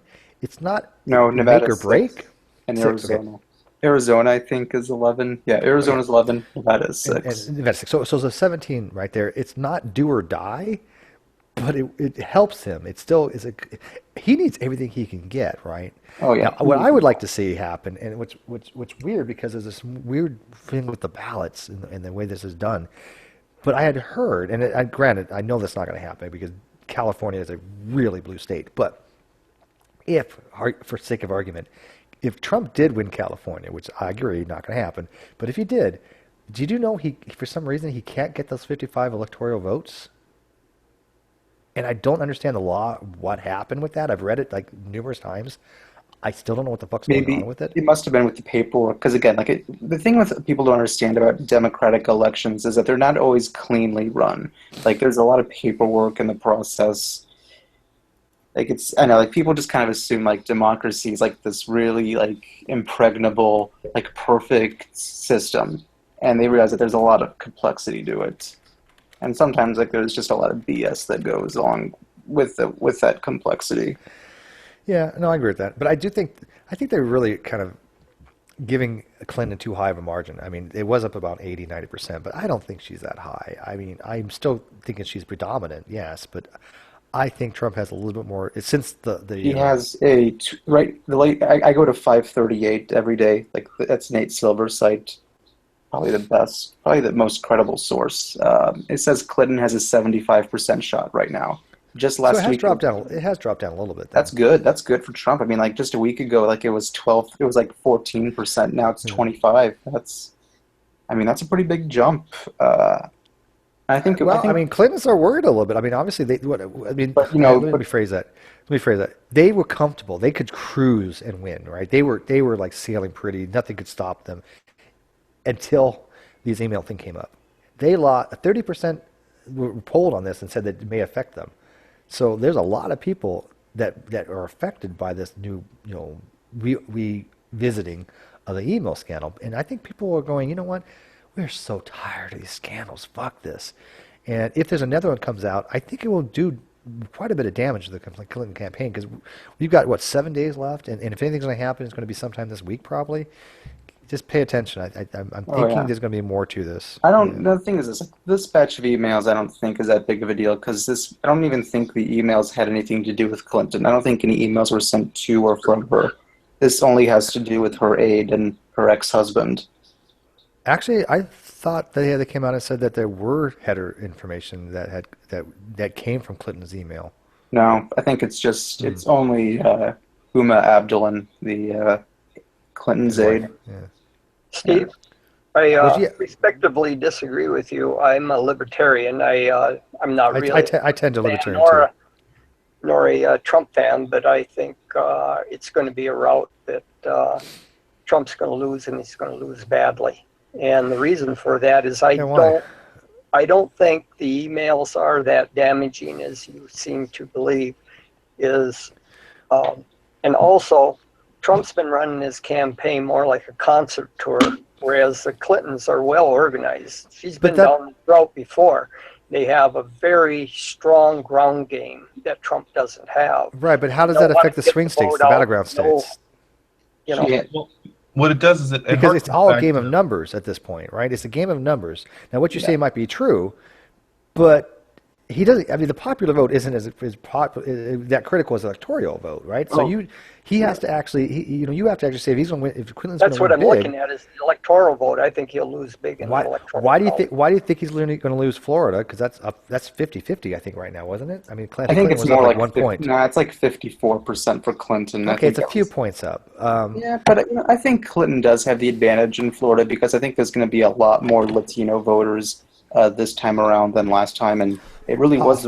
Yeah, and remember back in 2012 when it was Obama-Romney, it was the Latino voters that made the impact. Mm-hmm. I agree, and I think right now that Florida is going to be the key state. Florida will decide this election.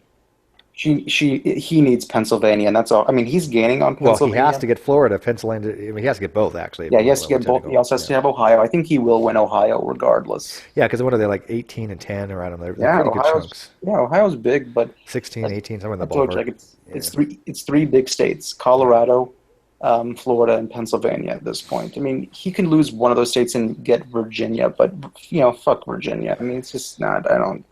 Ohio's 18, I think. He's not going to win Virginia. 18, I just don't think so. Virginia's not even a swing state anymore. It's a blue state right now. Yeah, I mean, I've been playing with the electoral map a little bit too, and I think your assessment's right, Prudent, as of right now. But in the next couple of days, things could change, and that's kind of what people are holding on to. I'll just say this about Trump. Like, one of the things he's done very well is that he's gone into these rural areas, like, of the Rust Belt, and he's capitalized very well in that region, and that's just because these are the people who feel like they've been really screwed over every economic decision. I mean, whether this is true or not, like this is just how they perceive it, and the fact that you can have this kind of almost demagogue figure come in and just kind of mobilize the forces. Almost. Yeah, he's going for the disenfranchised. Yeah, well, yeah. Sure. Do you blame him? Yeah, no, I don't. I mean, that's just how he works. No, I blame him. I mean, he's not qualified for that position in any way, shape, or form. Oh, he's not. Oh, I have never made the argument that Trump's qualified to be president. Therefore, I blame him. You've never heard me say that. What George says harkens back to what Chris asked originally, which what got us onto this point. Trump is treating his campaign like a rock concert, and that is unprecedented. Oh, he has the uniquest style of all time, sure.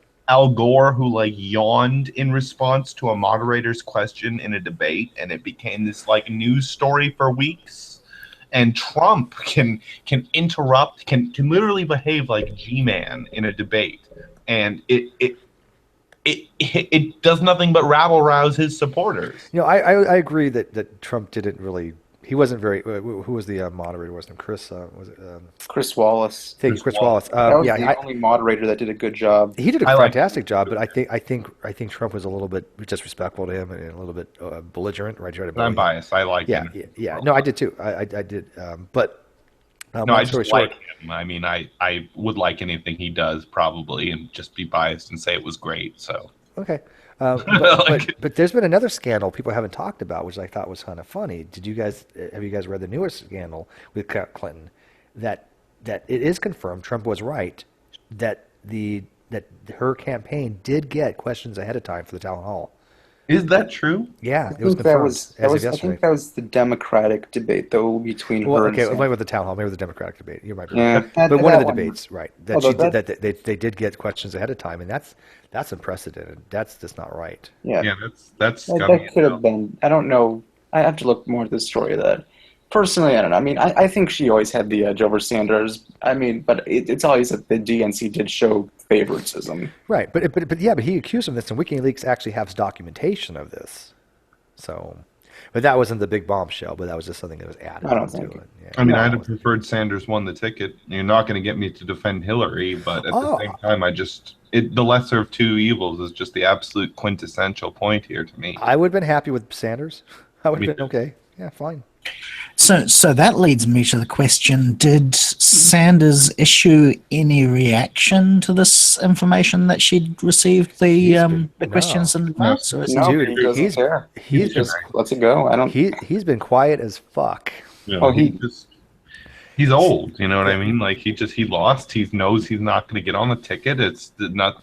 He doesn't want Trump to win. He knows that this is only going to make that more plausible, and he just clammed up. See, I think he fucked up by teaming up with Clinton. I think if he would have gone more independent, he would have at least had a marginally greater shot. Not much, but marginally greater.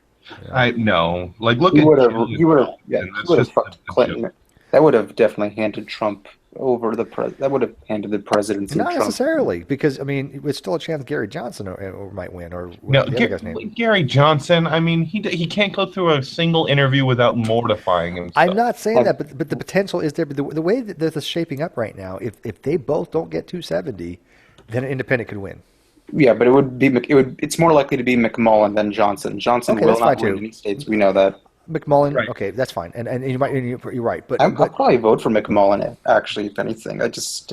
I mean, I don't like him. I don't. There's some things he says I don't like, but.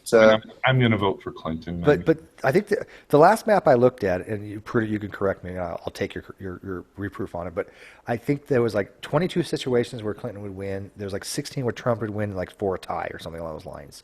So it's a lot more closer than what people would think, generally speaking, because of these independents that are running.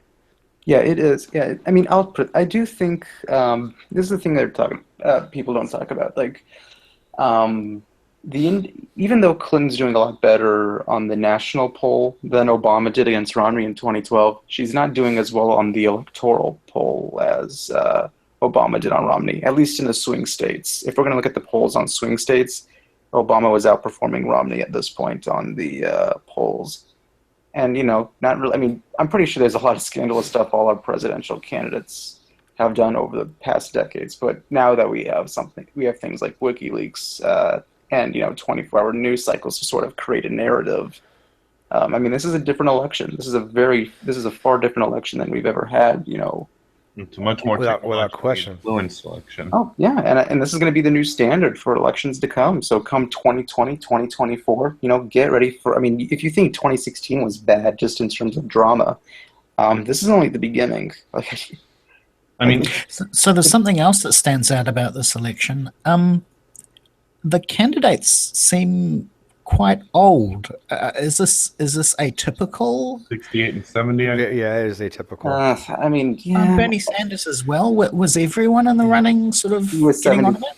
Sanders is Ted 74, Cruz Clinton is and 69. Marco Rubio are much younger. Well, the other atypical thing was that, Chris, if you actually looked at the Republican candidates, every single one of them, not a single fucking one of them accepted evolutionary theory. They were all fucking dumbasses. That's absurd. Like I'm think- sorry. I think you should just have to have a level of qualifications, which includes a certain amount of education, which if you cannot pass, just completely disbars.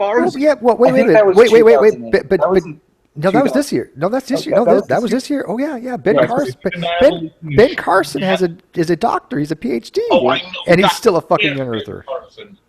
Fucking Ted Cruz. Ted yeah. Cruz too. Marco Rubio. I don't They know all about were. Rubio. Wow. And then Okay. even with fucking Trump, Trump's even I don't in a way Trump is a little worse when it comes to that because Trump doesn't say, "Oh well, young Earth creationism." Pence does. Pence does, but Trump says, "Oh, we don't fucking know."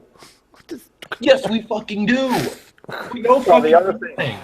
What's the your other thing, standard for knowledge? we didn't come from no ape. Oh fucking. We currently are an ape. He Dude, actually cool. sued. He sued Well, I know. Bill Maher. He I know. sued Bill Maher because Bill Maher said, "You cannot prove to me that your mother did not fuck an ape." Okay? And he brought Bill Maher to court with his own birth certificate, thinking that was proof that his mother did not fuck an ape.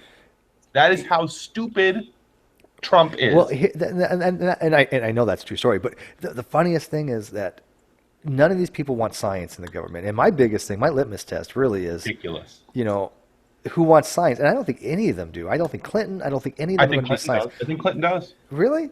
Yes. I the think most Clinton. appalling thing, I think, is though that Trump claims that climate change is a Chinese conspiracy to damage the Oh my U.S. God. economy. Trump is horrible on science. Let's be realistic here. Trump is an idiot when it comes to science. Let's give an example. Okay, let's say I become the president. Okay, maybe I have some surface level of science on all these different aspects. Okay, but by no means, I mean, anybody here with qualifications could start to drill down on my knowledge of any of these subjects and instantly reveal the level of ignorance I have. Okay, no problem. Let's say I become the leader of the free world anyway. Okay, and certain matters of relevance start to surface. Okay, I am not going to be making these decisions.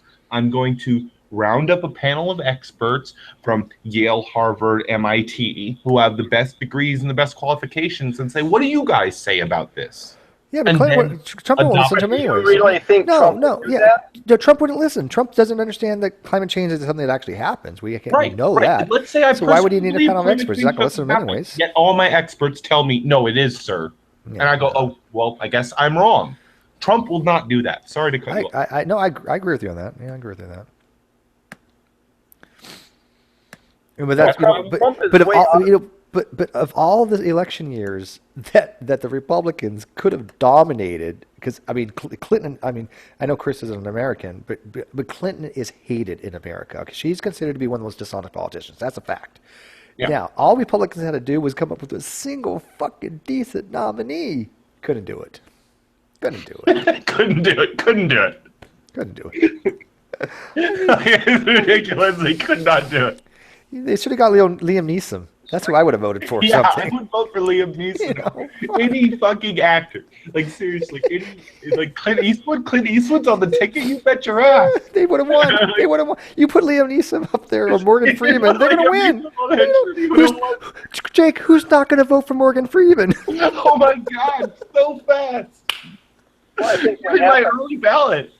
What happened in Trump's case, of course, is a year ago he represented, an agent for change that was going to stir up the status quo. And I mean, he even had my attention, but as time went on, he just proved himself to be, basically incompetent for the job. And incoherent. Well, yeah, it's funny because my mom, God bless her, but my mom was for years would be like, "Oh, well, Trump's not going to ever run. He's just saying this for publicity." And she's like, "Oh, Clinton won't run because she's a grandma now. She doesn't want the pressure." And this was years ago. And I'm like, "Mom, are you fucking kidding me?" No, Trump will eventually run because I do always believe that he's a narcissist, but he will eventually run. But I was like, "Mom, you really think Clinton won't run? She has been dying for this her entire fucking life." I didn't say that verbatim, but my mom's like, "Oh, no, Clinton won't run because she's too old and she has grandchildren." I'm like, "Mom, you are the most." They say I'm politically naive. You're way politically naive because I knew definitely this has been something that Clinton's been wanting her entire life. She would become the Secretary of State. You know what I mean? If she was too old, I mean, they're both huge. Like, of course, it's a lifelong thing for Clinton. Oh yeah, lifelong politician, sure. Like, okay, you know what's funny about this? If somebody were to watch this hangout and were to try to select out from the panel the Clinton supporter, they would probably choose me. And yet at the same time, I've clearly said I will not defend Clinton in this conversation. And I'm not going to defend That's Trump. how ridiculous this Yeah, election. I'm not going to defend Trump, although I want Trump to win. But I'm not going to defend him. I'm not going to defend I love Trump. you, Jake. I tell you, you're just awesome. Steve, why would you want Trump to win? I mean, isn't it obvious that? I hate Hillary. I just hate. Yeah, but I don't care. I hate Hillary. That is a good reason. It's a damn good reason. I detest No, you Hillary. hate I think that Hillary. You know she's competent. That's fine, but I think I know that Hillary is one scandal after another. It's going to be. We're never going to go away from the status quo. She is known for being the status quo. She has more damage and more political baggage than any single in the history of the United States. Well, we've got 4 years from now in which we can get that changed. But if Trump gets in there, don't you think there'd be so much irreparable damage? No, I mean, Trump can only do so much. Congress has all the power. Let's be realistic, okay? The president has very little power, okay? But look at the actual policies laid out. I mean, like if Hillary Clinton legitimately wants to, remove debt from tuition, that would be a great thing. There's nothing like that on Trump's. Let's just use that one single example. There's nothing like that on Trump's entire platform that is as. But on the counter side, I do agree with you. But on the counter side, Clinton, everything she's ever promised, she's never fulfilled on any of them. Why do you think she would? Not going to get me to defend Clinton. Yeah, her track record is absolute shit. So she could say whatever she wants. And yes, there's some things Clinton says that I agree with. I know for a fact that she's not going to do any of this stuff. Or at least, okay, I should say this. I highly doubt that she's going to get it. But I'm confident that Trump would reduce taxes for corporations, which I think would be I think they both kind of do. Something you could just execrate till the end of time. I think they both kind of do, don't they? Well, I think they both want to get rid of some corporate loopholes too. By the way, just real quick, I just for a second turned on Ronnie's Hangout. Guess what he was saying? Well, you have to provide a mechanism for. I'm like, oh. Do you want to play the game? Do you want to just watch this Hangout and play the game? No. I've got I can't take it right now, but I'm like, holy fuck, nothing changes. Like, watch. Go ahead. Let's we'll all go over there and just sneak over there. Watch. I'm gonna unmute him. Okay, so I'm playing it live. Okay, what do you? I've got a fifth of Fireball right here. I am willing Brenda's to talking. completely wasted in this Hangout. What's that? I said I've got a fifth of Fireball right here. I'm willing to play this game with you, Steve.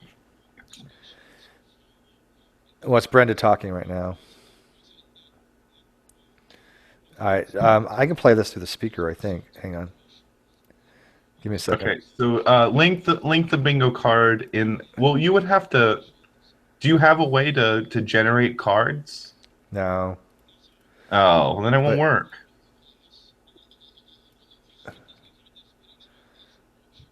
Okay, well, there's a way I can. Hang on one second. Oh god, he's using the gumball analogy. Oh. Fuck. Oh, God. How could somebody talk about such a fucking inane subject for so long and have such a small audience? Oh, he fucking hurts me. I'd be like, true. No, he's got more people watching now than I've got. I've trickled It's down, true. which Go is to fine, Vivo, look up the video with 88 million views, make a goddamn karaoke cover over of it. Get 1 million views and be done with fucking life. Oh God. Can you give me the short version on this? I've been out of the loop. Short version of what? There is no short version. Of this other hangout you're talking about. You have experienced that, which is true empiricism, aka Ronnie, Rocket Ronnie, Magic Man. Okay, Ronnie. No of them at all. Okay, let me try to give you my theory on this person. Okay, and I'll try to distill this as much as I possibly can. Okay, true empiricism is a YouTuber who uses extremely fast-paced rhetoric, okay, to try to get across certain positions. Okay, so he thinks he can, in a conversation, steamroll somebody on anything by speaking in a certain manner. Okay, he has taken the position on YouTube of intelligent design and Christian theism. Okay, now the reason he's taken this position is because he's been around for such a long time that he's seen channels like the Vigilant Christian take off, and controversially, channels like the Amazing Atheist take off. He's done videos with both of those people. he knows that both of these people actually make their living off of their YouTube platform, The Amazing Atheist and Vigilant Christian especially. So I think that this is my personal theory, that he wants to make a YouTube platform off of whatever position he picked a long time ago, which was intelligent design, Christian creationism, and is trying to make videos establishing that platform by arguing against atheists. Now, since his goal is to establish a platform and not to refine his doxastic positions, he is never going to capitulate to reasonable argumentation. Okay, so since even if you give the most coherent deconstruction of an argument he makes, since you are on the opposing side and his goal is not to change his beliefs, it's to create a platform, he is always going to argue against you. Now, since he has done this for so long and failed at it, he has built up a track record of Ronnie-isms, of memes, of everything that applies specifically to him. And people like me and Steve and Pruden have watched him for so long that we could watch any one of his videos and just roll on the floor laughing as he belts out trope after trope after trope of failed pieces of rhetoric that he has attempted to use over and over, and that now at this point has collapsed into simply saying, okay, I'm just going to try to build an echo chamber where only people who agree with me Trump style, shoot somebody in the street style, are going to stick around. And anybody who dissents against my position, I'm only going to communicate with them in my room where I can mute them constantly, boot them, and then declare victory against them like a chess pigeon, and have this audience of Ronnie supporters just drown me with adulation. Okay. Yeah, I just listened to his hangout, by the way. Eventually this will build into a platform that I can make a living off of, or at least get some sort of recognition for. And this is the, and I'm fine with that, though. I that's what I'm doing on my channel, right? Ooh, echo. No, because you could make an argument, and if I deconstructed it in a way that you understood, and you understood to deconstruct your argument, and you're right. And I honestly believe this, you would say, fuck. Yeah. Oh, I've done that. I've actually did that with Ocean. Ocean did it to me too. Yeah. So I mean, I was like, "Fuck, he's right." I have to admit that Ocean makes a good argument. So in a particular case, yes. Stop. Okay, Ronnie. Yeah, but it's funny. I just listened to his hangout just a few minutes ago. Literally every word that was coming out of his mouth, I could not tell what hangout it was, because it was the same shit that I've heard from every fucking hangout he has. We're verbatim. You know, he's talking about mechanisms. He's talking about, evolution needs to do this, and he's telling Brenda, stop, and they're lowering her volume. And I'm like, fucking Ronnie Bingo. I'm not lying. Steve can make a fucking bingo card. Okay, just absorb everything I just told you, and remember the conversation earlier about the bingo card. This person regurgitates the same rhetoric so often that we could all go into his fucking room with a bingo card. And a winner would be produced within an hour. Let me see. I'm going to try this real quick, but sometimes I get a reverb, so let me try something real quick. Maybe you would have two winners at the same time. Fucking bingo! Like. Now, when you say he's making a living at this, I mean. No. He's not. He is not. You know, I'm not. See, here's the thing. Like, for example, me, I can't make a living at this. However, it supports me right now for various reasons. But I want to have a Patreon account because I like people to donate to keep the channel, because they like the content, right? Because that's what channel operators do. The reason we do a lot of this stuff is for entertainment, but to make videos and host and get guests, it is time consuming, right? But I mean, the reality is, if you factored in my Patreon and the nominal shit that I get from videos, I make about $2 an hour at most. No, I'm not talking about you, Steve. I believe and that's being generous. No, it's not even that. Shit, I'm being generating a lot of revenue from videos or something. No, it's not even $2 an hour. Actually, I'm totally wrong on that because my videos make about $2. So that's for an 8-hour hangout. You do the math. Okay. No, Steve, you got me wrong. I wasn't talking about you. Somebody was mentioning that this Ronnie was making a living off his videos or something like that. Or Yeah, did and I hear it wrong? well, no, and he's not. No, he's not. He has far less traffic than I do. If I make $2 on a video, this is actually my highest day. I actually pulled like 3 something, but if he makes $2, I mean, if I make $2, he's making like nothing. If he's just half the views I've got, but I don't know if he's monetized. Is he? Is he monetized? Okay, I don't think I'm talking over anybody now. It's robotic for me. Is my mic cutting out? No, you sound fine. Okay, so no, he's not making a living off this. This is the point I want to make clear. He thinks it is possible that he can. Okay, if you look if you look at the Vigilant Christians channel, okay, that guy's a guy named Mario, hundreds of thousands of subscribers. Every video gets hundreds of thousands of views. He does not have a job. Okay, he only lives off his views, his AdSense, and his Patreons. Okay, he talks about how every single thing possible is connected to the Illuminati. It's the most batshit crazy videos you could ever watch. Okay, but it doesn't matter. He has garnered this audience. He has gained a platform. Therefore, he no longer has to have a fucking job. Yeah, see, I could never get with that on my platform. The reason being is I have such a small niche, and I'm not going to sacrifice my core beliefs and everything else for that kind of shit. Like you said before, I can make a fucking video about cats playing and put little demon horns on them and make probably somebody believe it. But no, I mean that's not my thing, right? But I mean, if you go to my Patreon, I get I'm like it's like 173. I'm trying to get 200 by the end of the year. That's my goal. That's good. Yeah, no, I think it's almost a car payment. I am ecstatic by it. I am thrilled to get with people that give me $1 a month. I am praising them, right? I'm thrilled to death, and I put them in my videos. I give them, credit on my video and stuff like that. Because anybody who donates to me anything, I'm flattered by it, right? Because that's straight up almost a fucking car payment.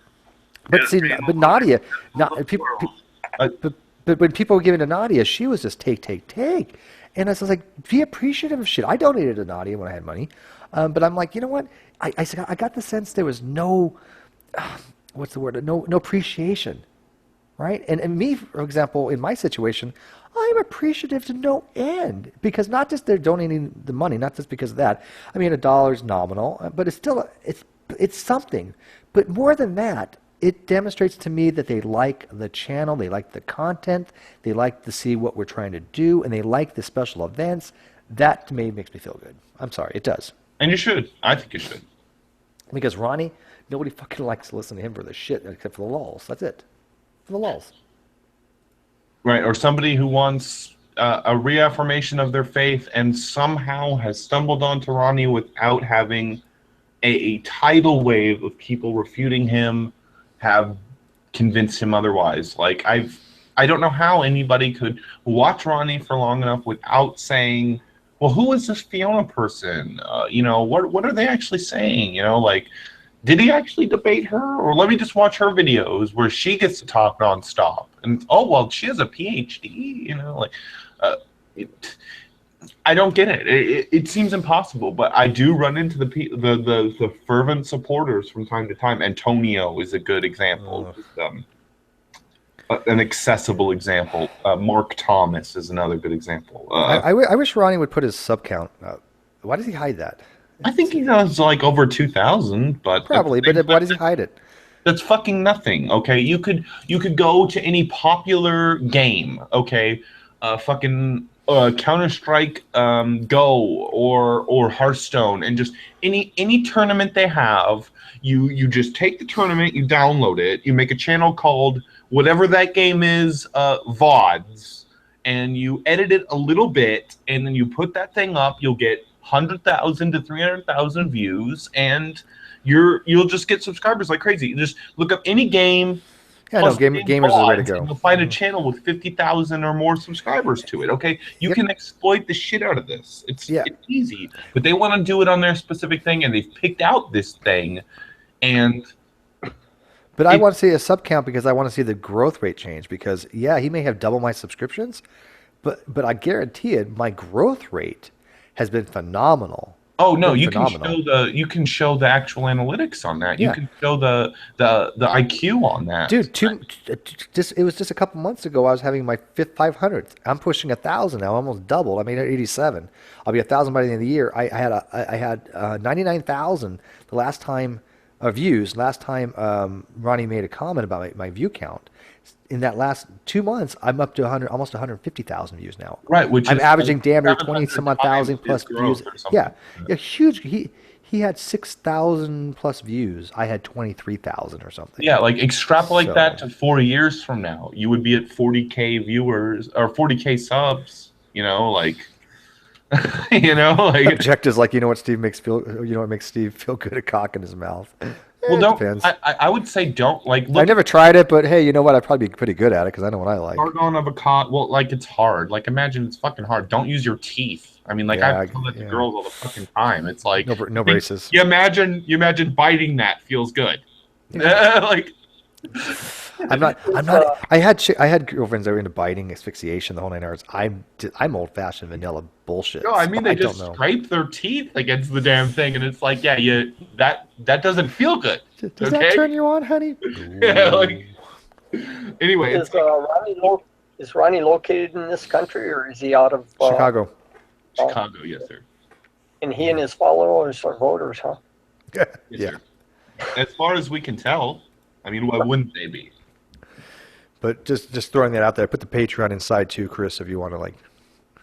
But look at the Amazing Atheist. Look at Amazing Atheist is almost at 1 million subs. 1 million subs. Yeah.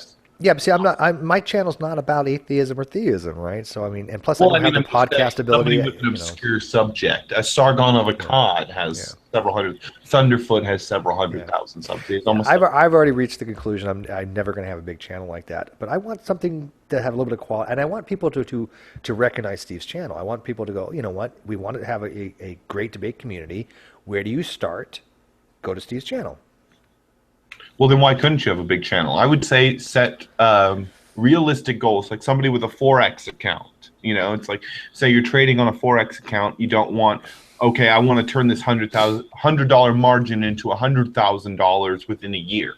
Say, okay, I want 20% growth. I have goals. Growth on my margin. If you say, I want 20% growth on my sub count, and you continue that goal, think 5 years into the future, you would have a huge subscriber pool. We would have to pay you or get in touch with you in advance to be on the panel. Yeah, no, I have definitely set goals. I mean, like I said, by the end of the year, right? Because everything's like year. I want to have 1,000 subs. I want to have 200 Patreon, and I want to have 120, 40. I say 175,000 views. I think that's doable. So I think those are realistic goals, because I started going, hey, my first goal is to hit 100 subs, right? My second goal is going to hit 200 subs. The third goal is going to hit 500 subs. So I am progressing, and that to me is a good sign for growth of a channel. Ronnie's, I think is doing the opposite, because when I look at his Social Blade, he can hide his subs, he can't hide his view count. People are not watching his shit. Period. Which is weird, because okay, so at the level you're at, so talking about somebody like Ronnie is good for you. Okay, you can get it. But let's say you get to the point where you're at 10,000 subs. I mean, do you think you can continue to make growth talking about somebody like Ronnie? No, but if you noticed, this is the first hangout in a while we have talked about Ronnie. Well, obviously. Yeah, but the last couple of hangouts, I mean, we were talking to Claim Your Inheritance. We had a hangout on politics. I have done very little with Ronnie in the last week or so, and actually my view counts have been higher than normal. My AdSense was the highest it's ever been today or yesterday. It was almost damn near $4. I looked at it just now. That's huge for me. I'm usually averaging like 80 cents, $1.25, some of that ballpark. Sometimes I hit like 2 something. This one's like 3.86 or something. So obviously people were watching, these videos today, and I had 2 major hangouts. One that got stomped on because of I got accidentally ejected. But yeah, I mean, did you get sniped? No. What happened was they meant to go give me mods, but they accidentally somebody had given me mods, and the other person didn't realize I already had mods. So when you go to the control panel, it does. You know how it's yeah. So he hit eject. It doesn't give you a ability to do like yeah. That's unfortunate. Yeah. And well, I mean, the udders of that Lowell's cow get pretty ripe, so I mean, you have to milk it every now and again. Yeah. Yeah, I think Objective 99 is having a conniption fit or something. I don't know. He's talking about practicing MMA or something. I don't know what the fuck he's talking about. I think it's just a conniption. Yeah, be PhD in material science, skippy. Yeah, if you want to talk about Young's modulus, that's fine. I mean, I understand material science a little bit. You know, I know stress and strain tensors, and yeah. I would listen to that. I would certainly not participate. Well, I don't remember that much about sheer ignorance. You know. Like, I don't know what the fuck he's babbling about, but whatever. Okay, so in the Ronnie Hangout, what is? So I'm very tempted to take a shot of this, but I'm gonna wait till he does the next thing that's on the bingo card. So link me the bingo card, or post it in the chat, and I'm gonna watch his video. Watch his Hangout. You're really gonna make me post the video, the bingo card? One sec. Ronnie bingo. All right, I'm just gonna kind of paste all this. You can kind of figure out what they are. So one sec. I'm gonna post in the internal chat. Okay. There you go. That's the God, bingo. This is so amazing. Yeah, poor Joe he just went into stop. Number one is my favorite one. Stop. Poor Joe went into one time. I'm trying to remember the fucking video it was. I think it was the one where he was on the Magic Sandwich Show because I've watched it a few times. And I'm going to tell the story of why that's so funny in 1 second here. But there's one time where he's going through his spiel about some bullshit, some electron transport chain shit. And I think it's DPR who tells him, true empiricism, stop. And he goes, I can't stop. He really says, wait. Joe, he kicked you. I saw. Cry on my shoulder, man. Come here. Okay. I will make you feel better. Come here. All right, Steve, I don't want to mention it online, but you know why he was just saying the dumbest stuff. I didn't listen. I just heard he got kicked. Well, let me just very briefly. He was just saying the dumbest stuff about human evolutionary history. And I came in and I'm like, I couldn't even say you had some questions about the hominins. He kicked me. Okay. I'll say I have a master's degree in anthropology. I can teach biological anthropology at a college level. I'm not laughing at you. I'm laughing. I understand that. No. Okay. And fuck. Joe, is that true? Yeah, he's got a master's degree in anthropology. Oh my God. Yeah, Joe's actually smart. I know. Mention that a single fucking time. I don't like mentioning it. To be honest. We all know, but we don't bring it up that much. I mean, he doesn't have to. He's able to glean that off of your rhetoric because it's always in regards to philosophy, as far as I've viewed. I mean, that is all I've been interested in for the past year is philosophy. That's another issue. I guess I've probably only been watching you for the past year, but like I said, unable to glean it from your rhetoric. Yeah. Good on you, I guess. The thing about it is, I don't want to mention it because of just the drama that happens in this. I already feel kind of lame for mentioning it now. And also, I don't know if you weren't here for this, but for a while, Darwin's deity brought it up all the time. It was creepy. He goes, for someone with a master's degree, I can't believe how mature you're acting. And mature? You mean immature? Yeah, how immature, sorry. Okay, yeah. Yeah, how immature you're acting. And the last time he mentioned it, I just told him, I'm like, oh, I don't have one. I lied. Yeah, that's hilarious. Well, I mean, you're an atheist. You have no morals. Yeah. So how old is George? In his 50s? Yeah, he's in his 50s, from what I understand. Yeah, okay. So for someone in his 50s, he acts as immature as he does. Well, you have to talk to him at a 9th grade level, apparently. Yeah, that's absurd. Okay, so the reason that Magic Sandwich Show is so funny, okay, I want to make this point because it is fucking hilarious. This is when True Empiricism had just started about a 3-month encounter with Sam the Scientist. and realized this was somebody above and beyond what he was able to tackle. Okay, apparently Joe would be somebody way they're on the same level, honestly. Well, one's in bioinformatics, one's in anthropology. Both of them absolutely could level his positions on ID. Yeah. Once he realizes he's talking to somebody at not only a college level but a graduate level, he realizes he's out of his depth. Okay, it took him several months to realize with Sam, but it eventually got into a technical argument, and Sam showed him that it was Tyson versus a toddler. You know. Okay, so in this Magic Sandwich episode, he's talking to Hogtie Champ, who is actually very, very smart, but unnecessarily charitable to people. And Aaron Raw, who doesn't actually have credentials, but is very educated in the subject. And he's he does. No, Aaron Raw does have a degree in the subject. I don't know what people keep thinking. I just don't know what the degree is. I know he's educated. It is in college level educated. I know that.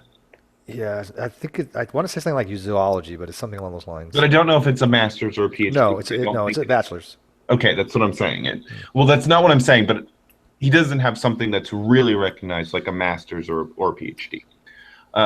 And he doesn't advertise it, so nobody knows. People like G-Man and True Empiricism think he's, an educated layman.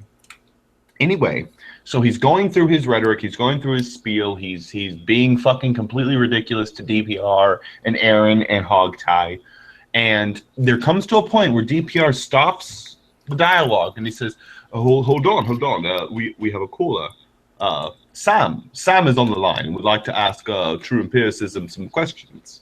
And True Empiricism instantly, without skipping a fucking beat, is like, "I gotta go," bam, and just leave. I remember that, yeah. Instantly fucking leave.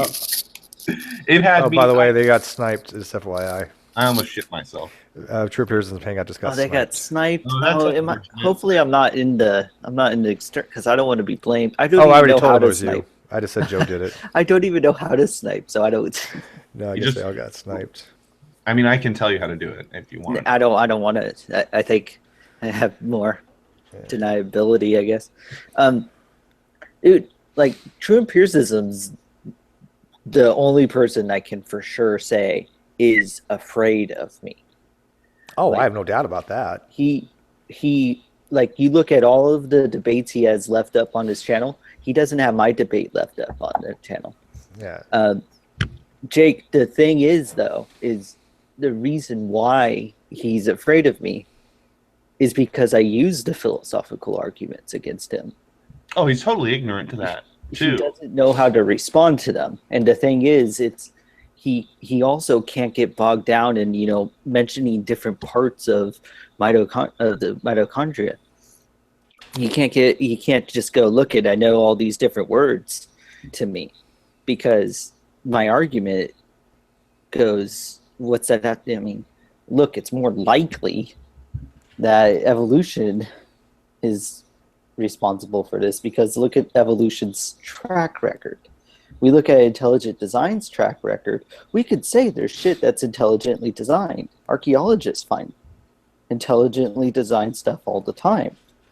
That's a separate argument, but the argument I'm giving right now simply says that it's more likely the case that evolution is behind a phenomenon that we're not sure of, which is the most he can say, because it is the case that we are sure of how these things come about.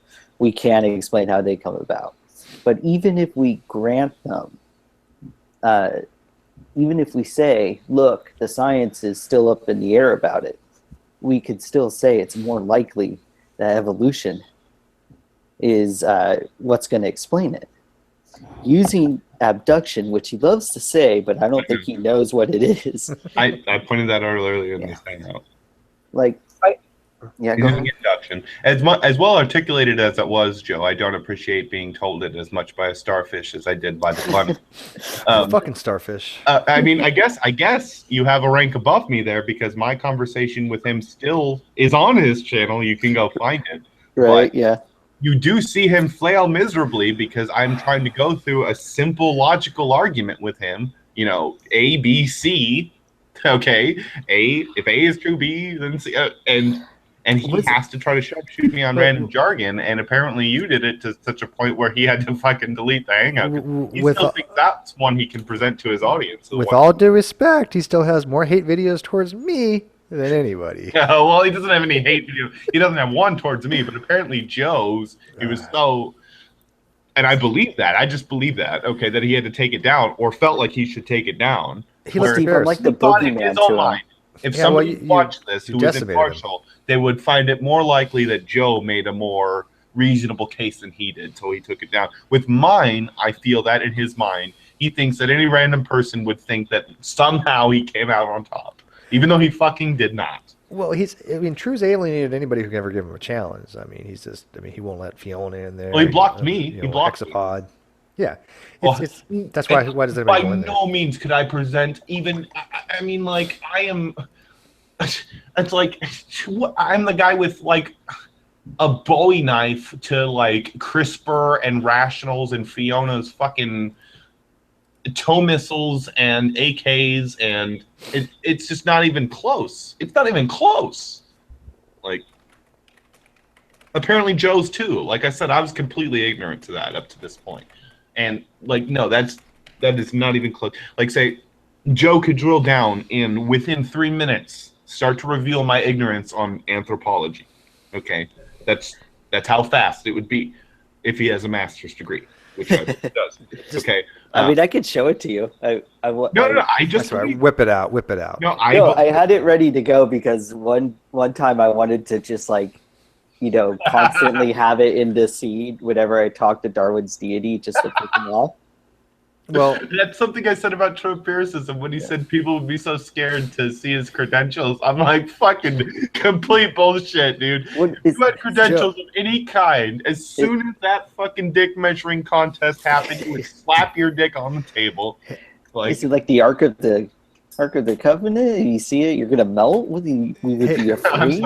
Joe, every time I tune, too big, you are going to be ashamed of yours as soon as I whip it out. So. Every time I tuned into his channel just a few minutes ago, I mean, while he was had it up, literally, I swear to you, I could not have told you it was any different hangout than any other of the 50,000 fucking hangouts he's had. Literally, everything he had was verbatim. Brenda, show me the mechanism. Brenda, stop. Oh, let me lower your volume. She's barely audible. You can't hear what she's saying. I know. He lowered the volume. He did. And he's like, stop.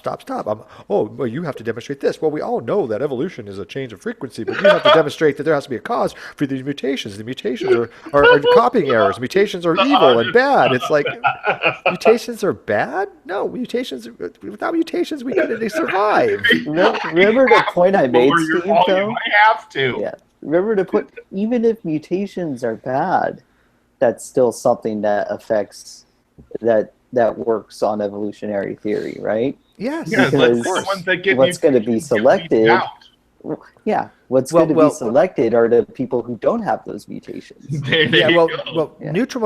Natural selection can only act upon beneficial or harmful mutations, but neutral mutations, genetic drift. Brenda. Right, genetic drift can affect neutral mutations. But yeah, I mean, they seem to have this. What it is in their brain, right? They think that mutations is related to mutagen, and they really can't get it through their brain that they're two different concepts. I've been through this with them. They think that because a mutagen is something that's bad, right? Mutagens are mutagenic to the DNA, so they think that anything that causes a mutation, they have this negative connotation to it, and they don't understand that mutations are good. Because they provide genetic diversity. You haven't read comic books where various people get I read the Toxic Avenger. Green objects or Toxic Avenger. Climb and they mutate and it hurts them. Toxic Avenger was badass. What are you kidding me? No, that's a different one where the mutation was good. One of the things he messed up on, Brenda, is when he was saying he accepts evolution to an extent. I know you didn't have any chance to talk at all, but this is what I wanted to come in and say and ask him. Look, you have to posit some mechanism that is stopping evolution from affecting, from like causing speciation. Otherwise, where's the line that you're drawing? Where's the demarcation point? You have to posit a mechanism that would require that demarcation point. But I don't think you know of a mechanism. You certainly haven't said it. That's the same question they've asked Darwin's. Well, I mean, the That's simple one of the 16 analogy, questions of Darwin's. Yeah, it is. Yeah, I know. it's a good. Yeah. Yeah. the simple analogy that's been stupid done a creationist. million times is, I can walk 20 feet, I can walk 20 miles. And it's like, well, no, you can't walk 20 miles. There's a brick wall in the way that you can't penetrate. Show me where the brick wall is in evolution. And Steve, just ahead of time, you should probably lower Brenda's volume. And you know what? I know Brenda enjoys going in there. I don't get it. I don't understand why she does. I'm just saying you should probably lower her volume. I have a question for She's you. not even talking. Brenda, we can't hear you if you're trying to talk. No, she's not saying Steve? anything. Yeah. Got a question for you. On that list of euphemisms that you've posted here, in what sense is ATM mayonnaise used? That's our nickname for ATP synthase. Supposed to be ATP. I came up with that. Yeah. Oh. Brenda, that was Joe's. Acetyltriphosphate. Brenda, no, we can't hear you. Refresh. And Joe calls it ATP mayonnaise or ATM mayonnaise. Which is mayonnaise. It's a bit more explicit. Yeah, a spoof on ATP synthase. Oops. Oh, sorry, ATP synthase, not ATP ACE. Yeah, not Steve. That is one of the questions that Darwin won't answer. Mm-hmm. But I think the important thing to drive home is you're kind of giving them homework. You're saying, look, go and find a mechanism to support this claim. Because if you want to, appeal to what's clear, which people would call microevolution, but then deny macroevolution, you're gonna have to take your dick out and slam it on the table. Give us a mechanism. Well, but Joe, okay, do you agree with me that the whole wording is fucked up? Instead of saying, if I was Ronnie, instead of saying, I only accept evolution to a point, he should be saying, I only accept the theory of common descent to a point, right? Because evolution is one of those things that you either take it or you don't. I mean, either it happens or it doesn't. There is no, I partly accept it. You either you do or you don't. I was almost like a binary dichotomy there. Now, he's talking about common ancestry. Yeah. I can appreciate that. He's not the only one who confuses that, though. No, that's means. kind of an issue. Can you hear me now? Can you hear me now? Yes. Yeah. By the way, Joe got booted so fast there were skid marks. It was wow. Yeah. But Brenda, I couldn't even make fun of I don't know why you go in all there. the homos. Well, they just will lower your volume. Because it's new to me. And I don't have a great deal of experience, and I want to get better at it. That's fine. No, go nuts. That's fine. I mean, yeah. I mean, but you realize that they suck, right? They just suck at a dialectic. I mean, Joe, you can appreciate the difference between someone not understanding common descent. But when it's somebody who attempts to pontificate their knowledge with people who have doctorates in the field, it's not something. It's just, I mean, if they have a legitimate argument, maybe they have a legitimate argument saying, I don't think this lines up. I think there might have been multiple, life formation events wherein, different organisms could have branched off and blah, blah, blah, blah, blah. And if they have something where you can establish that they actually have this belief based on what they believe to be facts. But Jake, that's just pattern recognition and pareidolia. Stop, Brenda. Stop. It's actually they get this wrong too. It's not pareidolia. It's not pareidolia. It's apophenia, and Ronnie keeps on getting that wrong too. Pareidolia is images, right? Looking for patterns with images, like the mind of the moon. But apophenia, that's looking for type of patterns in random data. And Ronnie, we tried to explain it to Ronnie one time. He just doesn't get it. So, anyways, I got to go to bed. I'm gonna lay down. I'm gonna leave this hangout open. I'm gonna leave it to Joe and Jake. Anybody with the name Jay? Starting with the name Jay. Yeah, but he's got mods. You all got mods. Okay, well, mods. Yeah, I'm gonna go have a cigarette, but I'll. Yeah, I just get Brenda mods. So you all got mods. It's only like 3 hours left in the hang. Less than 3 hours on the feed. So stay what you want. Don't you go. Just let people just watch the outside chat. If people want links, it's also on broadcast people who come in and don't let broadcast. people destroy Steve's channel. Yeah, well, no, if it gets sniped at this point, I don't care, right? But just be careful who you show, right? Make sure before you show somebody, you know who they are. But right, people can find it. This was a great hangout. Last hangout was awesome too. Like I said, my AdSense has been really good lately, and my Patreon has been slowly going up. So I'm enjoying this. I'm actually thrilled to death that people are contributing. So, anyways, I'm going to leave it to your guys' hands. Enjoy the conversation. George, always good to see you, my friend. Chris, awesome. Brenda, good. You had a good, fun time over there. And well, it's a challenge. It's a challenge for me. That's what I'm looking for, is a challenge. He sounds so loud now. It's weird. That's not really a challenge, though. A challenge would. What's a challenge when somebody gets to control your volume and things? That's a good point, but I don't know where else to go to do that, to have interactions like that. I got a challenge for you guys. Well, hang on. Make be him nice so afraid of you the way that he'll treat you the way he treats me. There's a challenge. Well, okay. I try to meet the challenge, but apparently I haven't yet. I don't have back to Steve's comment. I don't have the capacity. Literally, don't have the capacity to support him. So I just by the way, try to be a panelist at the very least. Yeah, I was gonna say, if somebody, by the way, anybody who doesn't support, like Patreon or whatever, the mere fact that they come in here to be a panelist, that's supporting me. The mere fact that they're in the live feed, that they watch ads and stuff like that, that's supporting me. So no, I don't funny and actually provide content like. Well, you do try, yeah. I give you props for trying. I do try. I've been very. I give Steve money. I give Steve money. So anyone, if you're worried about not giving, you are contributing. That's what I'll say from now on. All of you are contributing to. As a panelist, so has to one up me again. So thank you and fuck you. Well, you know what? I'll be here all night. The only difference is, Jake, is when I cup his balls, I do it a little more gently. Okay, that's it. Well, I've just got too much to cup. You have to. Tender balls, they run in my family. Okay, this is getting uncomfortable even for me. Well, unspeakable. That dragon, that infinitely consuming itself dragon gif. Ouroboros. The Ouroboros. Okay, sure. Buy me a Coke. I just see it as moving with the tail that is biting. I don't see the tail going into its mouth. That's because it's a relatively primitive GIF. But it's not. But I don't care. But I try to adjust my eyes to make it seem, Well, the tail is always retreating. That's the point. Well, that's what I see. I see it always biting the same spot. You know what I mean? Well, it pretty much always is. Well, I know that it always is, but I should be able to say, okay, see this as though the tail is going into its mouth. I agree. It's not. We got to get in contact with the guy who made whoever made the GIF I stole. We got to find him and kick his ass. That's what I have to say. I'll do the ass kicking. You just explain why. It's a very primitive digital GIF.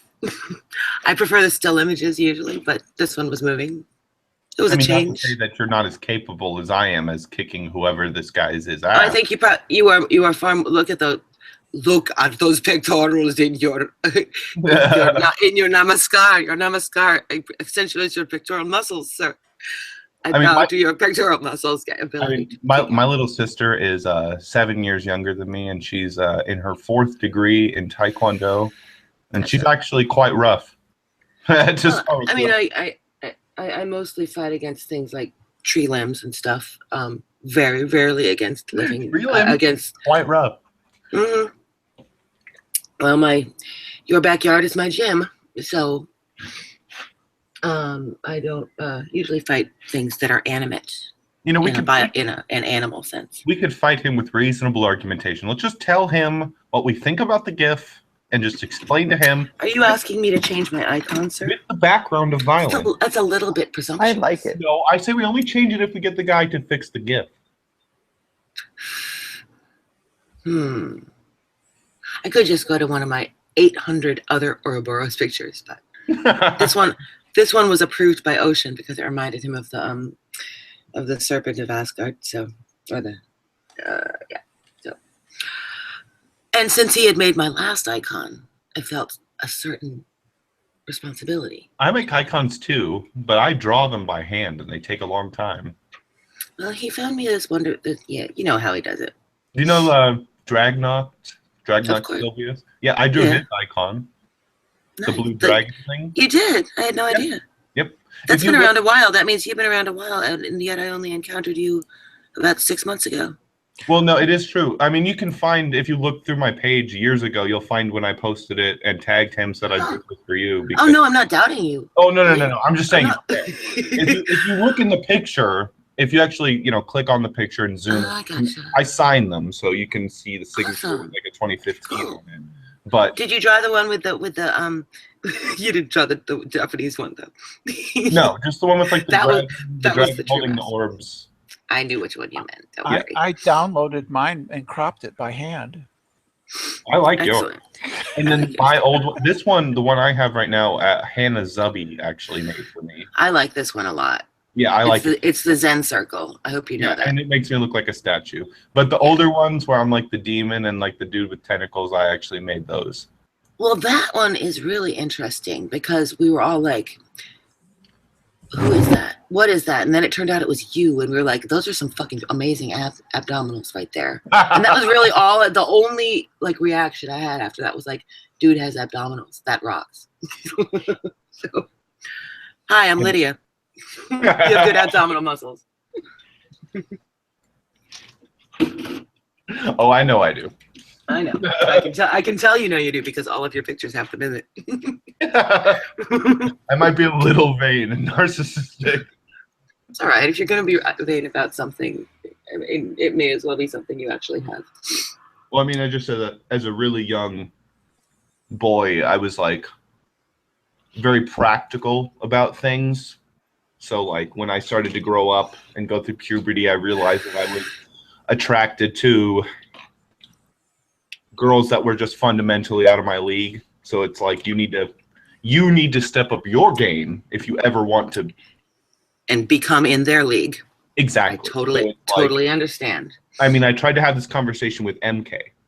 He's like, all these girls constantly reject me. And I'm like, well, Garsh. I don't want Wonder to. why. I don't want to say anything about what I think about your appearance, because I could say, okay, dude, I think you could probably go for this and not go for that. But I could say that in a different way. I could say, well, have you tried going to the gym? Or have you tried leaving your bedroom? That would be a start. I mean, just go to the gym. You know what I mean? It's like, just seriously. No, I don't go to the gym anymore. I mean, there's ways to. Well, I mean, a girl doesn't. To me, a girl doesn't need to be like toned. To me, she does. Well, I just think she needs to be. I like petite girls, so whatever. If she's small, I like. But I hope I didn't offend anybody there. But anyway. Oh no, not at all. I'm just saying that MK, just try to just be objective about the situation. See what the girls that you like, and attempt to emulate that in any way you can. That is totally valid. But the thing is that you never know what a girl's gonna like. Sure. Okay. You can find. But I think there's an almost. I would totally agree that there is an almost universal admiration for good abdominal muscles. So I concede your point. And I'm blushing. So anyway, I'm just my cousin Thomas. Okay. I'm returning the favor that is often given out on this channel of talking about the way we look. Just saying. So my cousin Tommy. You're my object of choice. He's in he's in better shape than I am. Okay. I would say he's probably better looking than me. Whatever.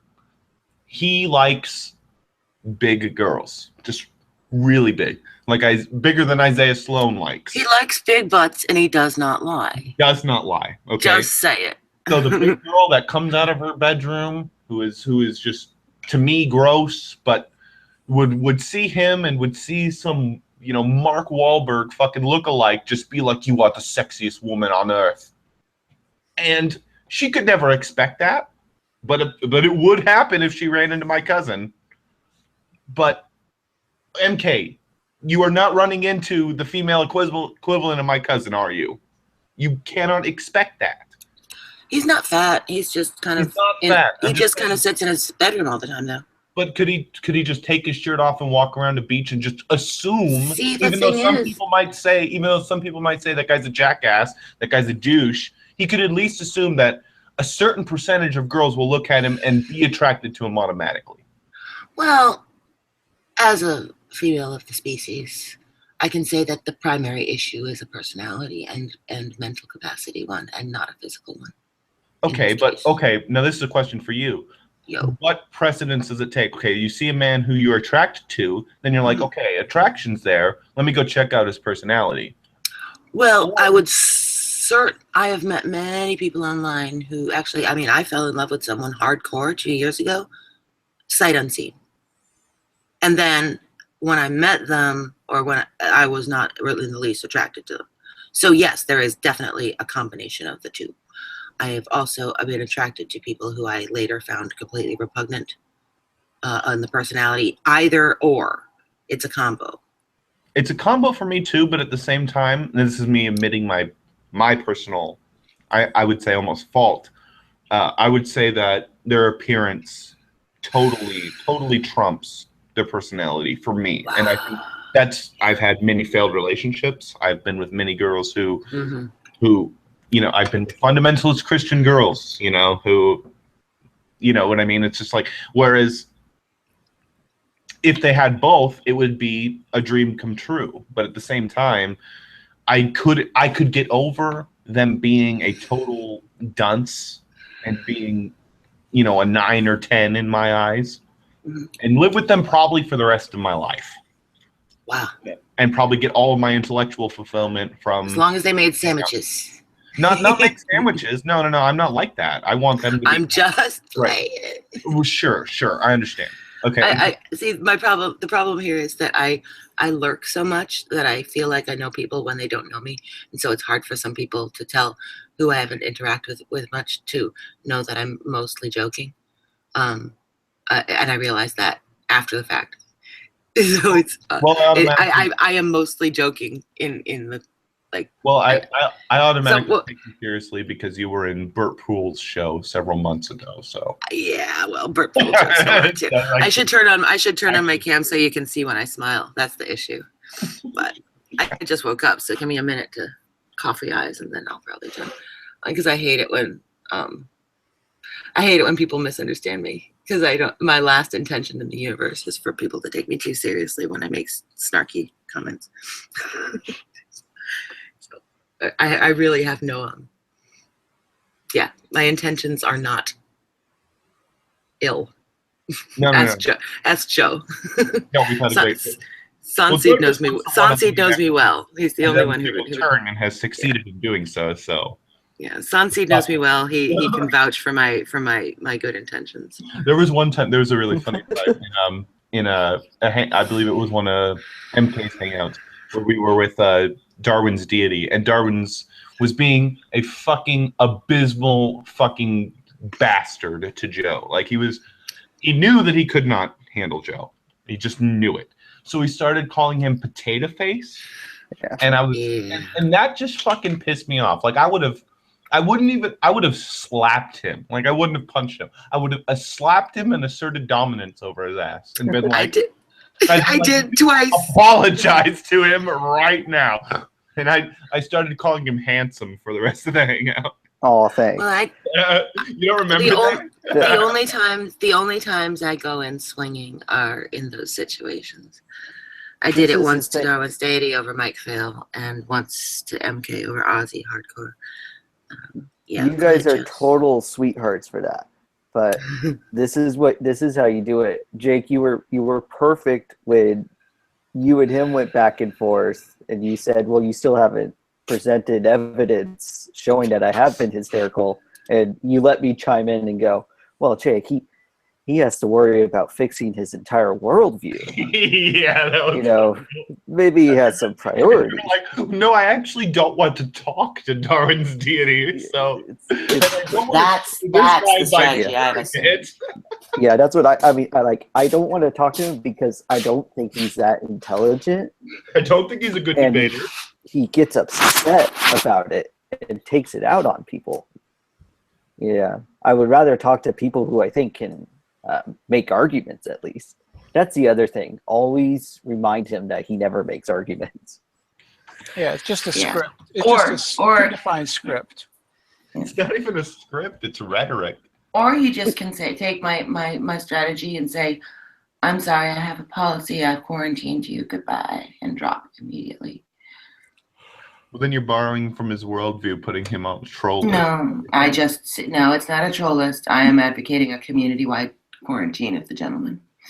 I don't like him either. I mean, what I don't like is you could levy against him a perfectly reasonable argument against whatever he says, and he'll simply repeat the last thing he says, or say you didn't answer the question, or appeal and posture to other people in the hangout. Now, you see what Jake just did? He just slashed his throat philosophically. And it's just like, are you talking to me or the fucking peanut gallery? Like, in the last hangout with Bible Thumping Wingnut, one of the people after Dee was in there said that Dee made him embarrassed to be I heard that.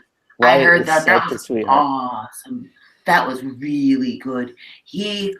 Oh my gosh, Brenda, I watched that last night. I hate that. Oh my God, no, just fucking quarantining these toxic people. Hello, anyone who is still awake at this. Or just got up like me. Just fucking don't engage. You know why our community is polarizing? Because of people like that. Yeah, he's just no like good. Walk away, leave him in a room all by himself, wondering what happened. You could make all the same arguments and be Jimmy Stevens about it. Exactly. Yeah. I like talking to presuppositionalists. I think they're interesting. I think they ask interesting questions, which we should think about. But that guy is not a presuppositionalist. He's just a douchebag. He's not even consistent with them. Go ahead. He believes in libertarian free will, which even Brojo thought was like, no. Like even Brojo knows that he's incoherent, but he gets away with it because he doesn't give his position. Did you see the argument that Brojo gave to me? What? I'll read it. I put it on my channel. I put it on my Google Plus. I'll read it. I'll read it to you. He's continually postured presuppositionalism to me, and he constantly asked me to join hangouts with him, literally every day, even though I've blocked him. And I was like, I just he must have noticed your ads too. Yeah, your ads probably got. He ambushed you. He talks about them. He talks about them, and I'm like, dude, what's the deal with this? The question is, does he talk about them like you have talked about David's Grimes booty picture? There's a little bit too much flesh there showing. Is that really a Christian picture? Is that a picture that we should have on air? I think you might be corrupting you. I have flesh pictures, that's for damn sure. I mean, but yeah, I'm just kidding. Oh dear. Let me find this. No, you're gonna get an absolute kick out of this. This is great. I actually was like, finally give me an argument, okay, and I'll show you why it's wrong, in the best way I can, and I'm a layman. Okay, so he said, premise 1, the Christian God exists and provides preconditions for intelligibility. That's premise 1. Premise 2, no other worldview can provide the preconditions for intelligibility. Conclusion, therefore, Christianity is true. You might want to check on those premises. Here's what Bert Poole said. He said it funnier than I did, so I'll read his. But I did say basically the same thing. Bert Poole said, God, let me fucking find it. You don't have to get as far as premise 2. Premise 1 is literally the conclusion. He argued quite literally, premise 1, Christianity is 2. Premise 2, all but Christianity is false. Conclusion, therefore, Christianity is true. With premise 2 being analytically synonymous with Christianity is true, Brojo has argued premise 1, Christianity is true. Premise 2, Christianity is true. Conclusion, therefore, Christianity is true. And it's like, Here's what needs it's to a be. beautiful thing. Right away, we need to explain to him what a tautology is and explain why that's bad. I did. The thing is, he did. Yeah. I explained to him. He continues to tell me I'm begging the question, and I'm like, okay. He's a kid. He's going to be stupid. It's going to take a while. My post. I said, okay. So I've asked Brojo to give me his argument in the form of a syllogism for some time, and tonight he finally did. It's quite ironic that this is what he presented me after claiming that I have nothing but bad arguments, the argument I just gave. We notice the first premise is the Christian God exists. which would only be true if Christianity was true. Christianity is true is the conclusion, therefore this argument begs the question. Begging the question is an informal fallacy where your conclusion is assumed in the premise without support of any other one. And I had to inform Josiah about what begging the question was, and he told me that I was wrong in giving the question that in giving the definition that begging the question is a fallacy in which premises include blah blah blah blah, and then on and on from there. And we did this in an off-air hangout. It wasn't like I was posturing to anybody. I'm saying, dude, it's not even invalid. You're just giving an uninformative argument. Any position can be assumed with the circular argument. I am a 10-dict demon. Therefore, I am a 10-dict demon. I told him, well, I can just argue atheism is true because atheism is true. Exactly. And I'll be right back. The annoying part was I could barely hear him when I was talking to him. And what's his name? And Darwin's deity was doing like his, like the really pathetic thing where he goes, oh my god, the fucking laugh. Yeah. It's no one. Just say, is he possessed by a demon? It's good. Like, Darwin, look, no one is thinking, oh, he's laughing because he's caught a telling contradiction, because you would explain it if he. He's laughing because the vibrator egg up his butt tickled him. Oh man. What? Oh, the other thing is I brought up the think our thoughts before we think them thing, and he got pretty upset about that. And I actually have a sound bite of it. So let me play it for you guys. Ouch. That hurt me.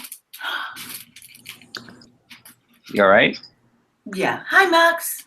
I went, gasp, Max. Okay, so here, I want to play it now. Well, can I ask you a question though? Do you choose your thoughts? I choose yeah, I do. You choose your thoughts? Wait. Wouldn't that require you to think them before you think them? Yes. Yes, so that's just gibberish. Well, Godless Girl, I'll just, because it's early in the morning and I'm in a good mood. What the fuck are you talking about? Oh my god. Every time this is the guy who says he thinks his thoughts before he thinks it. Yeah. That is one hell of a trick. That is what? I'm sorry? That's one hell of a trick. Yeah. Or he. Am I not being heard? Yeah. I was trying to. Yeah. He doesn't like that. There's a wonderful clip where Psycho and him go at it, and every time Darwin's deity tried to end on like a mic drop moment, Amon was there to go in, or okay, let me start over. Darwin's deity would go, I mean, they just sounded stupid because he was talking about Psycho's friends in this debate. Are they a scholar? Are you a scholar?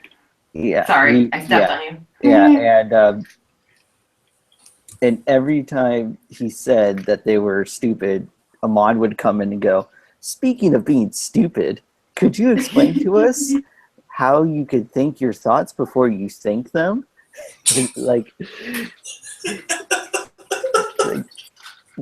Not only was Darwin he was just slapped over and over again by Psycho.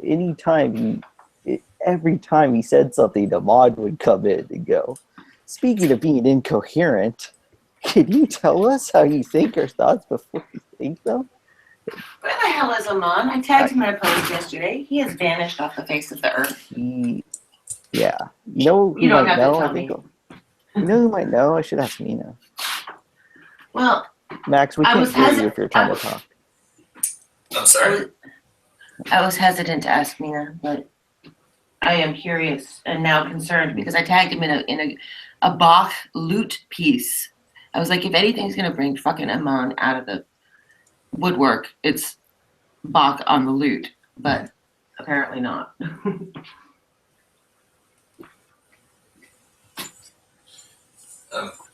Hey guys, are we still shitting on Darwin?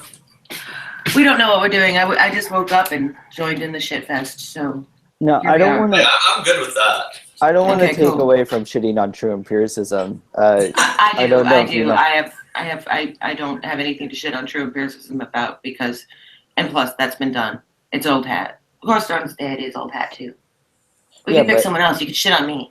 But the thing is, it's what he did to me that. Oh, that is the most important thing. You're right. Yeah. No, like, well, Lydia, Lydia, you've been around. You were defending me against his stupid claims Long since ago. we first debated.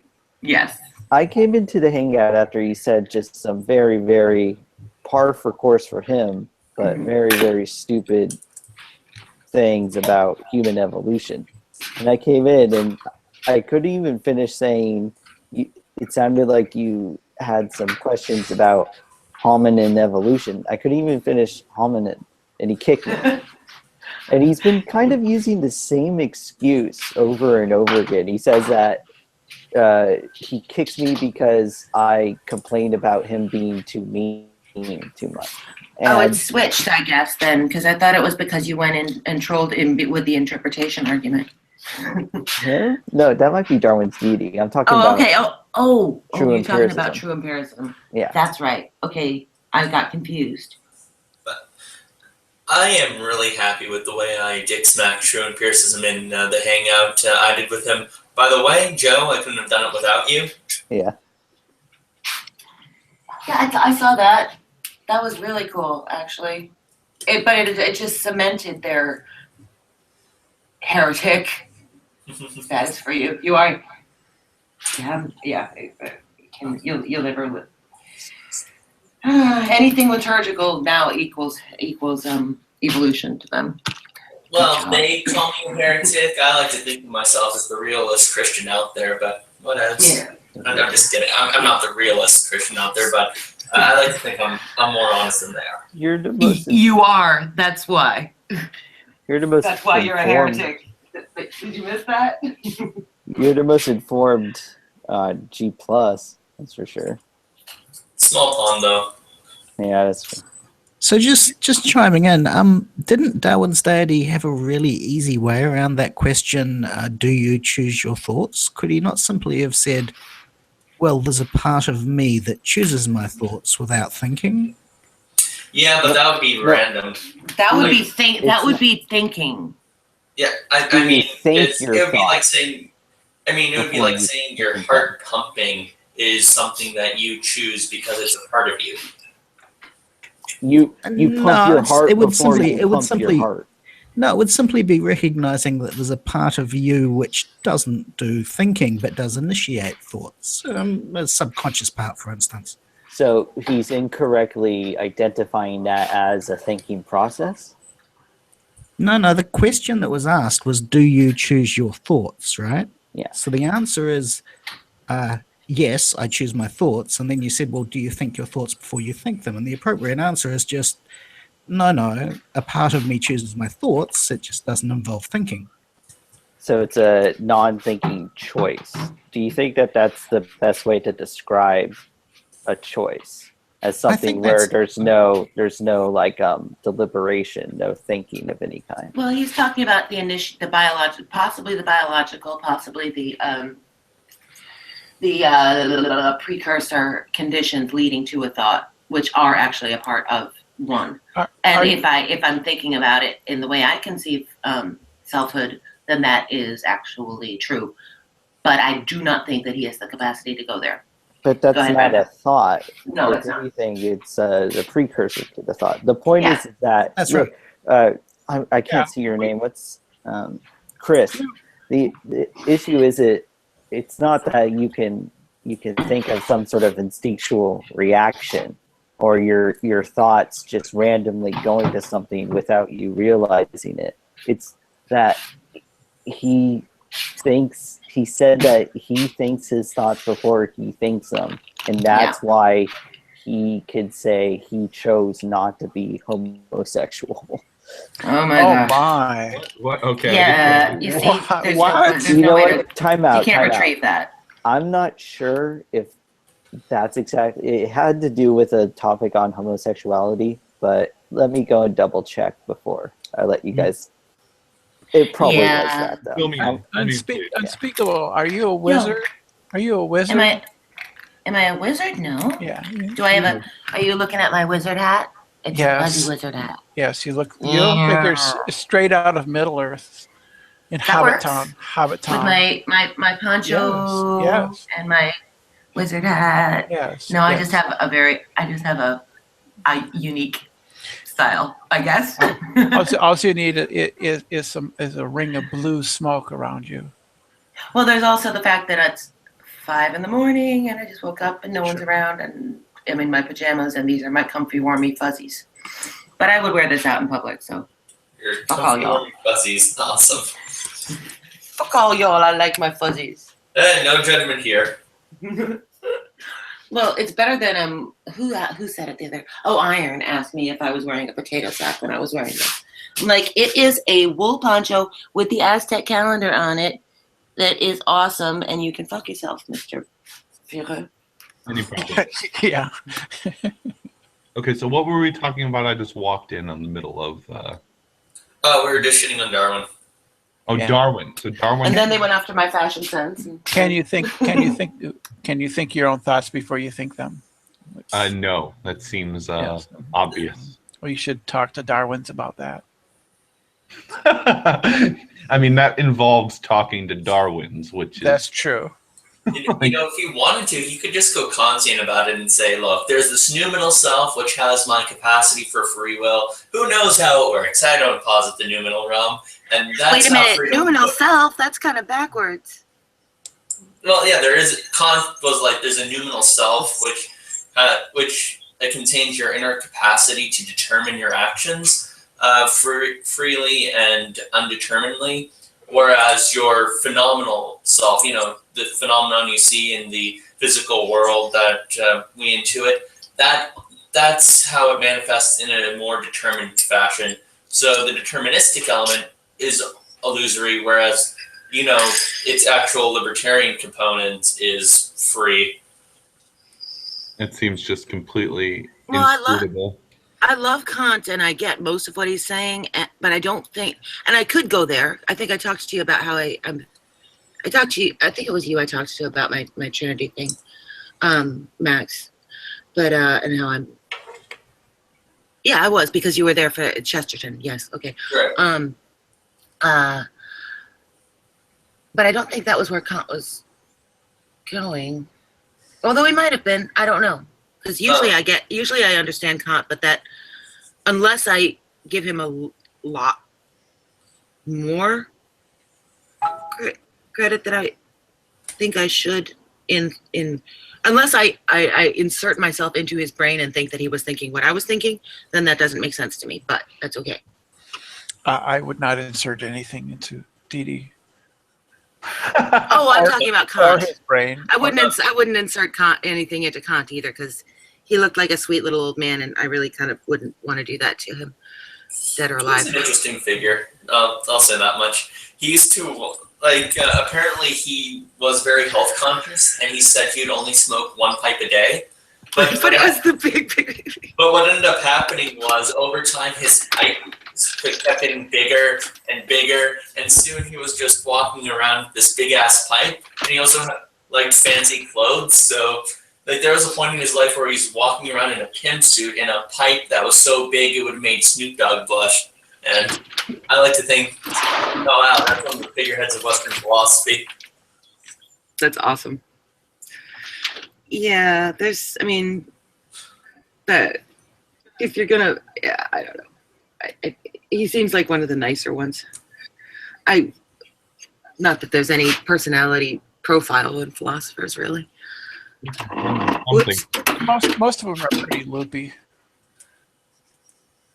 Well, yeah, I would give you that. But I mean, Heidegger was a Nazi. I mean, this is true, and yet he has magnificent thoughts.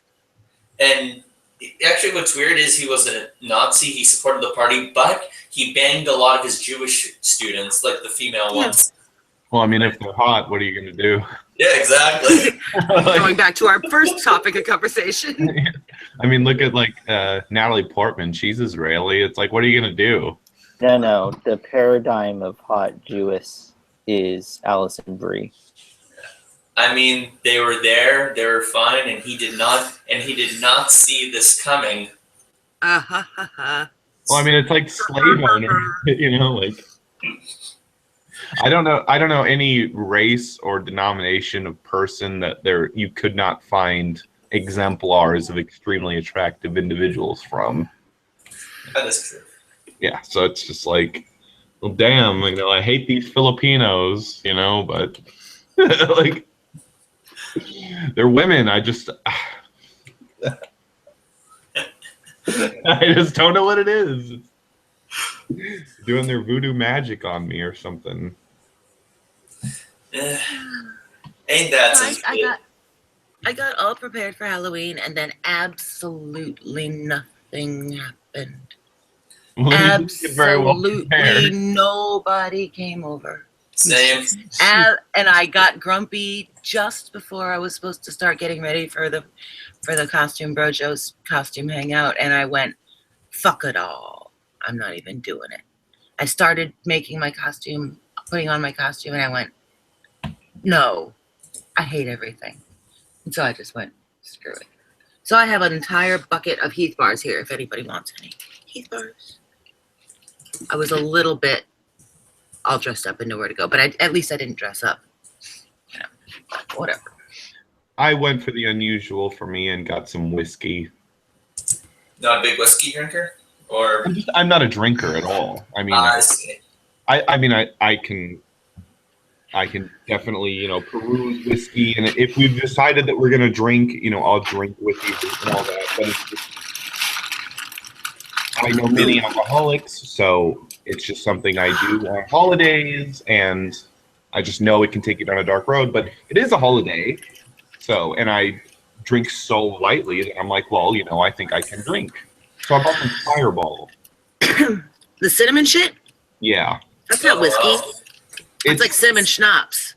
No, it's whiskey. I'm Ew, sorry, the but worst any hard element. drink- sorry, but anything that's hard but flavored seems like a drink made for, let's just say, party girls.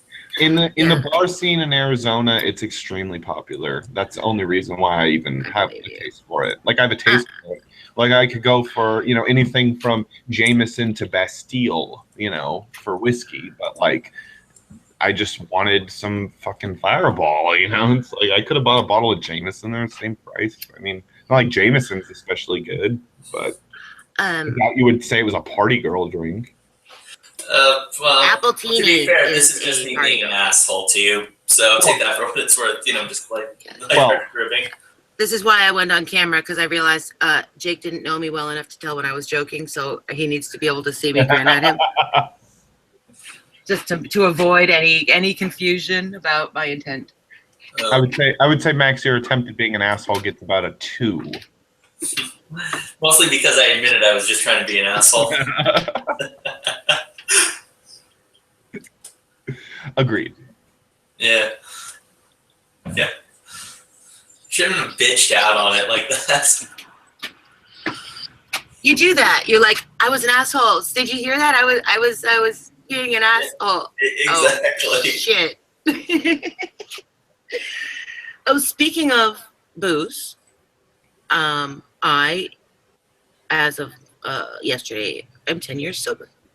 Oh, 10 years. As in a decade of my life. As That's in a long time. consecutive. I'm rather Yeah, proud. great. I will find a meeting today, even though I haven't been to a meeting in like 8 years. Do you think you even need it?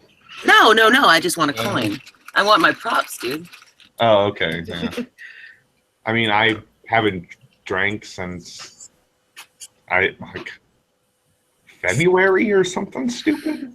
Well, it's only an issue if it's an issue. Right. I mean, think I completely support anybody who can drink like a normal person. I just discovered that I wanted to be buzzed all the time, so I went, this is producing results which are not optimal in my life. Perhaps I should remove this element, and I did. I'm surprised that you even had the presence of mind to do that, because usually it's like a compulsion that you literally can't even. Well, I physically couldn't, so I put myself in the hospital for 2 days to detox while they took my blood pressure. You had yourself restrained from it. Okay, about to say. I went. When I stop drinking, I shake. Will you make sure I don't have a heart attack, please, for 2 days? Cool. I'm good. All right. See ya. I know people who can be 100% logical about it, tied to the bottle simultaneously. Like, yeah, this is destroy my life. I don't want to do it, but I'm gonna take this swig. Like. Well, I mean, that's definitely. I was there. I mean, that is what happens when you stop drinking and you have been drinking enough. Your body says no. You need this. It literally shakes. It's awful, and you can die. You can have seizures and die. That's true, so, yeah, it's like at that point, I was like, somebody take my blood pressure every hour or so. Give me 1 Valium to calm down the shakes, and then we're good to go. So there it was. Speaking. Good for you. That's impressive. Yeah, it was one. Check another one off the list. So. Well, I wish my parents could have done that. Just to highlight a horrible chapter in my life.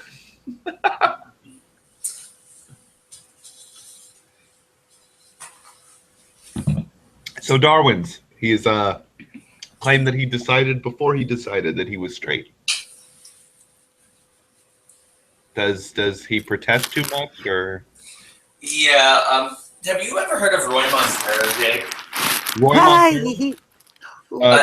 Roy Montero or not Roy Montero? That's the one. Yeah. So, in a discussion I had with him, he said homosexuality was a choice, and I asked him point blank, so are you saying that you have the power and the choice right now, if you wanted to go outside, find another person of the same sex, and have sex with them? You could do that. And he said, to answer your question, Epi, yes. You could choose to be aroused by it. Yes, he said that. The link is on, the video is on my channel. I think the video is hidden at this point, but I'll send you a link. It's actually pretty funny. No, that is hilarious, because that is a quintessential example. That's just like, you have been cornered. I could ask a question to an honest gay man and be like, hey, here's a picture of name. No, you can't. 1 billion hot women in the world, No, it would be no. It would be no. I'm not attracted to them. I think the reproductive organ is gross. Can you imagine the showdown between Roy Montero and Darwin's deity? Wouldn't be a showdown. Oh yeah, it would.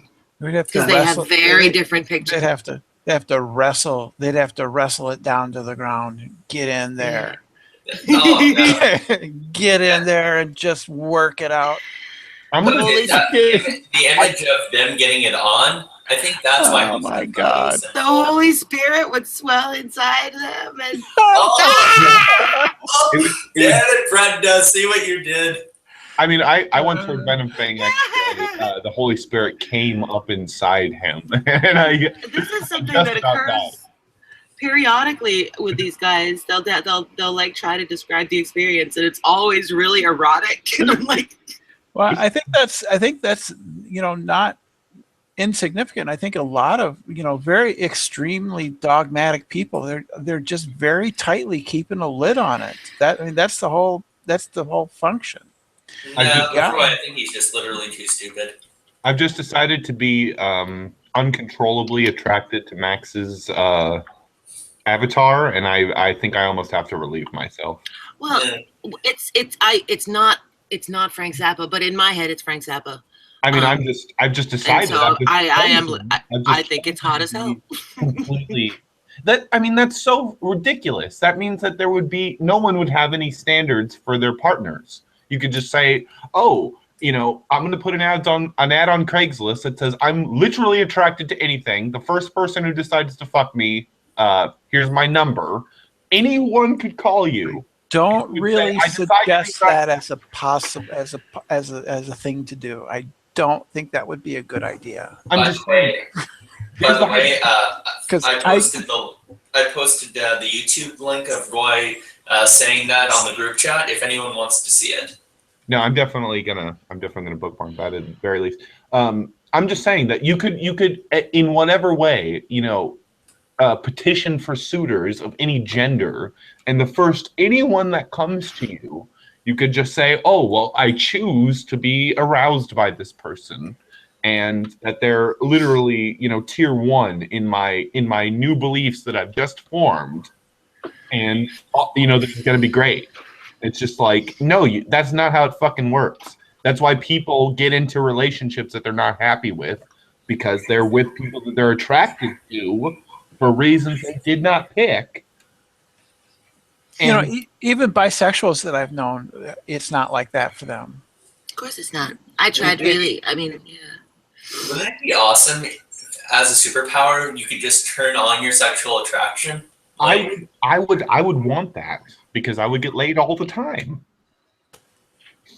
You know what? Here's the thing: if homosexuality was a choice, most men would be gay, because who's up for having sex more often than not? Men. Right, men want to have sex pretty much all the time. Like if a girl I was attracted to walked into the room and was like, "Let's do this," I'd be like, "Oh, I gotta leave, guys." It's like, so they would, if two men are together, let's just find two couples, there's a song. A heterosexual one and a homosexual one, and let's just see who gets it on more. It's going to be the homosexual one I would put money on. There's a song that's very appropriate for this. I would choose to be bi, and I would choose to be attracted to literally everybody from 400 pounds to 85 pounds. It does not matter, because 85, man. I like really petite women. That's my thing. Whatever. Do you like Asian chicks? Yes. Yeah, I figured. Yeah, very much. Wouldn't the problem be getting anything done? Yeah, sure, but that would be a problem. No, you can turn it off too. You need to pause. Pause to eat. You just put cherries on top, man. You can choose to turn it off. It's like, man, my bank account's about to go negative. I have to turn this off. Like, I'm gonna be evicted. Heck, if you really need to save money on relationships, you could go asexual for years. Yeah, because you can totally do that. Ask Darwin's for advice on that, because I'm sure. This is a fictitious sex superpower, so yes. Just instantly be attracted to dogs, I hope someone got that. I just put this amazing song, which came to mind from my early to mid '90s college career.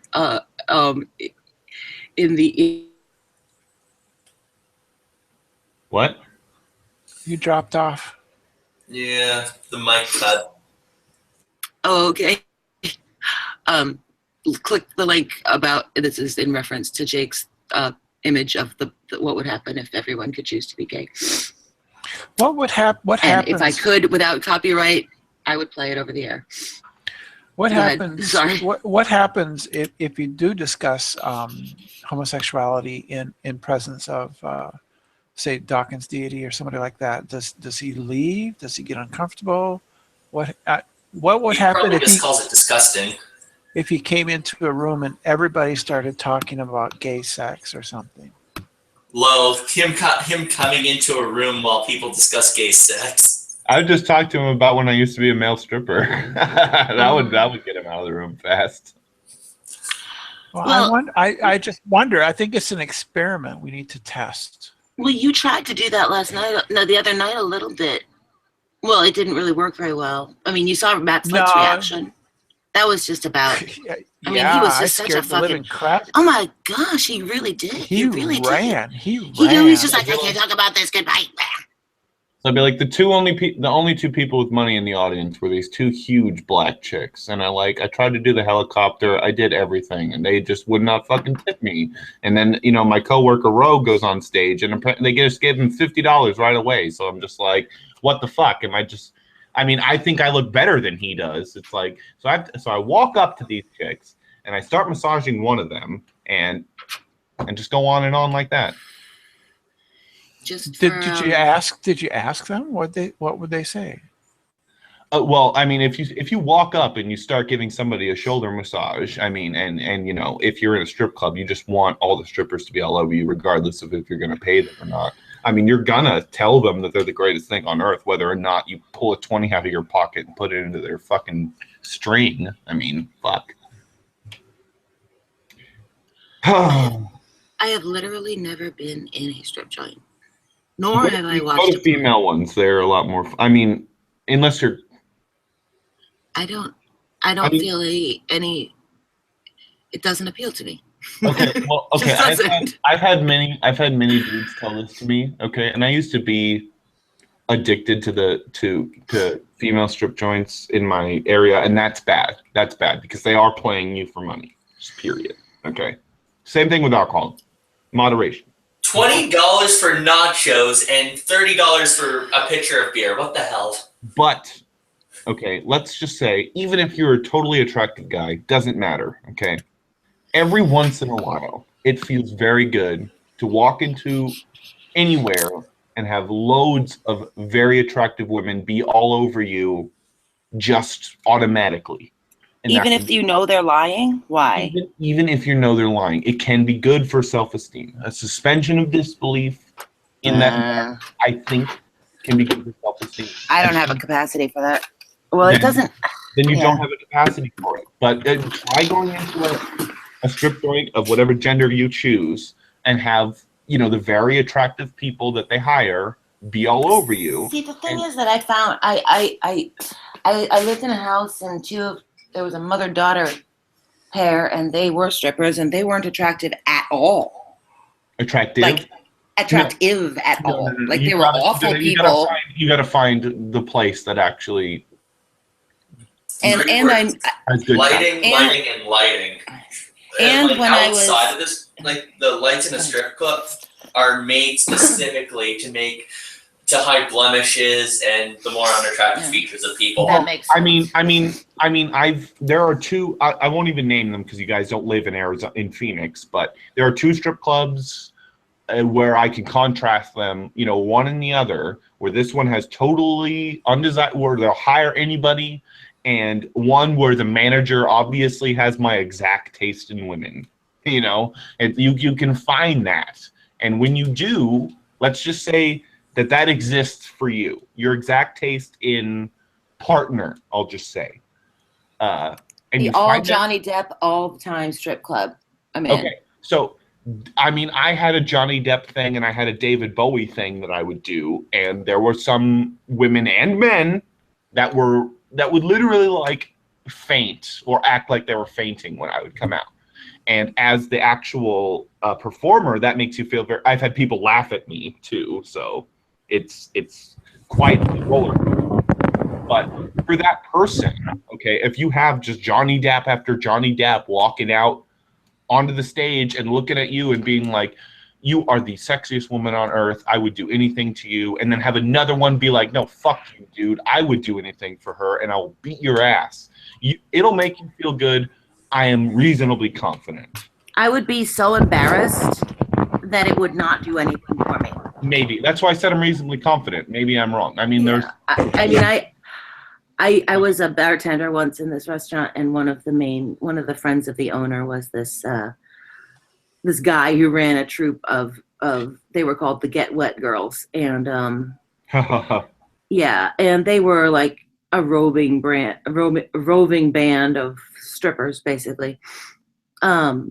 And he was the skeeviest,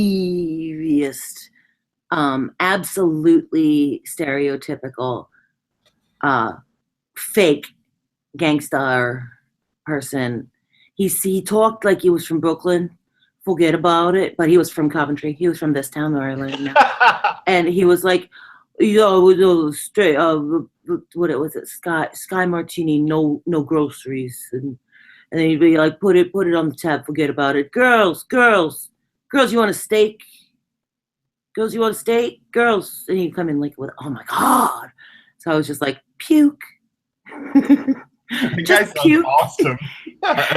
he was a character. And he was like a good friend of the owner, so we had to be nice to him. And he despite my lack of bosoms, he was like, I got a slot for you if you ever wanna. I was like, no. What are you talking about? I just was like, Craig, what the fuck are you talking about? You cannot be serious. Yeah, so it's not my bag. But I'm not a genetically attracted person. I'm an other. See, I was like, no matter how nice someone's abs are, that is pretty much all that I would be interested in the person, not in the physical realm. Like I don't go below the waist very often, is what I'm saying. That is not my interest field. Well, I mean, that's why I have abs. Yeah, it's like, I don't know. It may be a category. I don't think about it that way, though. I enjoy other parts of the human body than the ones that are associated with that. I mean, so do I. I like legs. Yeah. I find the genitalia rather distasteful in general. I mean, any kind. You got to get me in certain moods. Most of my moods, I will find, well, that's on a spectrum. Okay, so I can find certain female genitalia always appealing, and then there are some that it's just like, you could not pay me enough money. I mean, I couldn't do it physically. It's like I would never. Yeah. I mean, of course, but I could not get aroused for that. It's just impossible. It's like, you can name a whole spectrum of things. It's like, well, I just can't get around. That's why it's so confusing that Darwin says that you can just choose what you're aroused to. It's like, well, we don't know that was what it was, though. It was thoughts of some sort. We didn't really identify which thought it was. I bring up the phenomena of pedophiles, okay, and I'm not talking about criminal pedophiles. Right, just the internal attraction, or even without the attraction. Even the ones that go to therapists that admit it to the authorities, they go, okay, I have this attraction to children. Is what I like. I'm not going to commit a crime. I do not want to commit a crime. It's not going to happen. But I want to be functioning. This person did not choose this. They didn't. Of course not. And I feel bad for that person. That could have happened to me. That could happen to you. That could happen to anyone. Well, interesting discussion the other day about how at least hebephilia is very, very pervasive. Partially, and I think about the fact that childhood is a concept that we came up with societally within the last few hundred years. So there's definite. I mean, women were married off at 12, 14. At when they hit menstruation, when they hit puberty, they were women. So there is, I'm certain, like a large precedent for that to be perfectly acceptable. So it's simply something that we've decided, which is the right decision, obviously, but because we attempted to determine when they could have the capacity to understand what consent is. Well, I mean, we've learned more about development and mental capacity, and we've somewhat arbitrarily put the line at a place where it seems to be more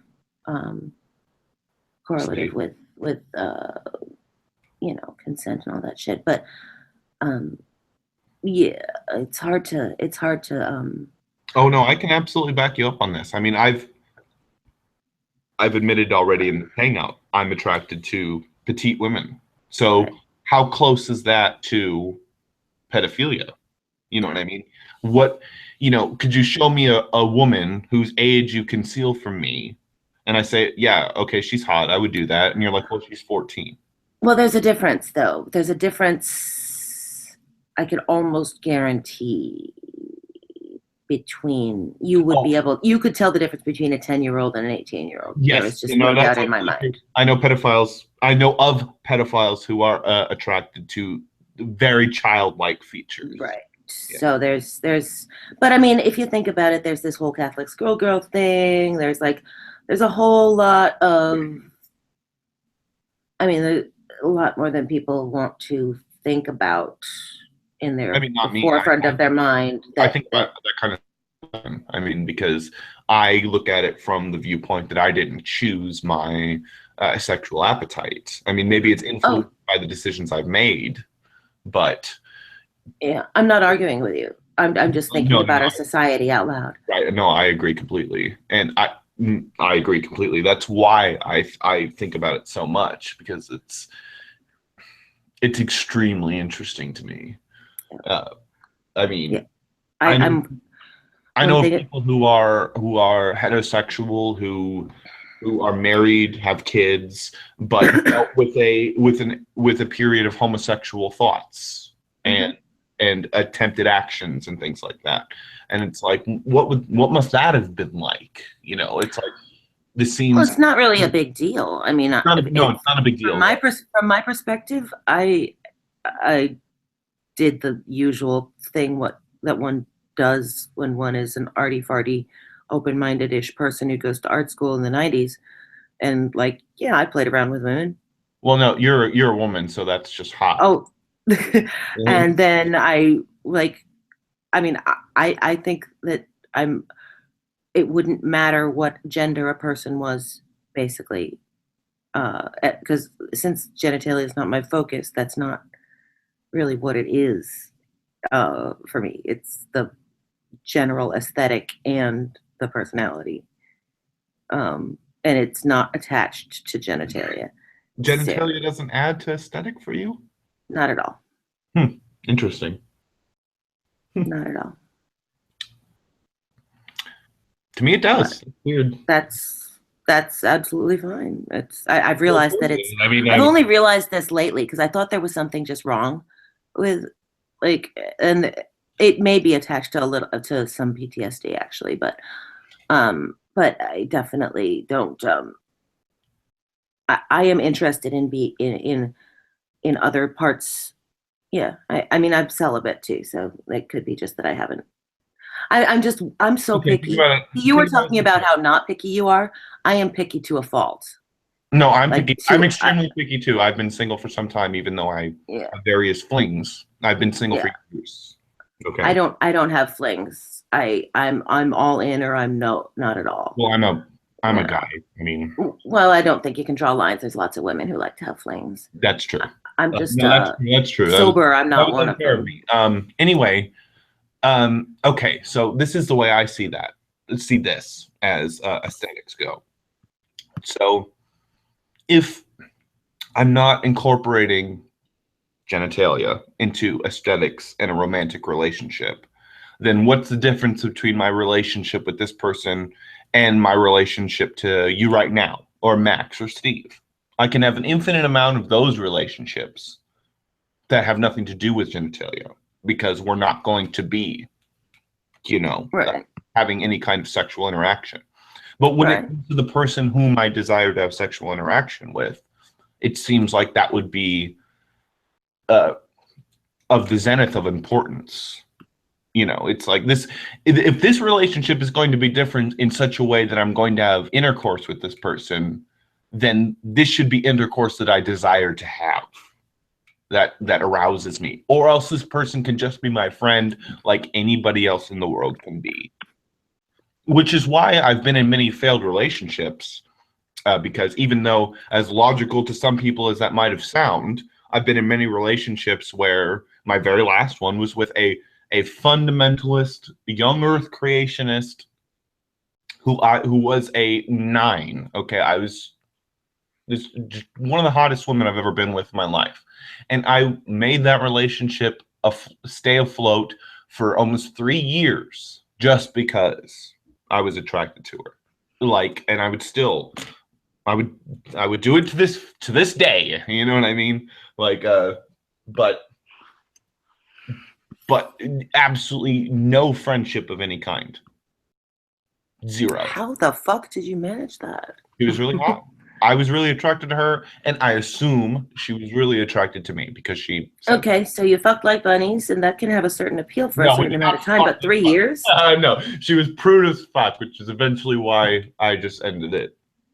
Because it's like, if you're gonna like make this kind of posturing all the time, but we have sex so little, like compared to what we could have. Like, there's many times I gave her this speech. You know, I'm like, we're adults, so we can do what we want. Like, do you not want to do this? Be with someone else who you want to do this with. What is the fucking point of this? Like, when's the last time we had a conversation about anything where I did not roll my eyes every 5 seconds? My gosh, I could not have done that. Yeah, I don't know. I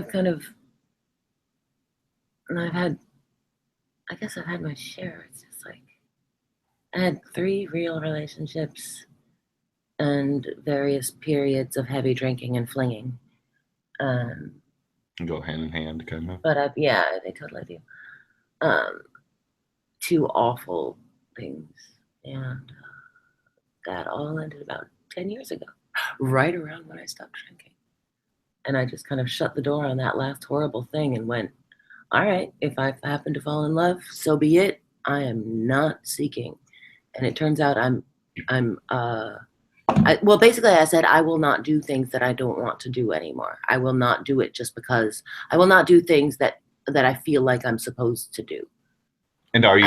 I will only do things that I really want to do. And it turns out I don't really want to do very much. And are you actually happy like that? Oh yeah. Well, then good for you. I have no, I mean, I fell hard. I think I mentioned I fell hard for somebody.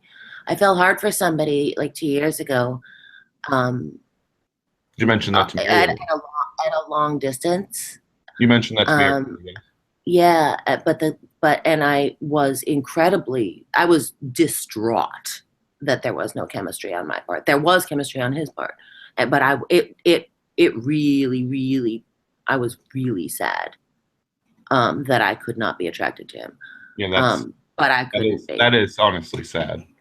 Yeah, it was awful, to be honest. And we tried to stay friends after that. I mean, it was a horrible thing. So hard because you just can, without completely beyond your control, just shatter somebody's heart to pieces. Well, yeah, and I was just like, oh my God, what? Oh, I mean, I traveled to Canada to try to be with him, and I was just like, as soon as I got close to him, I was like, oh shit, I can't. I just can't.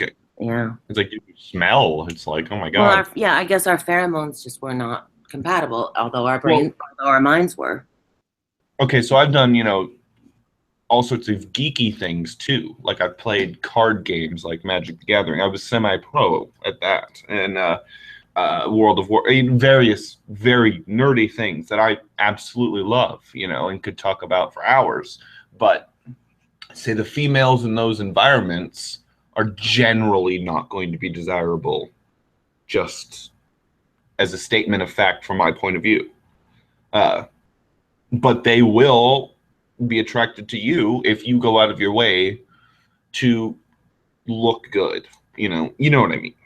It's pretty obvious. So all the time, they could be somebody who you would kill for if they were somebody who you were attracted to. They play your game, they have your worldview for the most part, or will try to understand your worldview, or you'll try to understand theirs.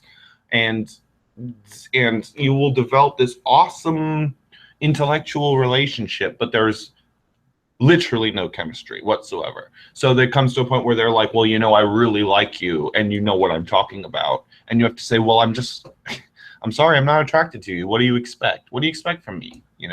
I don't want to destroy you, but I can't just pick to be attracted to you, or I would. Like you would probably have picked. This is what I couldn't. it's a really shitty situation when that happens. It's horrible. It's exactly. Especially when it's on one side and not the other. It's just like, that's when it's especially bad, or else it wouldn't be a problem, right? Right. You'd both be like, "You pig," and well, yeah. Well, it's God, I can't even go into it. well, right. But if you could have chosen to be attracted to this individual, I probably would have. I mean, I definitely would have. Definitely. And the thing is, it's not even about looks because I mean, well, it partly is obviously. It is. It's about looks and chemistry, but it's not like I only ever attracted to people who other people would think are 10s. That's why I try to specify to you. Right. You know. It's not like that. It's just that each person does have their individual taste. So yeah, it's. It hurts. It hurts though, man. I told you about my cousin Thomas, right? Okay. Yeah, the dude who likes big butts and he does not lie. Okay, so there was a time that like we made this joke about him, but it wasn't like actually true, or well, it wasn't confirmed. Okay, there was a time we were on a camping trip, and he was like, "I'm bringing, my girlfriend, and she's bringing her 3 girlfriends. Okay, so that's 3 girls for you, Jake. Like you got to be able to do, and they're all so banging, blah blah blah blah blah. They get up there, and I'm like, what? What? You got to be kidding me! And he's like, dude, look at Helen. Oh my god! And I'm just like, oh, how can I not look at Helen? She's everywhere. Like, oh dear. I'm sorry if that offended anybody. No, I apologize, but not at all. But that's my opinion. Let's say it's the other way around, okay? Let's say I liked Helen being huge, and he brought 3, anorexic tricks, and I'm like, where the fuck is Helen? Who are you talking about? You mean that stick? How can I tell her from the fucking pine trees? I could make the same joke in reverse, but sure. But it's like, no, to me, no, I'm not attracted to these people. That's why I always try to say to you, I could be talking to somebody who is attracted to their same gender, and I'm like, well, you don't find this person attractive, and it's like, no, I don't find anybody of that sex attractive. What are you talking about? And it's like, oh, now I understand. But that's what I was, trying to delineate between the 2 kinds of relationships. It's like, if a relationship doesn't have anything to do with attraction, doesn't have anything to do with a sexual relationship, then you can have as many of those as you want. They're called friends. Yeah. So I think that if you're going to go with that kind of relationship with somebody, there needs to be that kind of chemistry. And if there isn't, then that sucks. That's just sad. Especially, like you said, if it's only on one side, because that's just sad. I mean, unless you're like a sociopath or a psychopath, nobody wants to break somebody's heart and put them through emotional pain. I certainly don't want to do that. True. Yeah, maybe you do, and you should seek help for that because that sucks. But I certainly don't want to put someone through emotional pain. If I know someone's going through emotional pain based on my actions, it's going to put me through emotional pain, and that sucks. Much guilt, yes. Much guilt. Very wow. Very, very guilty. Much sad. Yeah, I cried for about a week. But that was after he tossed me out in the middle of British Columbia in the middle of the night. When did Joe leave? He just left. Yeah. He does that. Just smoke bombed and just gone. Whatever. He's just a fuckface anyway. Oh, he's not fuckface, potato face, fuckface. Yeah, that was honestly. That's honestly just a fucking troll. Fucking troll. Albatross had to say that through his mouth of gauze and pain. That's fine. I took the gauze out. It's been half an hour, so that's done. I just, a bit tender, and my mouth's still a bit numb. I gotta say, it's really fucking weird shaving when half your face is numb. Be careful. I've had extraction. Use the electric today, just on today, not the cutthroat one. Or you'll cut half your cheek off. Safety razor today. Yeah. No, the cutthroat needs honing. It's quite blunt at this point. Oh. But yeah, no. When Darwin's kept calling him potato face, I just started calling him handsome. I was like, no, go ahead, handsome. I thought it was funny. I think making fun of somebody for their looks is just horrible. It's awful. Or making fun of them for their autism, or making fun of them for their alcoholism, or making fun of them for their other mental illness, all of which he's done on cam repeatedly. Yeah, it's just like you want to cause somebody emotional pain. Yeah, it's not about the arguments, it's about him being a douchebag. I mean, if you win an argument and you make somebody feel stupid, it's like you can do that being as nice and as charitable as possible in a way that you can't avoid. You know, it's like you make an argument that's your pet argument, and I just say, well, you know, here's where it's a special pleading fallacy, and that's just, you know, that's just it. You know, and it breaks you. You know, it puts you through pain. It's like, well, I didn't intend that at all. I'm sorry that happened. You know, and maybe I'll try to help you through it. Okay, now you know the difference. Now you're better. Maybe you can identify this in another argument, and maybe I can help you through the pain. But I'm just like, you are just a cunt-faced fucking faggot. and you put them through that kind of, it's like you meant to do that. You are a fucking douchebag.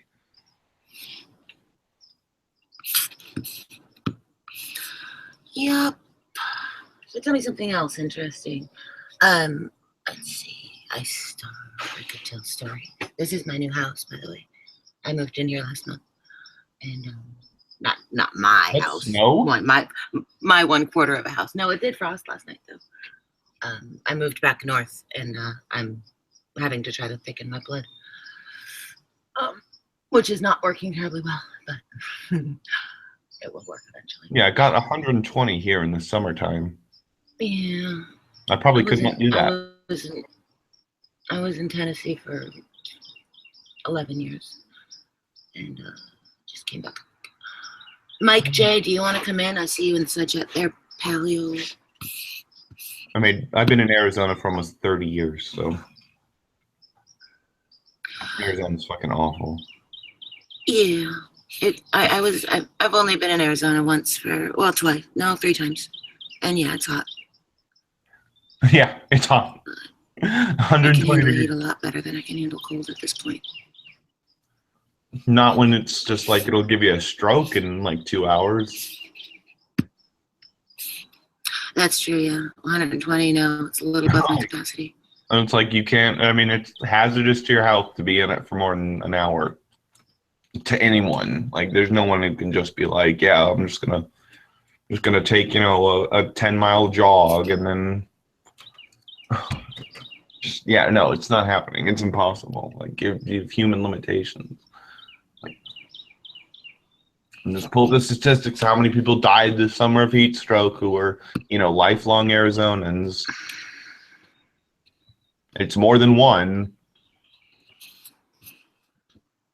People who think they're just so badass, and it's like, I mean, you can't deal with this kind of heat. And then it gets, you know, slightly cold, and you're so used to just boiling heat that even, you know, 50 degrees makes you feel like you're freezing to death. Hang on, Jake. Mike, I added you to the call. I think you can find the chat box.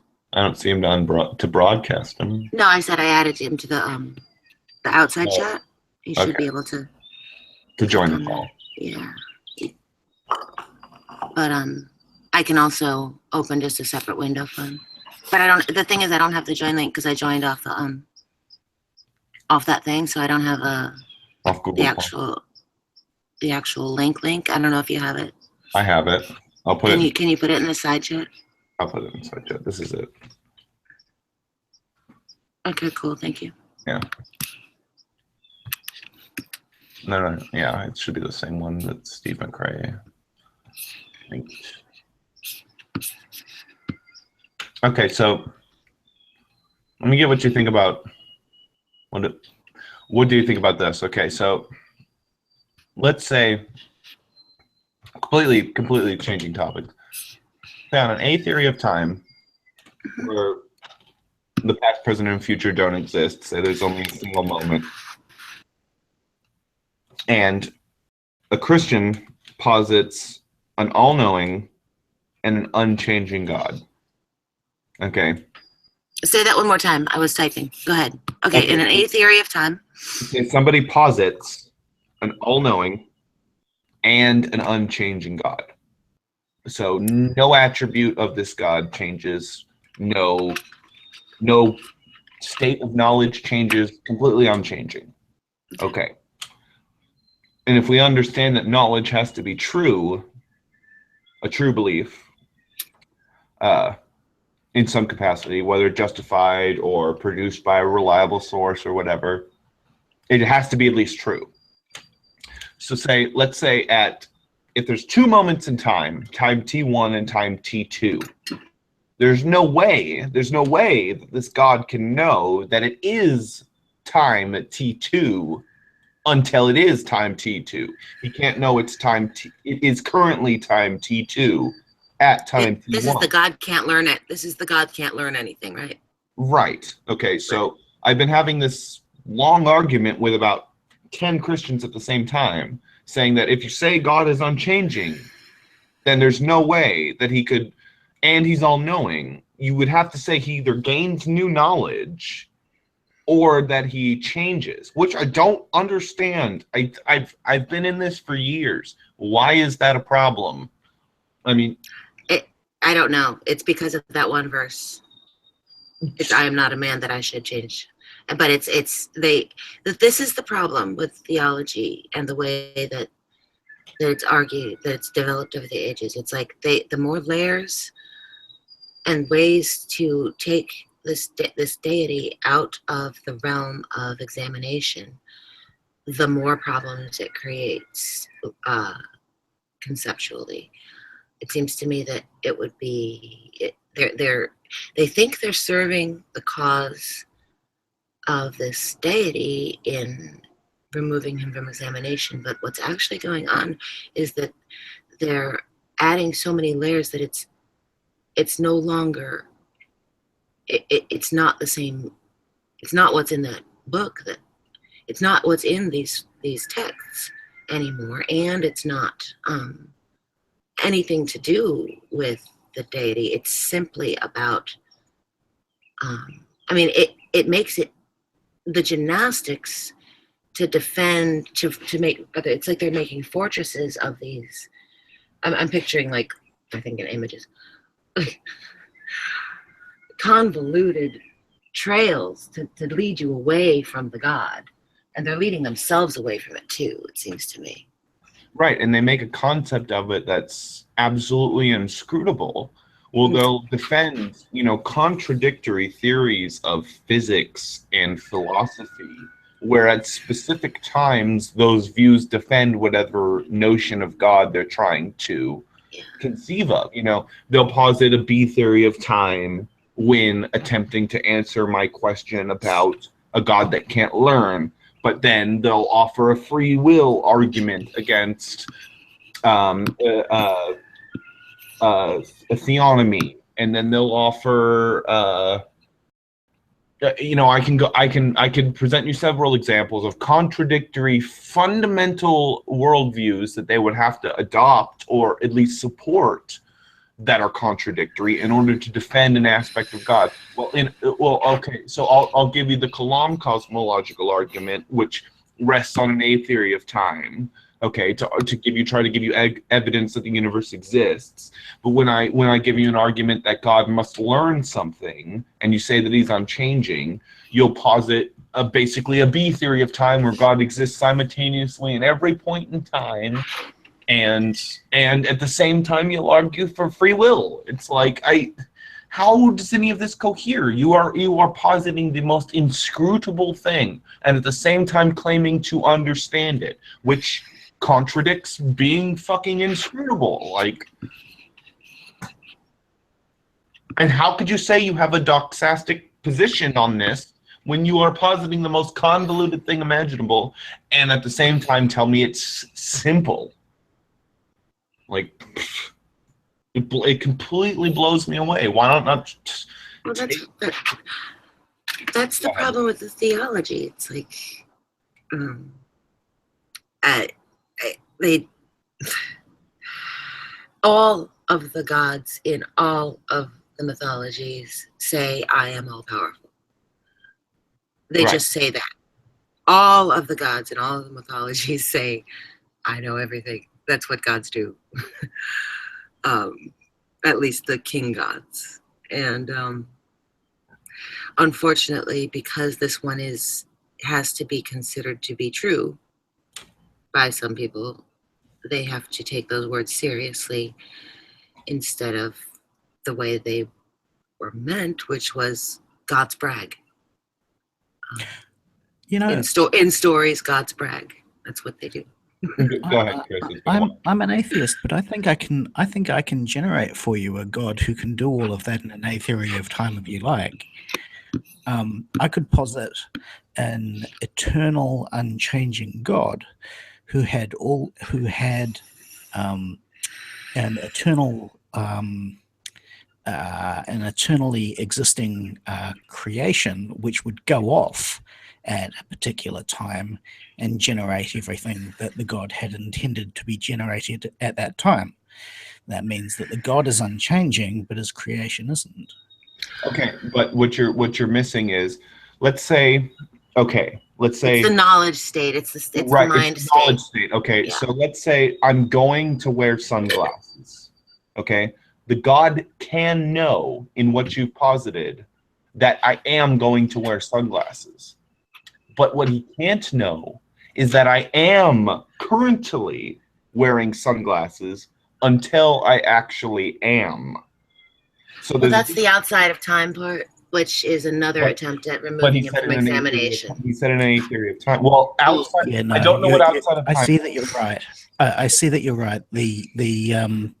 The unchanging God definitely can't learn anything. You're right. Okay. I was merely attempting to generate a God who could create things. And what you've just done is done what no theists have done, and I can link you to the conversations I'm having right now with about 10 different people who are going all around their houses and competing for the mental gymnastic Olympics to try to get around what you just saw in about 5 seconds. Well, that's the thing about priorities, mental priorities. When one is very attached to, when one's identity is tied up in a conception of the way the world works, like this is the map that I have of the universe. This is the way. This is the map. This is my metaphysic. It's really hard to step outside of it. And that's just the way we are. I mean, I have the same issue with people who rely too much on science and rely too much on logical, like positivism and stuff like that. I mean, I can understand it on both sides, and I think both are wrong. Are missing an element of introspection that would serve them if they really are looking for honesty. And I believe that to be true. I just have never had that position where I'm just tied to something so hardcore that I just can't change my position. Or I think I could ask you some questions that maybe identify would make you think I was crazy. Mm. You would. I do, General. What do you want? You want to be broadcast? Okay, sorry. Go ahead. Hi, General. Is he there? Okay, good. Hi. I forgot I have to broadcast him. I'm so glad you're here to stand up because I do not like echo chambers. I'm really glad you're here, General. Okay. Because I really I think that if I asked you about your self-conception, about what you are, how you conceive of yourself, and I think that if I said, say, things don't exist. Things. What's a thing? What's an object? What's an object? These are the conversations that I have where people start calling me a woo calling me woo. No, I can tell the difference between woo and somebody legitimately trying to get to the bedrock of something. Well, there isn't. My position is that there is no bedrock. Okay. I'm a substance nihilist. Have at it. How does that work, though? Oh, unspeakable. Nice to see you. Hi. Oh, that reminds me of something awesome. Go ahead. It's oh my god, let me just try to find it. Okay. Give me just a second. I have to look through my previously read here. Right, can I engage your substance nihilism while it looks it up? Yes, so I made up that term as far as I knew. I'm trying to use the closest Western terms I can for a kind of Taoist Zen version of the way things happen. But I think you explained it well in just saying there is no bedrock.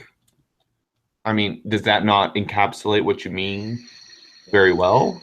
Not really. Okay, never mind. Well, kind of, sort of.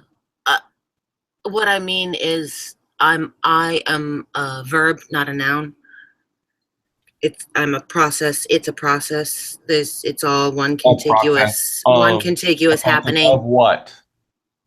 One continuous happening, and the more, okay, you know what an atom means, non-divisible, something that cannot be cut, something that cannot be cut, and yet we cut it, and yet we keep cutting, and yet we keep cutting and cutting and cutting. But that concept came from the idea of, let's say you and I are just ignorant to subatomic particles, okay, and we have a stick, and we say, okay, we can break this stick in half.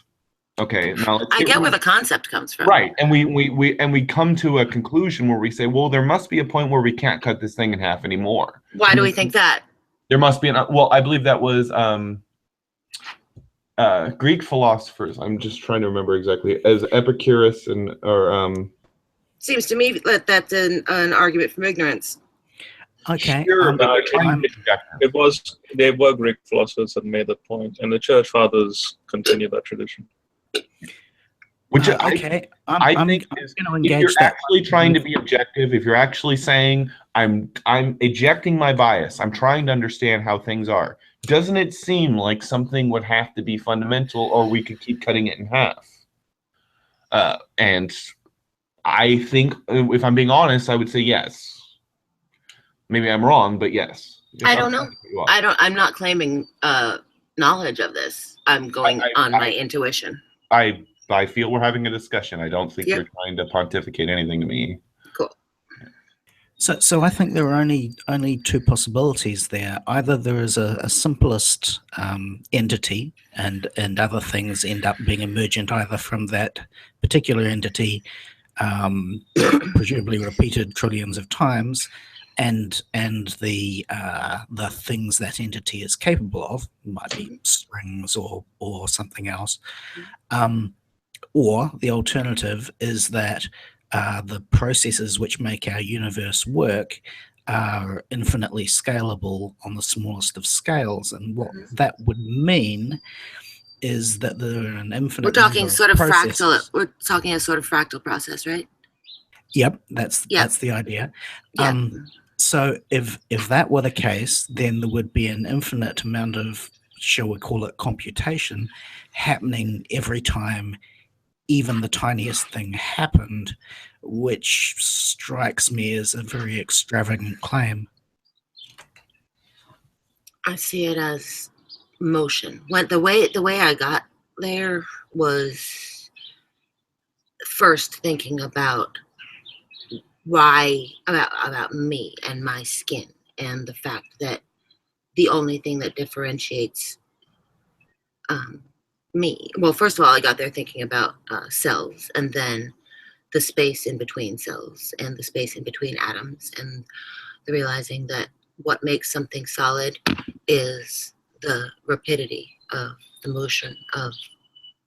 At this point, I was a neutral monist, and I was thinking, okay, so it's the motion of the whatever the fuck, as I called it lovingly, that makes something, that means that I can't put my hand through What's the this. de Broglie wave?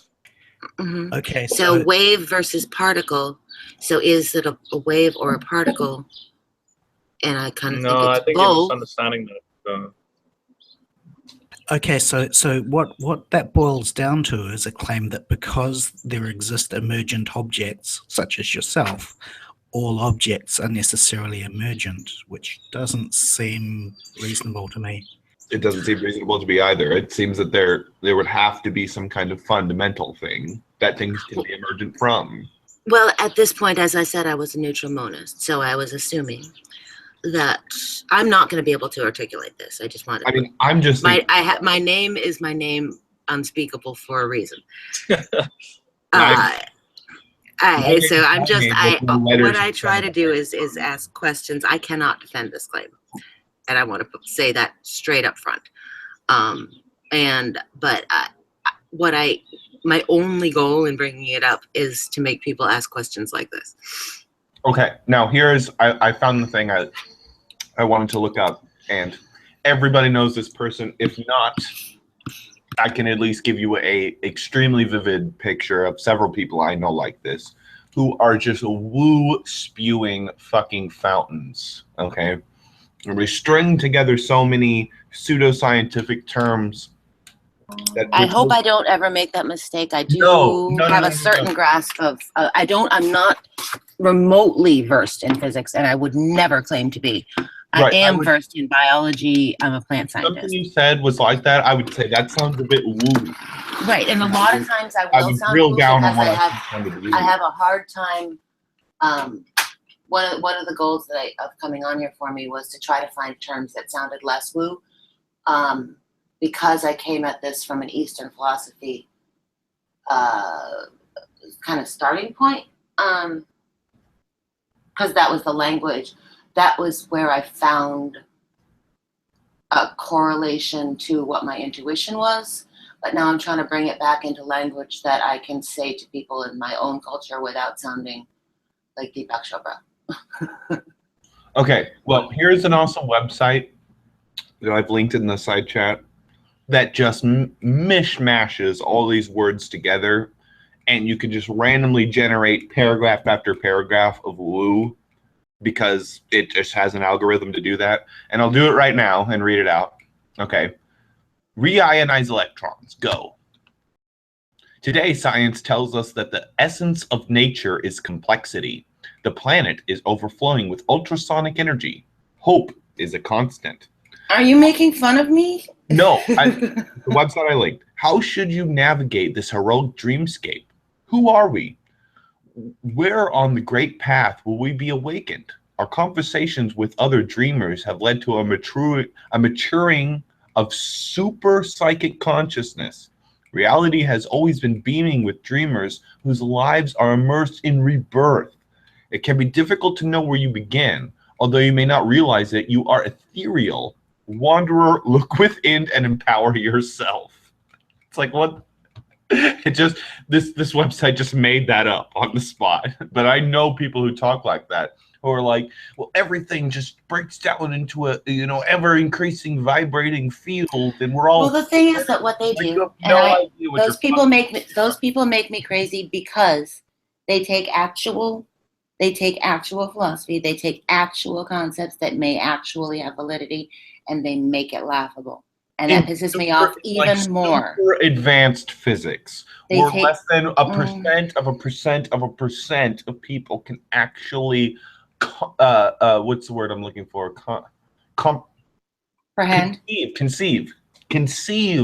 visually of the model that they're talking about or creating mathematically, can actually get a visual representation of it in their head. But what's going to happen when this becomes more mainstream is the thing. They are jumping the gun so hardcore. They took something and ran with it, and it was a huge mistake. It's the same mistake that the people who made that stupid Zeitgeist movie made. Stupid. They take something that is an interesting. Well, I think the guy who made that, Peter Joseph, had good intentions, even though I disagree with almost everything in that movie. I hate they really, they just.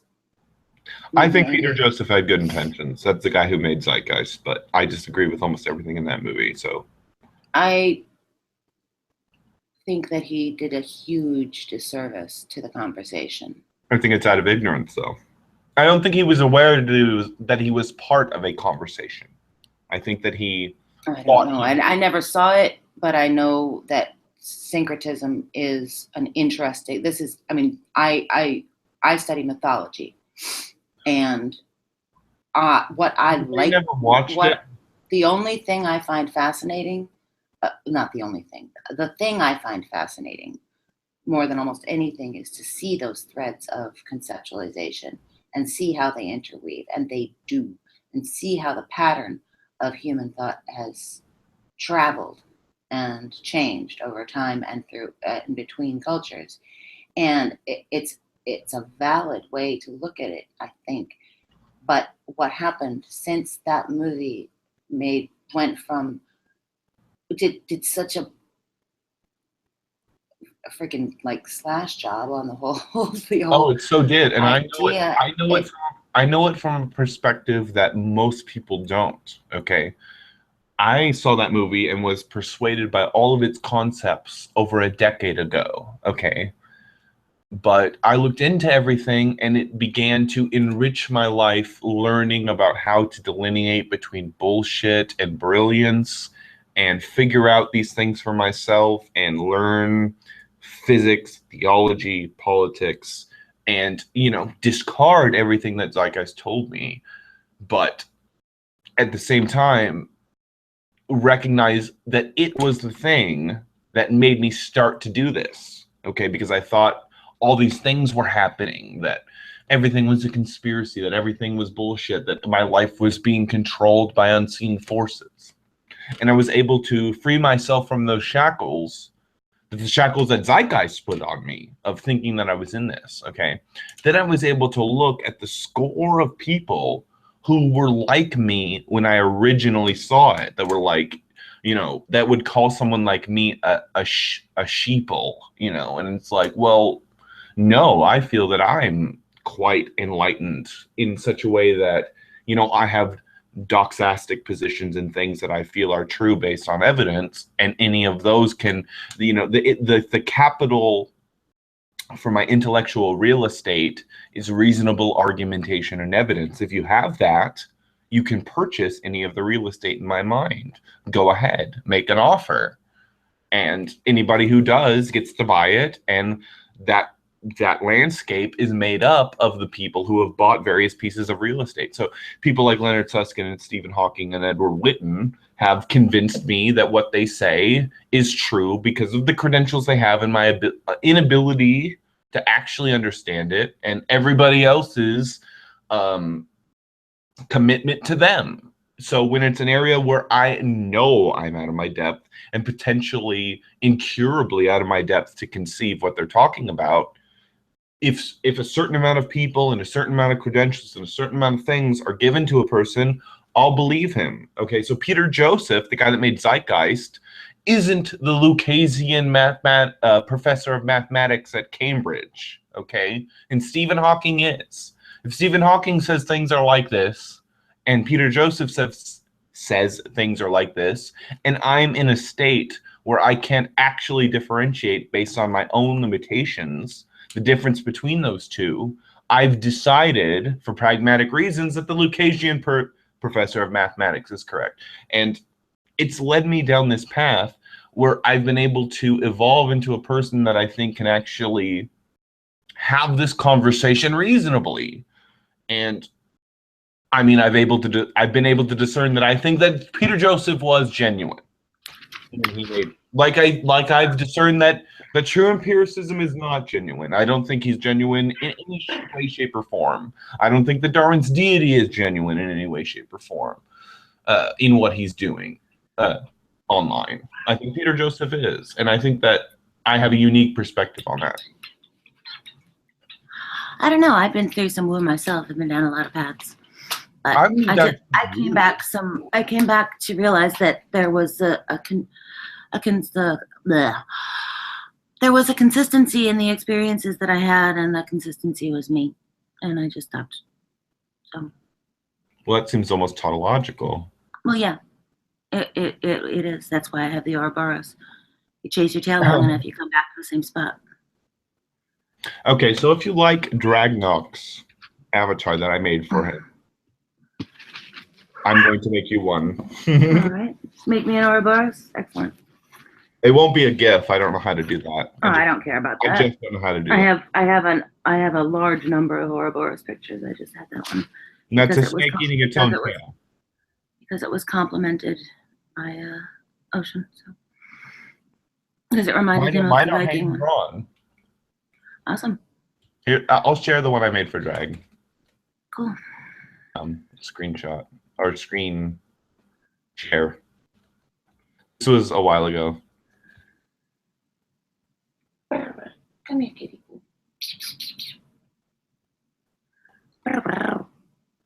Your cat has like a permanent tuxedo on. Yeah, she does. She's very formal. I thought it was a boy. Why would a woman be wearing a tuxedo? I don't know. She's fluid like that. It's not very womanly. Well, neither am I, so it works. We get along just fine. I know, but I don't see you wearing a tuxedo though. Oh, hell no. It's way too much high maintenance for me. All about low maintenance.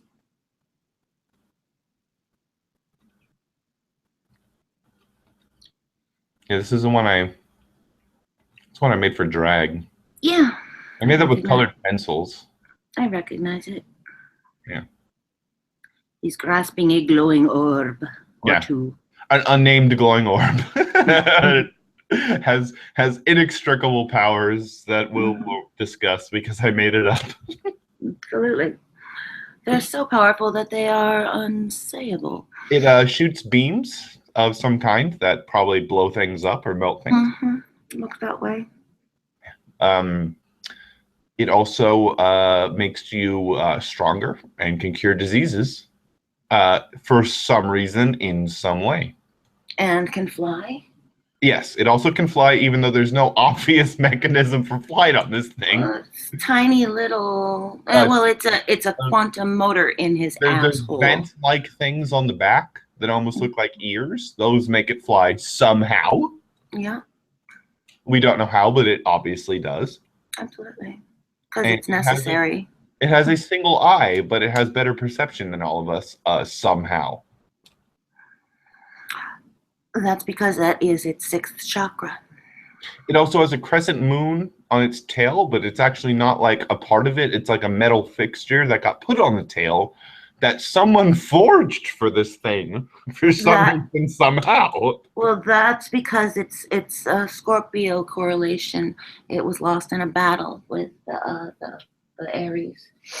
And who would go into a battle with a giant dragon that has an orb that can shoot beams that blow things up? I mean, somebody apparently who can bite the end off his tail, so he has to get a metal fucking fixture put on. Oh, well, I thought you were saying it stole the fixture from somebody else. Well, then why would it get in a battle with something that was obviously so badass that... Because they have too much testosterone. Where did it get the orb? Did it just make it? Well, that's the mystery, isn't it? Yes. No, I just threw it out of my head. Hey Han Solo, if you want to challenge this whole simplicity thing that he was talking about, I was feeling a little bit like your faith was being bashed if you're there. And that Chris was talking about? Well, I felt like we were talking about something with no defender in the room, and I don't like those situations. Well, so if you I have no idea what you guys are talking about. I was about to say, there was no defender. I thought we were just trying to dig. Oh, not defender, but digging into the simplicity thing. Remember the conversation you're having about omnipotence and unchanging at the same time. Okay. So, and I understand we weren't bashing. Oh no! I would love to see if he has the defense for this, because General Han Solo is an enigma for me, because he has credentials that just basically demonstrate that he's just basically a sharper person than I am. He's a wicked smart dude, but he also has that. But at the same time, he has beliefs that I'm like, how?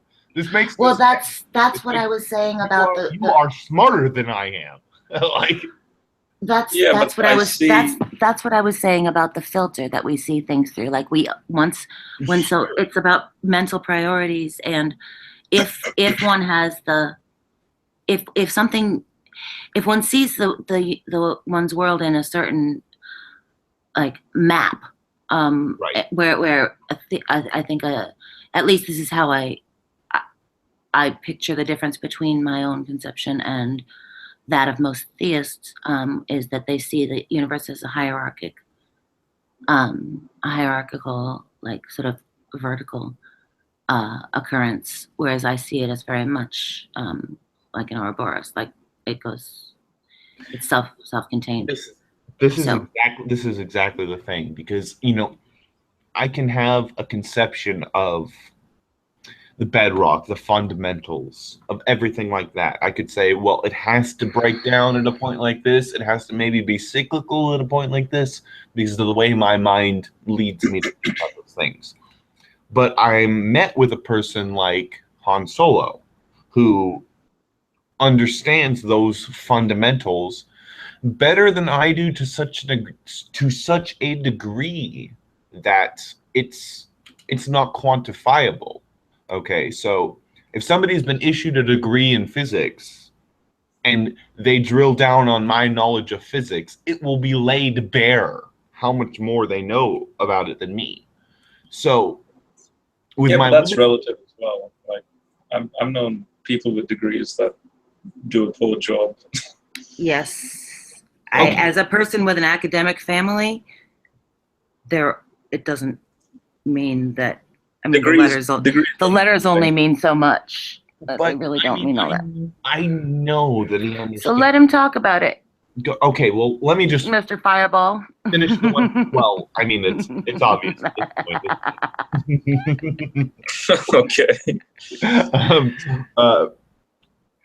I'm sorry, but it's just... You're fine, don't worry. You could put the math out there that would just show how much more he understands than me, and it would be comical. It would be absolutely comical how much more he understands about this than I do. But where does that divide come from? And okay, so I just talked about zeitgeist. Okay, so where I could have these beliefs about 9/11 and all these things that are just so batshit, and eventually have them exposed to me. Am I on that same verge? Am I so batshit in my beliefs right now that General Han that has to show me that old Earth creationism is true and it's so obviously true, and X, Y, and Z about the Bible and God and Christianity? It would seem that based upon his credentials that that's the case. But I feel that I could make the case, at least in my capacity right now, that that's absolutely false. But if I would have to look at this from the outside, I'd be like, well, you were proven wrong here when you were an ignorant teenager and you believed all this bullshit someone said, and then people with credentials showed you how wrong you were. Why do either of you have to be right? Why do either of you have to be right? Huh? Why does someone have to be right? I want to be right. I want to have the right. But I'm saying why Han Solo? I have no idea who this person even is. Jake, stop. I'm sorry. Go ahead. Why do either of you have to be right? What if it's neither? Maybe it is neither. I would like to know what is true. I don't know that that's going to be accomplishable. If it is, I would like to discover if it is. Okay. Yeah, surely it's worth trying to find out if it's possible. Well, I support you in that journey. Thank you. It's actually a biblical mandate to pursue the truth. See, he just provided some evidence that he was right. To seek it There you doesn't say you're going to find it, does it? No, it does. Well, Jesus does say, if you find the truth, it'll set you free. So. Did he say you were going to find it? Well, actually, that's the reason why the church exists, because in Ephesians 3, Paul says the church is the vehicle by which the omniscience of God can be revealed through the ages. So obviously, finite beings can't in one moment explain everything. It needs time to do the scientific method. You say obviously. I'm though. I don't interested think in. that's obvious. I don't think that's obvious. I'm interested in why. Okay, I don't think it's going to be accomplished by the scientific method. I don't think that it's going to be accomplished by thinking linearly at all. I think that there are. Oh, it'll never be accomplished. The point is that was my point. Yeah. I mean, look at the last 2,000 years since Jesus, and look at the wealth of songs, commentaries, scientific endeavors that have been done, and we're still like at the pinnacle of an iceberg. I suspect that I mean, for me, the only theological statements that make any sense at all are the apophatic ones. There are some that I actually like, not apathetically. There's Apophatic. Okay, I was like apathetic. No, Like apophatic, as in negative theology. in like God is not this. God is not that. God is not this. Okay. Apophatic. Did you say phatic? Apophatic. Apophatic. Okay. APOPH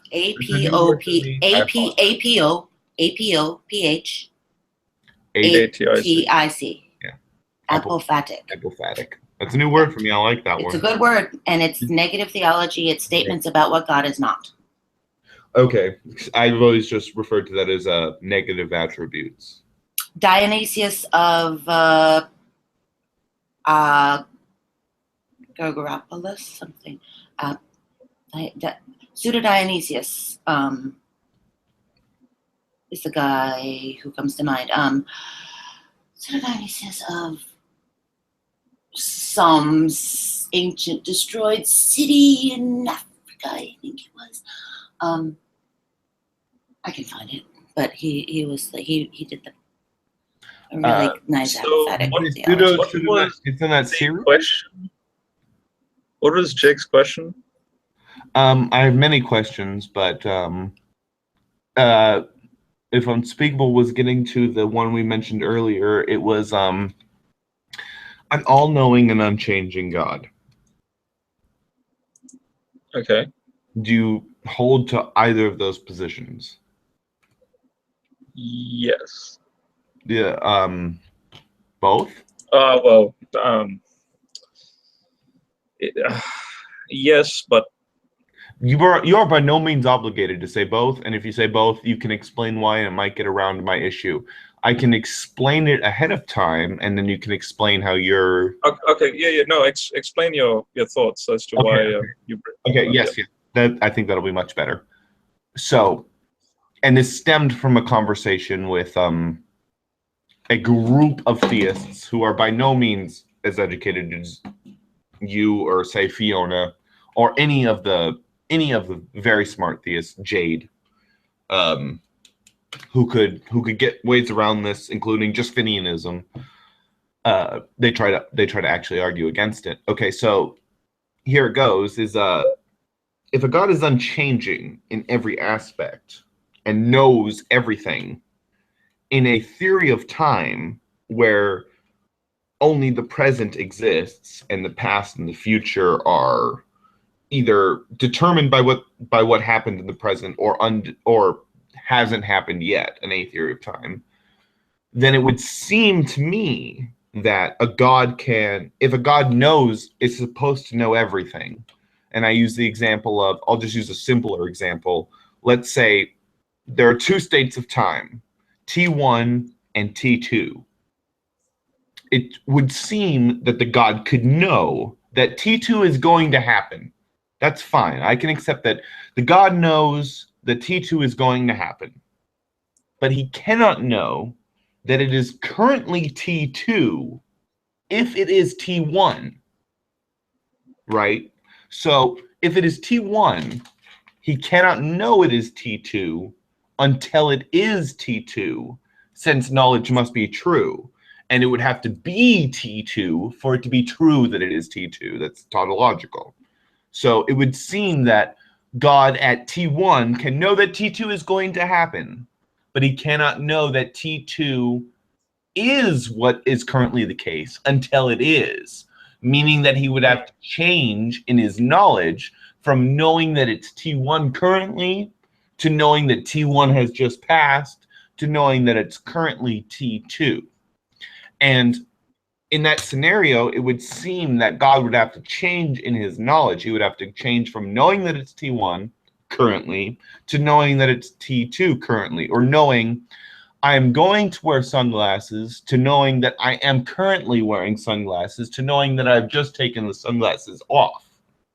Now, it would seem that the only way around that is to posit a God that is present throughout every instance of time from beginning to end, which would seem to nullify any sense of free will if the universe is a static fixed object designed by God from beginning to end. It would seem that since everything, he would have to, if he knows anything, it means it's 100% the case, meaning that there is no choice.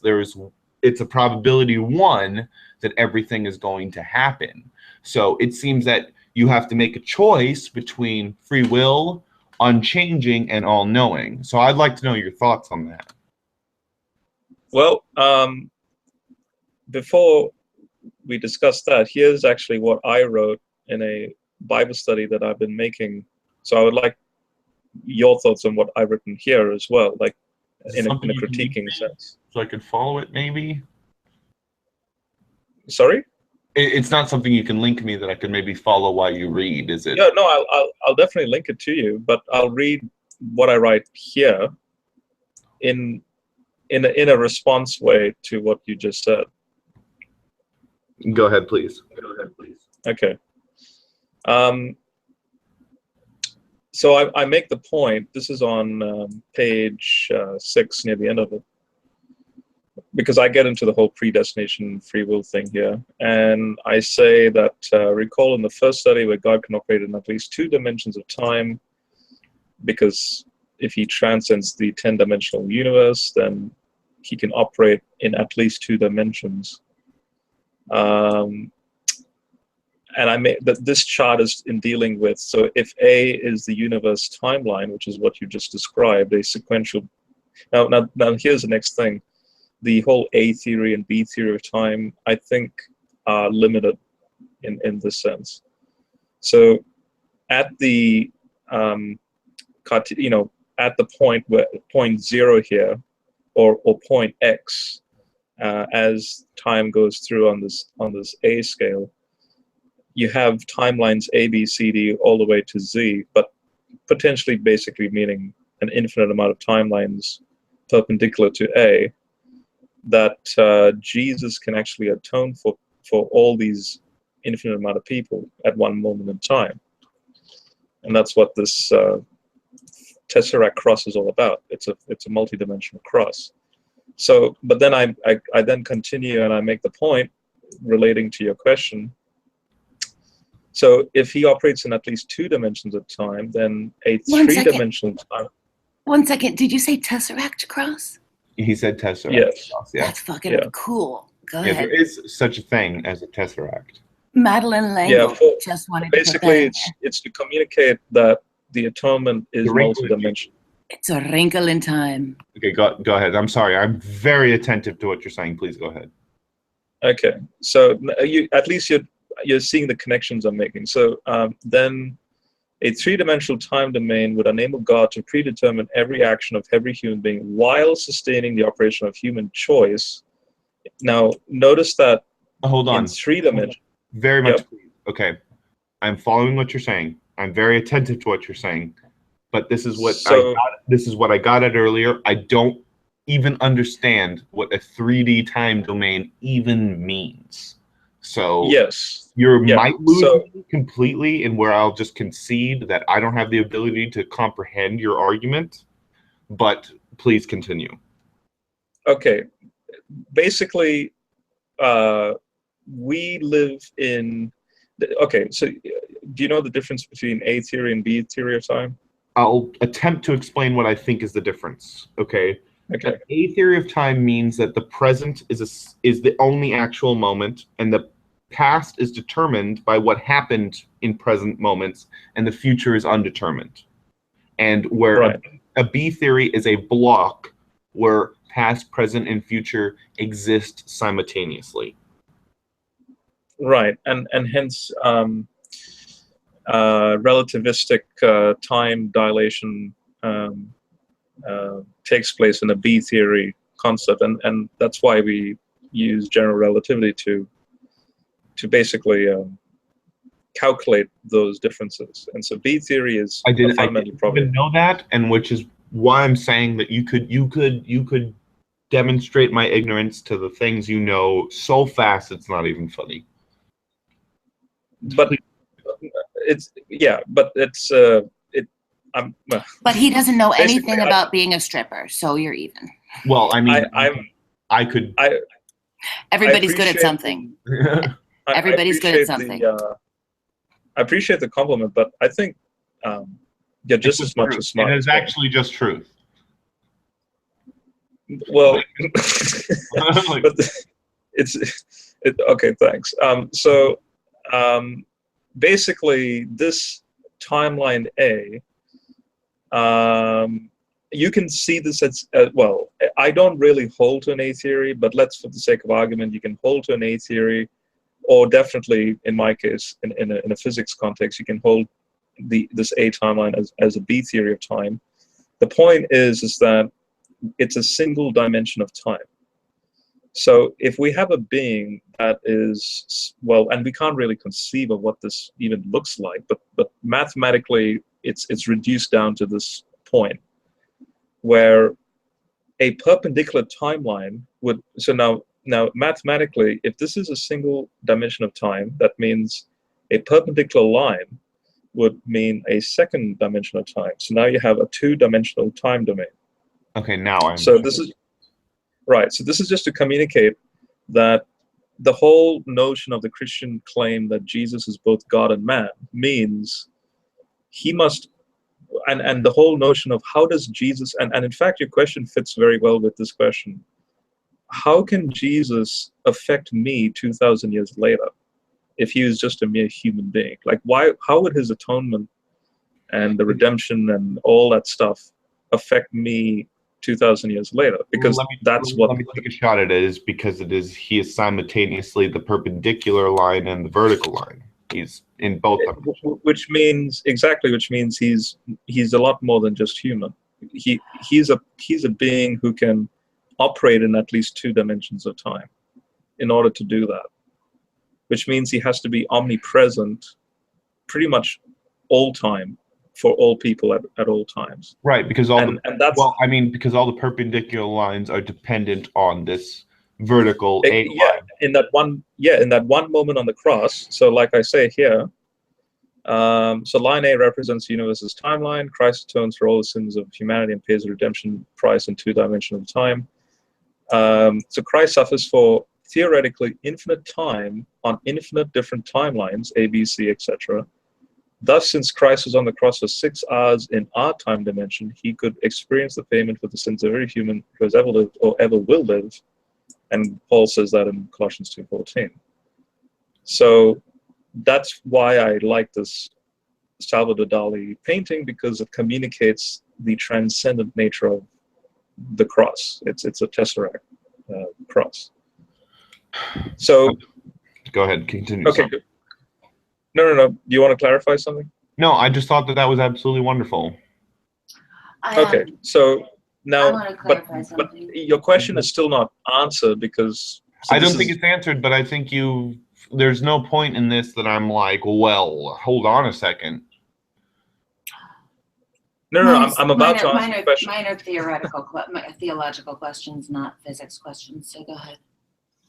I'm about to answer your question. Rational theist Matt could be anywhere like this, because he basically alludes to be able to do what you've just done in the last a minute and a half over the past 3 years, and can't do anything like it. So you're gonna give him a big head. Go ahead, Han Solo. Okay, so I'm hoping this will answer your question. So now that we've got the groundwork of at least 2 dimensions of time, what if?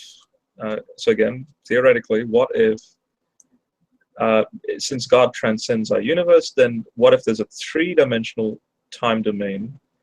Now, notice a two-dimensional time domain means you have a perpendicular A and then these timelines. But 3 dimensions would mean you're going to go into non-Euclidean geometry. And I'm sure you know what non-Euclidean, yeah.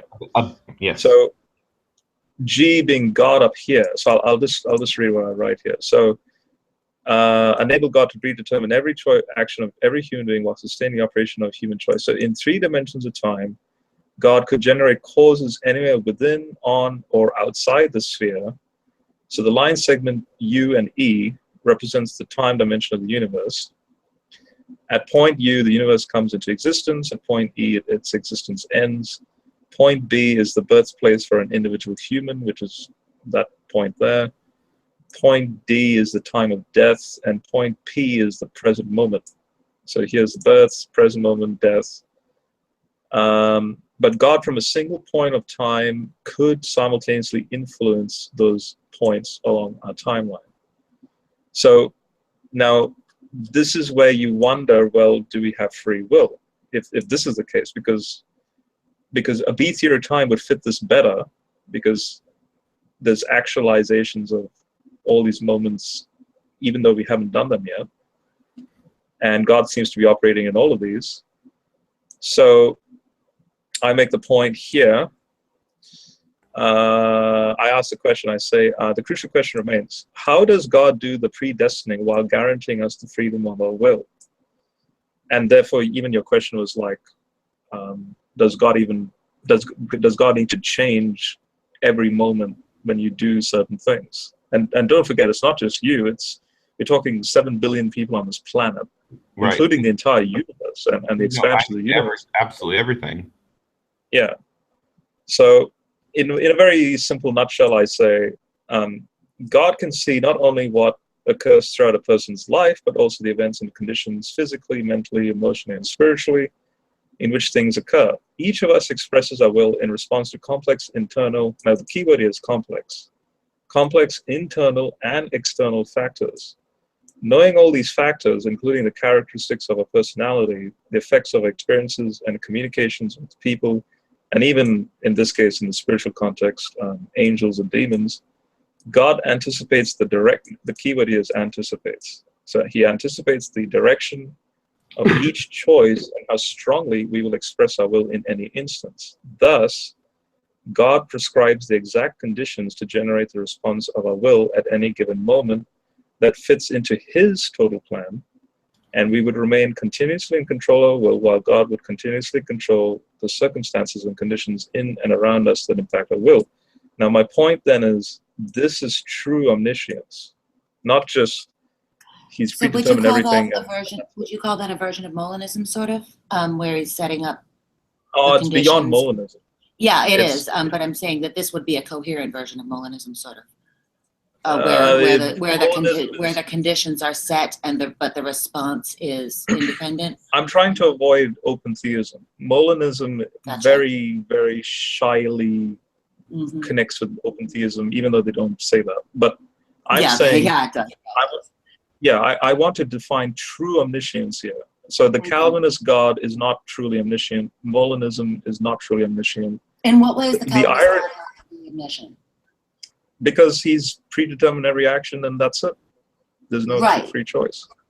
Right, but you're assuming that free choice is a necessity for culpability. Free choice is a necessity for omniscience. Okay. Well, you've said that I see now. God prescribes the exact conditions to generate the response of our will at any given moment. Okay, so but let me zoom in for you. God prescribes the exact conditions to generate the response of our will at any given moment that fits his total plan into his total plan. But wouldn't he have decided what conditions meet the things that would wouldn't he have decided what makes our will respond in such a way as to produce things that are conducive to his will? Couldn't he have made it a different way and made things happen in that way?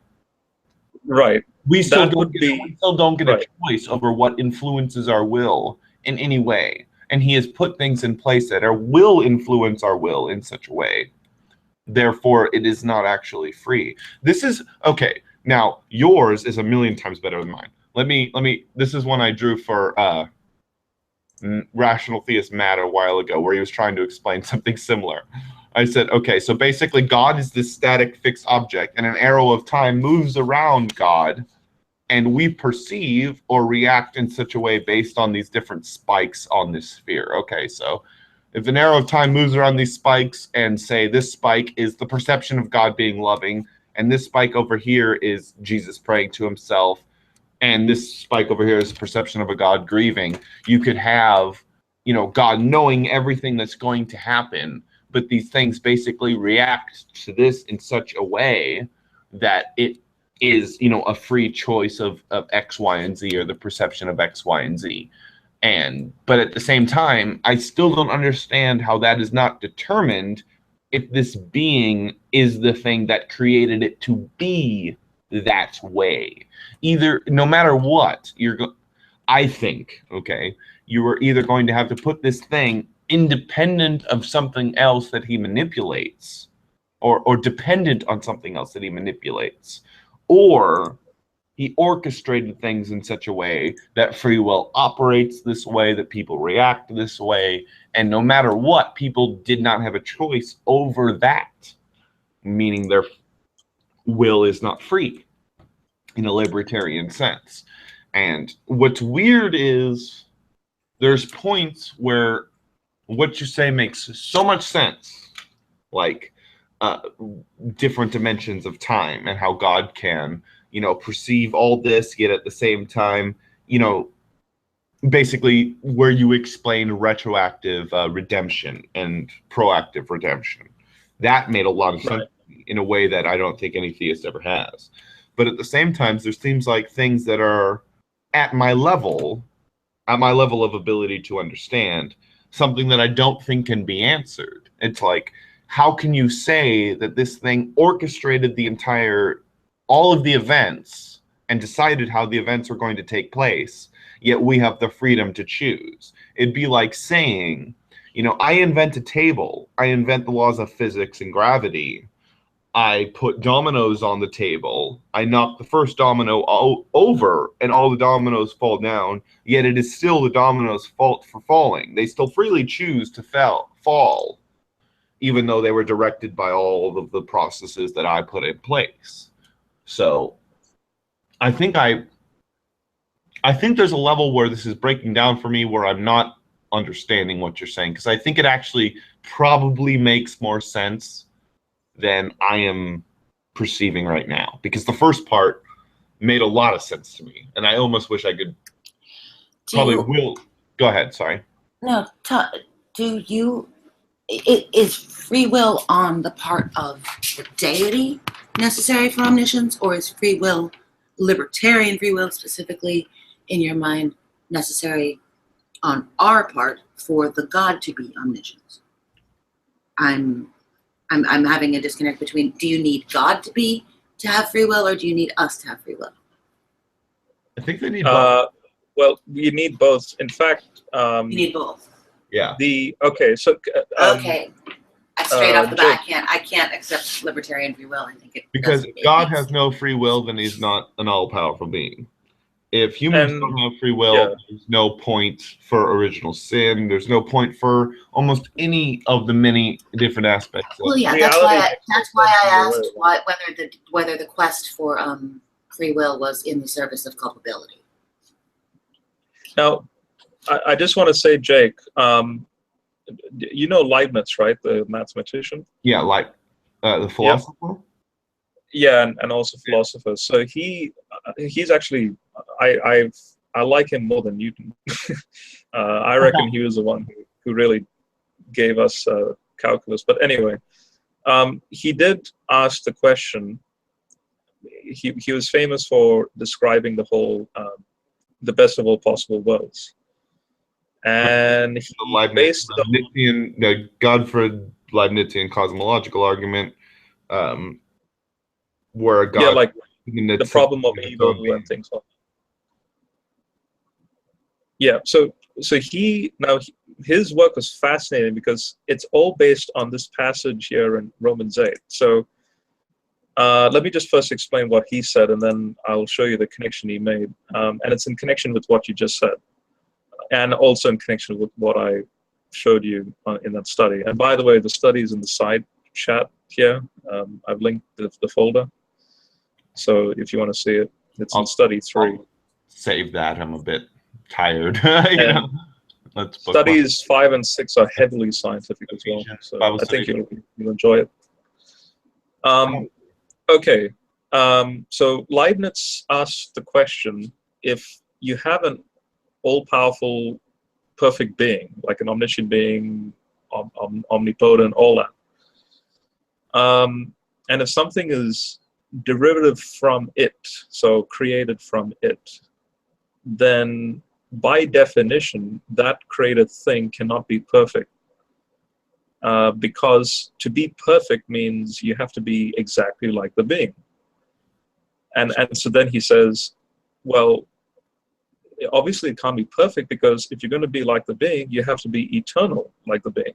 Just one moment. So how can I create... I'm going to bring up a notepad just so I can take notes, so I don't interrupt you like I just did. Okay. Okay. Can you define for me just in the way that he meant it?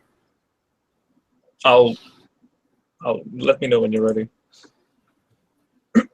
I'm ready. Okay. So a created object cannot be perfect, because for it to be perfect, it has to be eternal. He's defining perfection in that.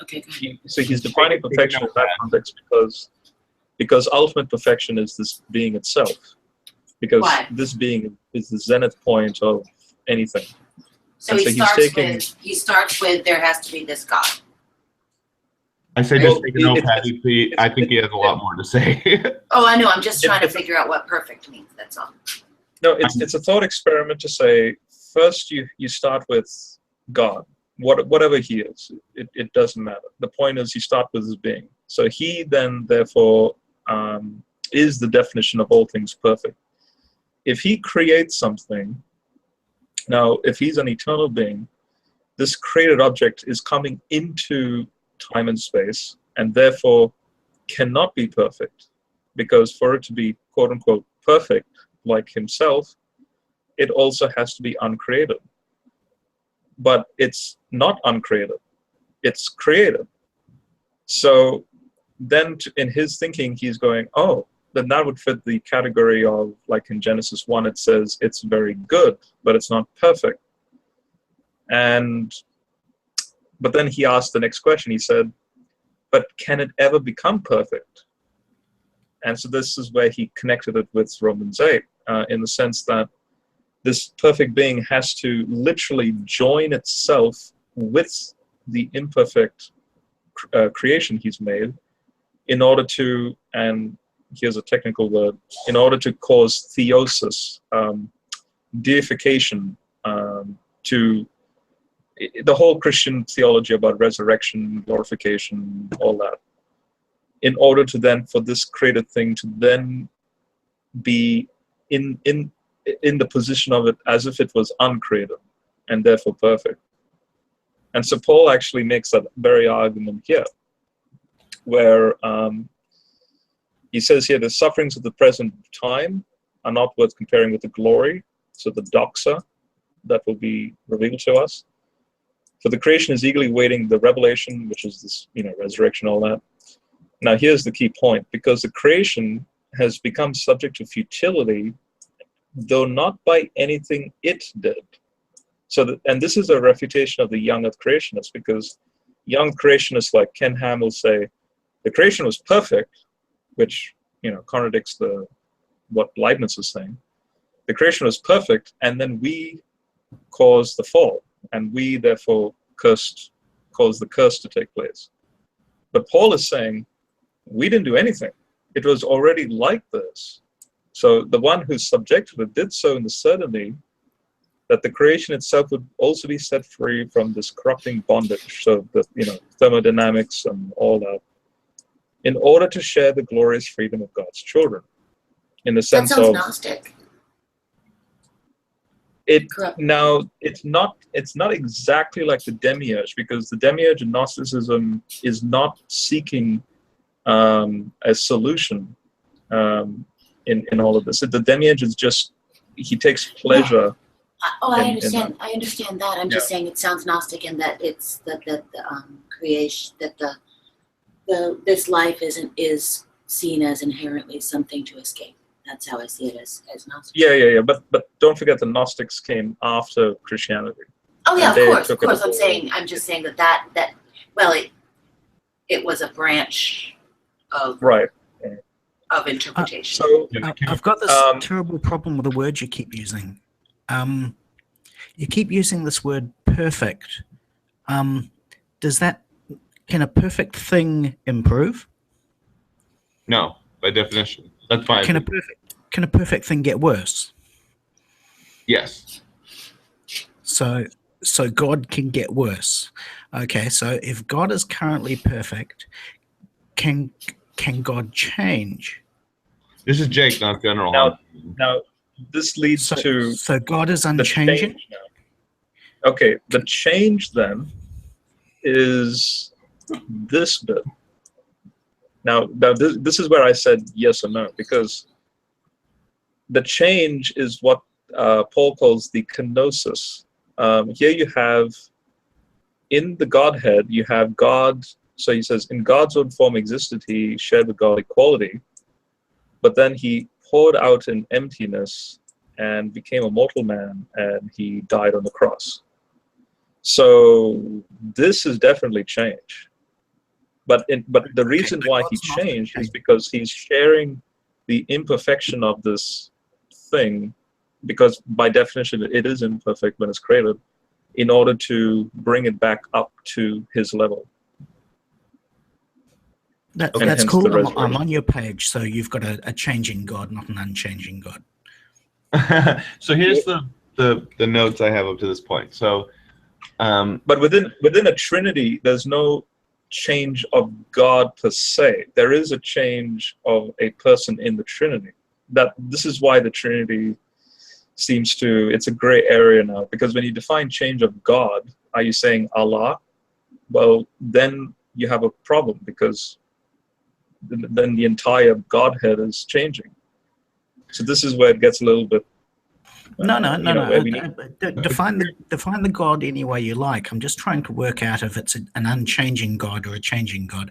And it sounds like at one stage the God wasn't a Trinity, and then the God was a Trinity. So that sounds a lot like change. It only in a Trinitarian context does it make sense, because you have the Father who's unchanging, and yet the Son is the one who does the changing, in order to connect the divine and the non-divine.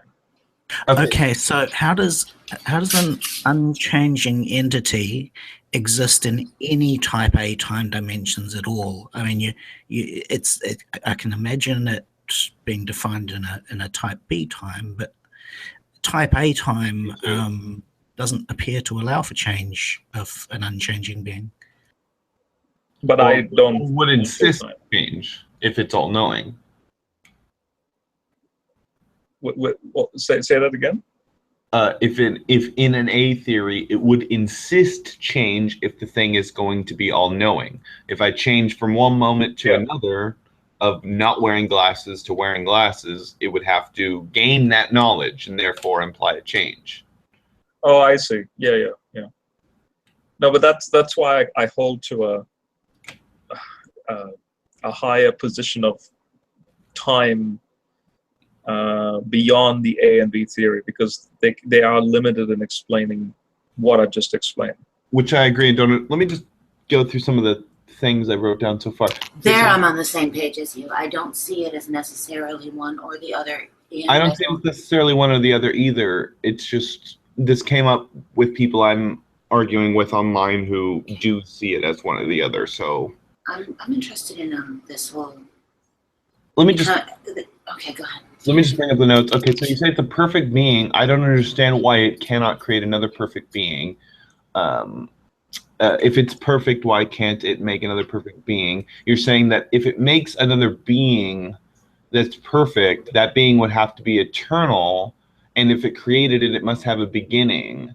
But I don't see eternal as meaning it doesn't have a beginning. I see eternal as meaning it's everlasting. And even in Christianity, they say you'll have eternal life. It doesn't mean your life had no beginning. I don't see why a perfect being can't make another being perfect by fiat. You know, it's the one that gets to pick what's perfect and what's not, right? So it could just say, you know, this thing is perfect, and it is. I don't know why a god cannot swap positions with something that it created. Yeah, but it seems like how can eternal God create? Okay, sorry. It seems like if it cannot just swap positions, if it creates something that's, you know, not perfect, why couldn't it just swap positions with the thing that's imperfect to make it perfect, to make itself non-perfect? If it can't do that, it would seem like there's some kind of restriction on it. Obviously Ken Ham is a moron, and I think that and this is my notes just going along with what you said, you know, Ken Ham is a fucking absolute ridiculous buffoon. It seems like even if there was a change within a trinity, it would still be a change in the trinity. Like, you know, if there's a change within the Empire State Building, you know, it's still a change in the Empire State Building. The building has changed. So I can go back through those because I have them written down, but that's just, and I'm a total layman on all of this. So bear with me. No, you're doing fine.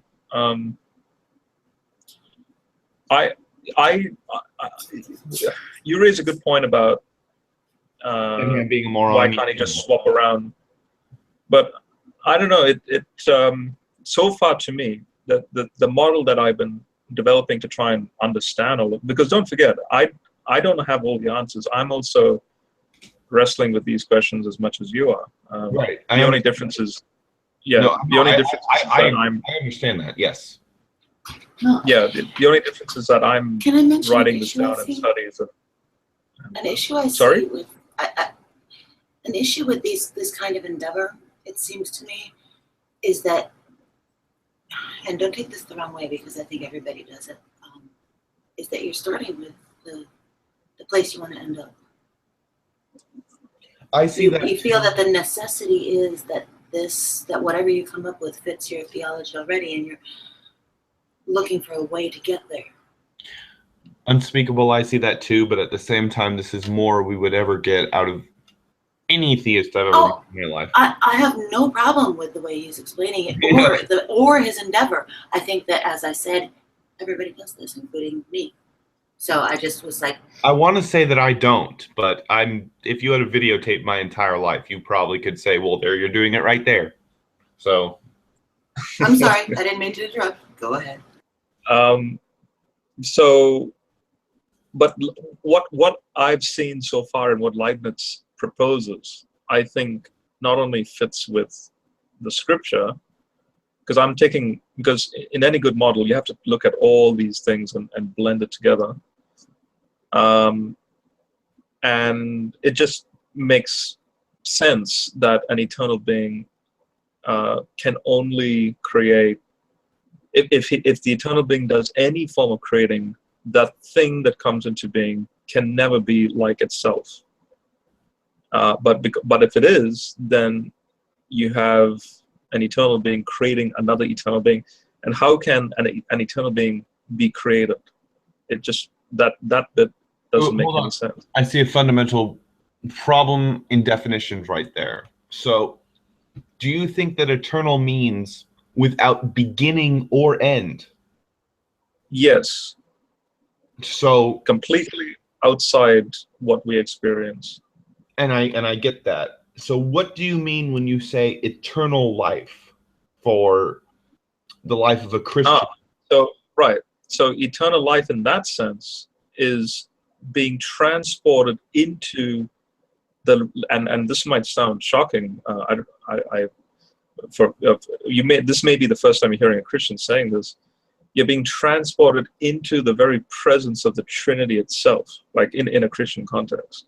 So you're being positioned into whatever that state of existence is. Okay, but you don't think that that would have a discrete moment in time that you could class as a beginning? Where would you position that? At the point in time that you entered into the Trinity. At time T1, you're on a hospital bed dying. At time T2, you've died, and you've entered into the Trinity. That time T2, I would class as the beginning colloquially. And that is why Paul could not, because he didn't have the vocabulary to explain it, so he just defines it as faster than an eye can blink. He can't explain it any other way. No, that's like the beginning of the universe. You know, like when our language about time breaks down. Yeah, you're talking. I can't actually. That's a really good question. You're talking. Well, how Paul defines it. I wonder if there is even a sequential moment in time for that, or when you define instant, is instant like smaller than a Planck second? Like I don't know. Is it time equals zero? I don't know. But you see, now I like your question, because if there is, say, even a Planck second length in time, that means God is part of that second, and you can't have that. So that's a good question. Well, I'm glad I asked a good question. I like it. Some of the things you say fly completely over me, and some I feel like I can maybe engage with, which is obviously great. You know, it just feels like if you can say that there is a discrete moment that you enter the Trinity, then even if you become eternal in a sense that there is no end, you would still have a beginning, which means that you're using the word eternal in two different senses, which means that you could easily get around that by using a different word for eternal when it comes to God and a different word when it comes to the eternal life of a Christian. But if it doesn't mean no beginning and simply means forever lasting, like say I could create an eternal battery, hypothetically, a battery that will provide power with no end. Right. That the battery had no beginning. No, I manufactured it in 2019 January 27th. It had a beginning, but it will last forever. Okay, so right, maybe yeah. Okay, so that actually then makes me think about something like at the end of Revelation, the whole New Jerusalem thing, where it says that it's not that the humans are entering into whatever God is in, rather God is coming down and making his home with us, meaning even though we are part of what he is, it's not that we're going up into the sky somewhere, he's coming down. That Revelation, and thus 21, that would mean sequential time still existing for us to even have these things like crying and singing and all this stuff. Yeah, morning. Brand new physics and all. Well, it's all very interesting. So Yahweh can't make any decisions that he hasn't already had made since the beginning of, actually it doesn't even make sense. Yahweh can't make any decision Sorry, that was funny. that he can't, that he hasn't eternally made, because he's unchanging.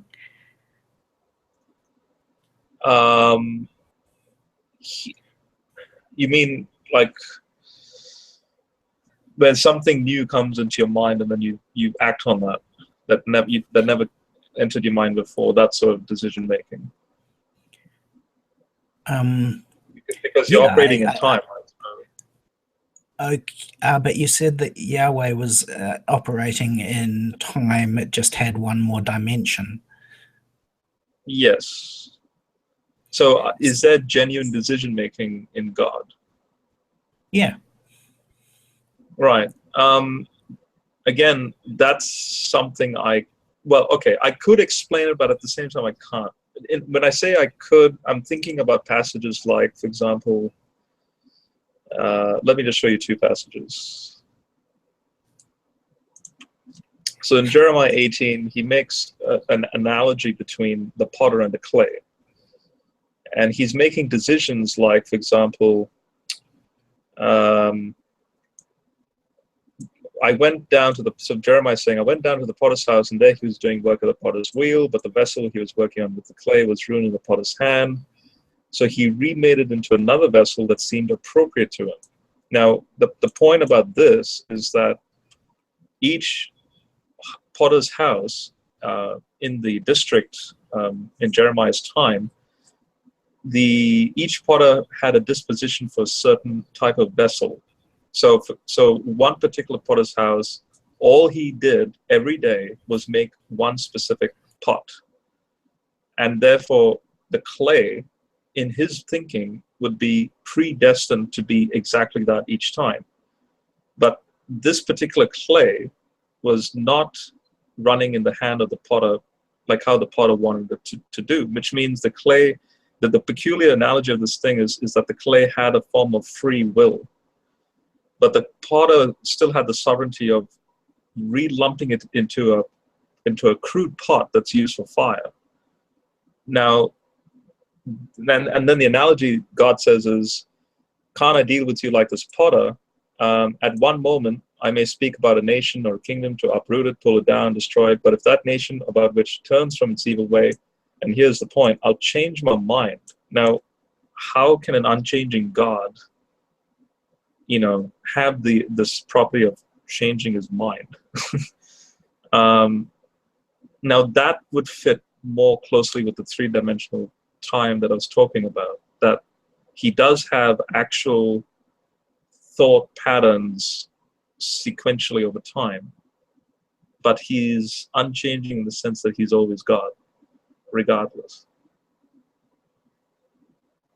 Okay, but in that case, I'm unchanging. I'm always Chris. And in that sense, I'm unchanging. But you are changing, though. Like your body is recycling. God's changing too in that way. I mean, if the only way that God is unchanging is that he's always God, I'm unchanging that way. And but you see, this is so I make the point again, like back in the, I go back to the Ephesians study, that in his true omniscience and the reason why we're God's masterpiece created in Jesus to perform good, that God prepared long ago, and the language here is he's predestined this, yet we still have the free will. So the unchanging nature is what he is and what his ultimate plan was, and that is to have you and me in his presence. And okay. Yeah, I've actually got no great problem with the free will thing in terms of if you imagine an additional dimension of time, then essentially what happens is humans bimble through a two-dimensional time on a one-dimensional path. That's not so difficult. I don't see how that gives you free will, but I've got a bigger problem at the moment. Apart from eternality, are there any other attributes of a perfect thing? God is perfect. Okay, cool. And of course, he gets to choose what's perfect, so he's self-defining as perfect. But is the only thing we know about what it takes to be perfect that it must be eternal?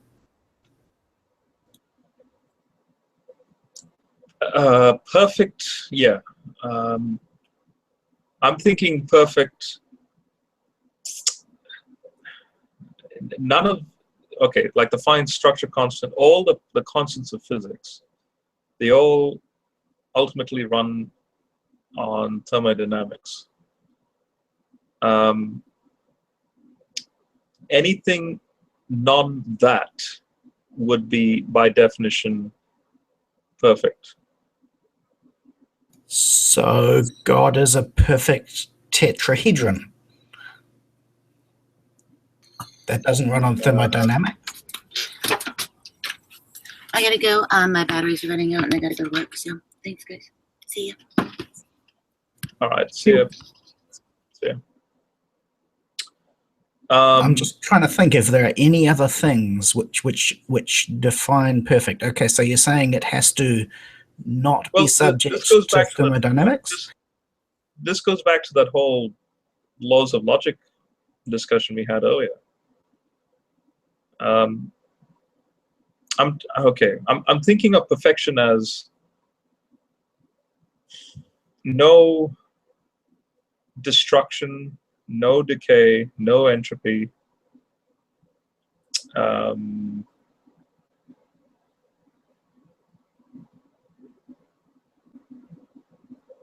Yeah, anti the universe, what the universe technically is. It's just a system. It's a chaotic system that is getting cold. It starts hot. Sure. Are you familiar with the philosophical problems associated with attempting to define things by negative attributes? No. Okay, cool.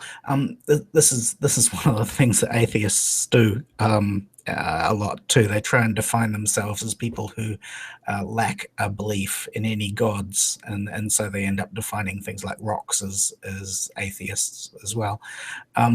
But if you attempt to define what a god is entirely by negative attributes, then you end up with an unusable definition because it's not empirical. Yeah. Well, it's not even that it's not empirical. It's philosophically unsound. But you've got at least one positive attribute in there. You've got eternal. But that's not enough. If your definition of perfect includes eternal and then only tries to drop other things out, I think you're in for a hard row to hoe. That's all. Yeah. What were the problems you were having with the word perfect?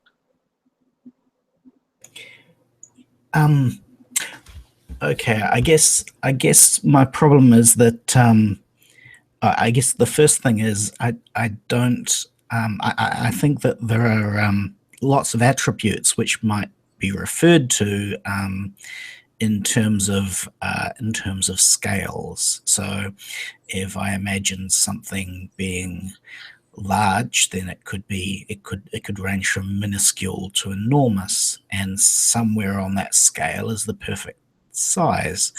Now I could imagine something being chocolatey, and it could be minimally chocolatey or insanely chocolatey, and somewhere on that scale is the thing that's perfectly chocolatey.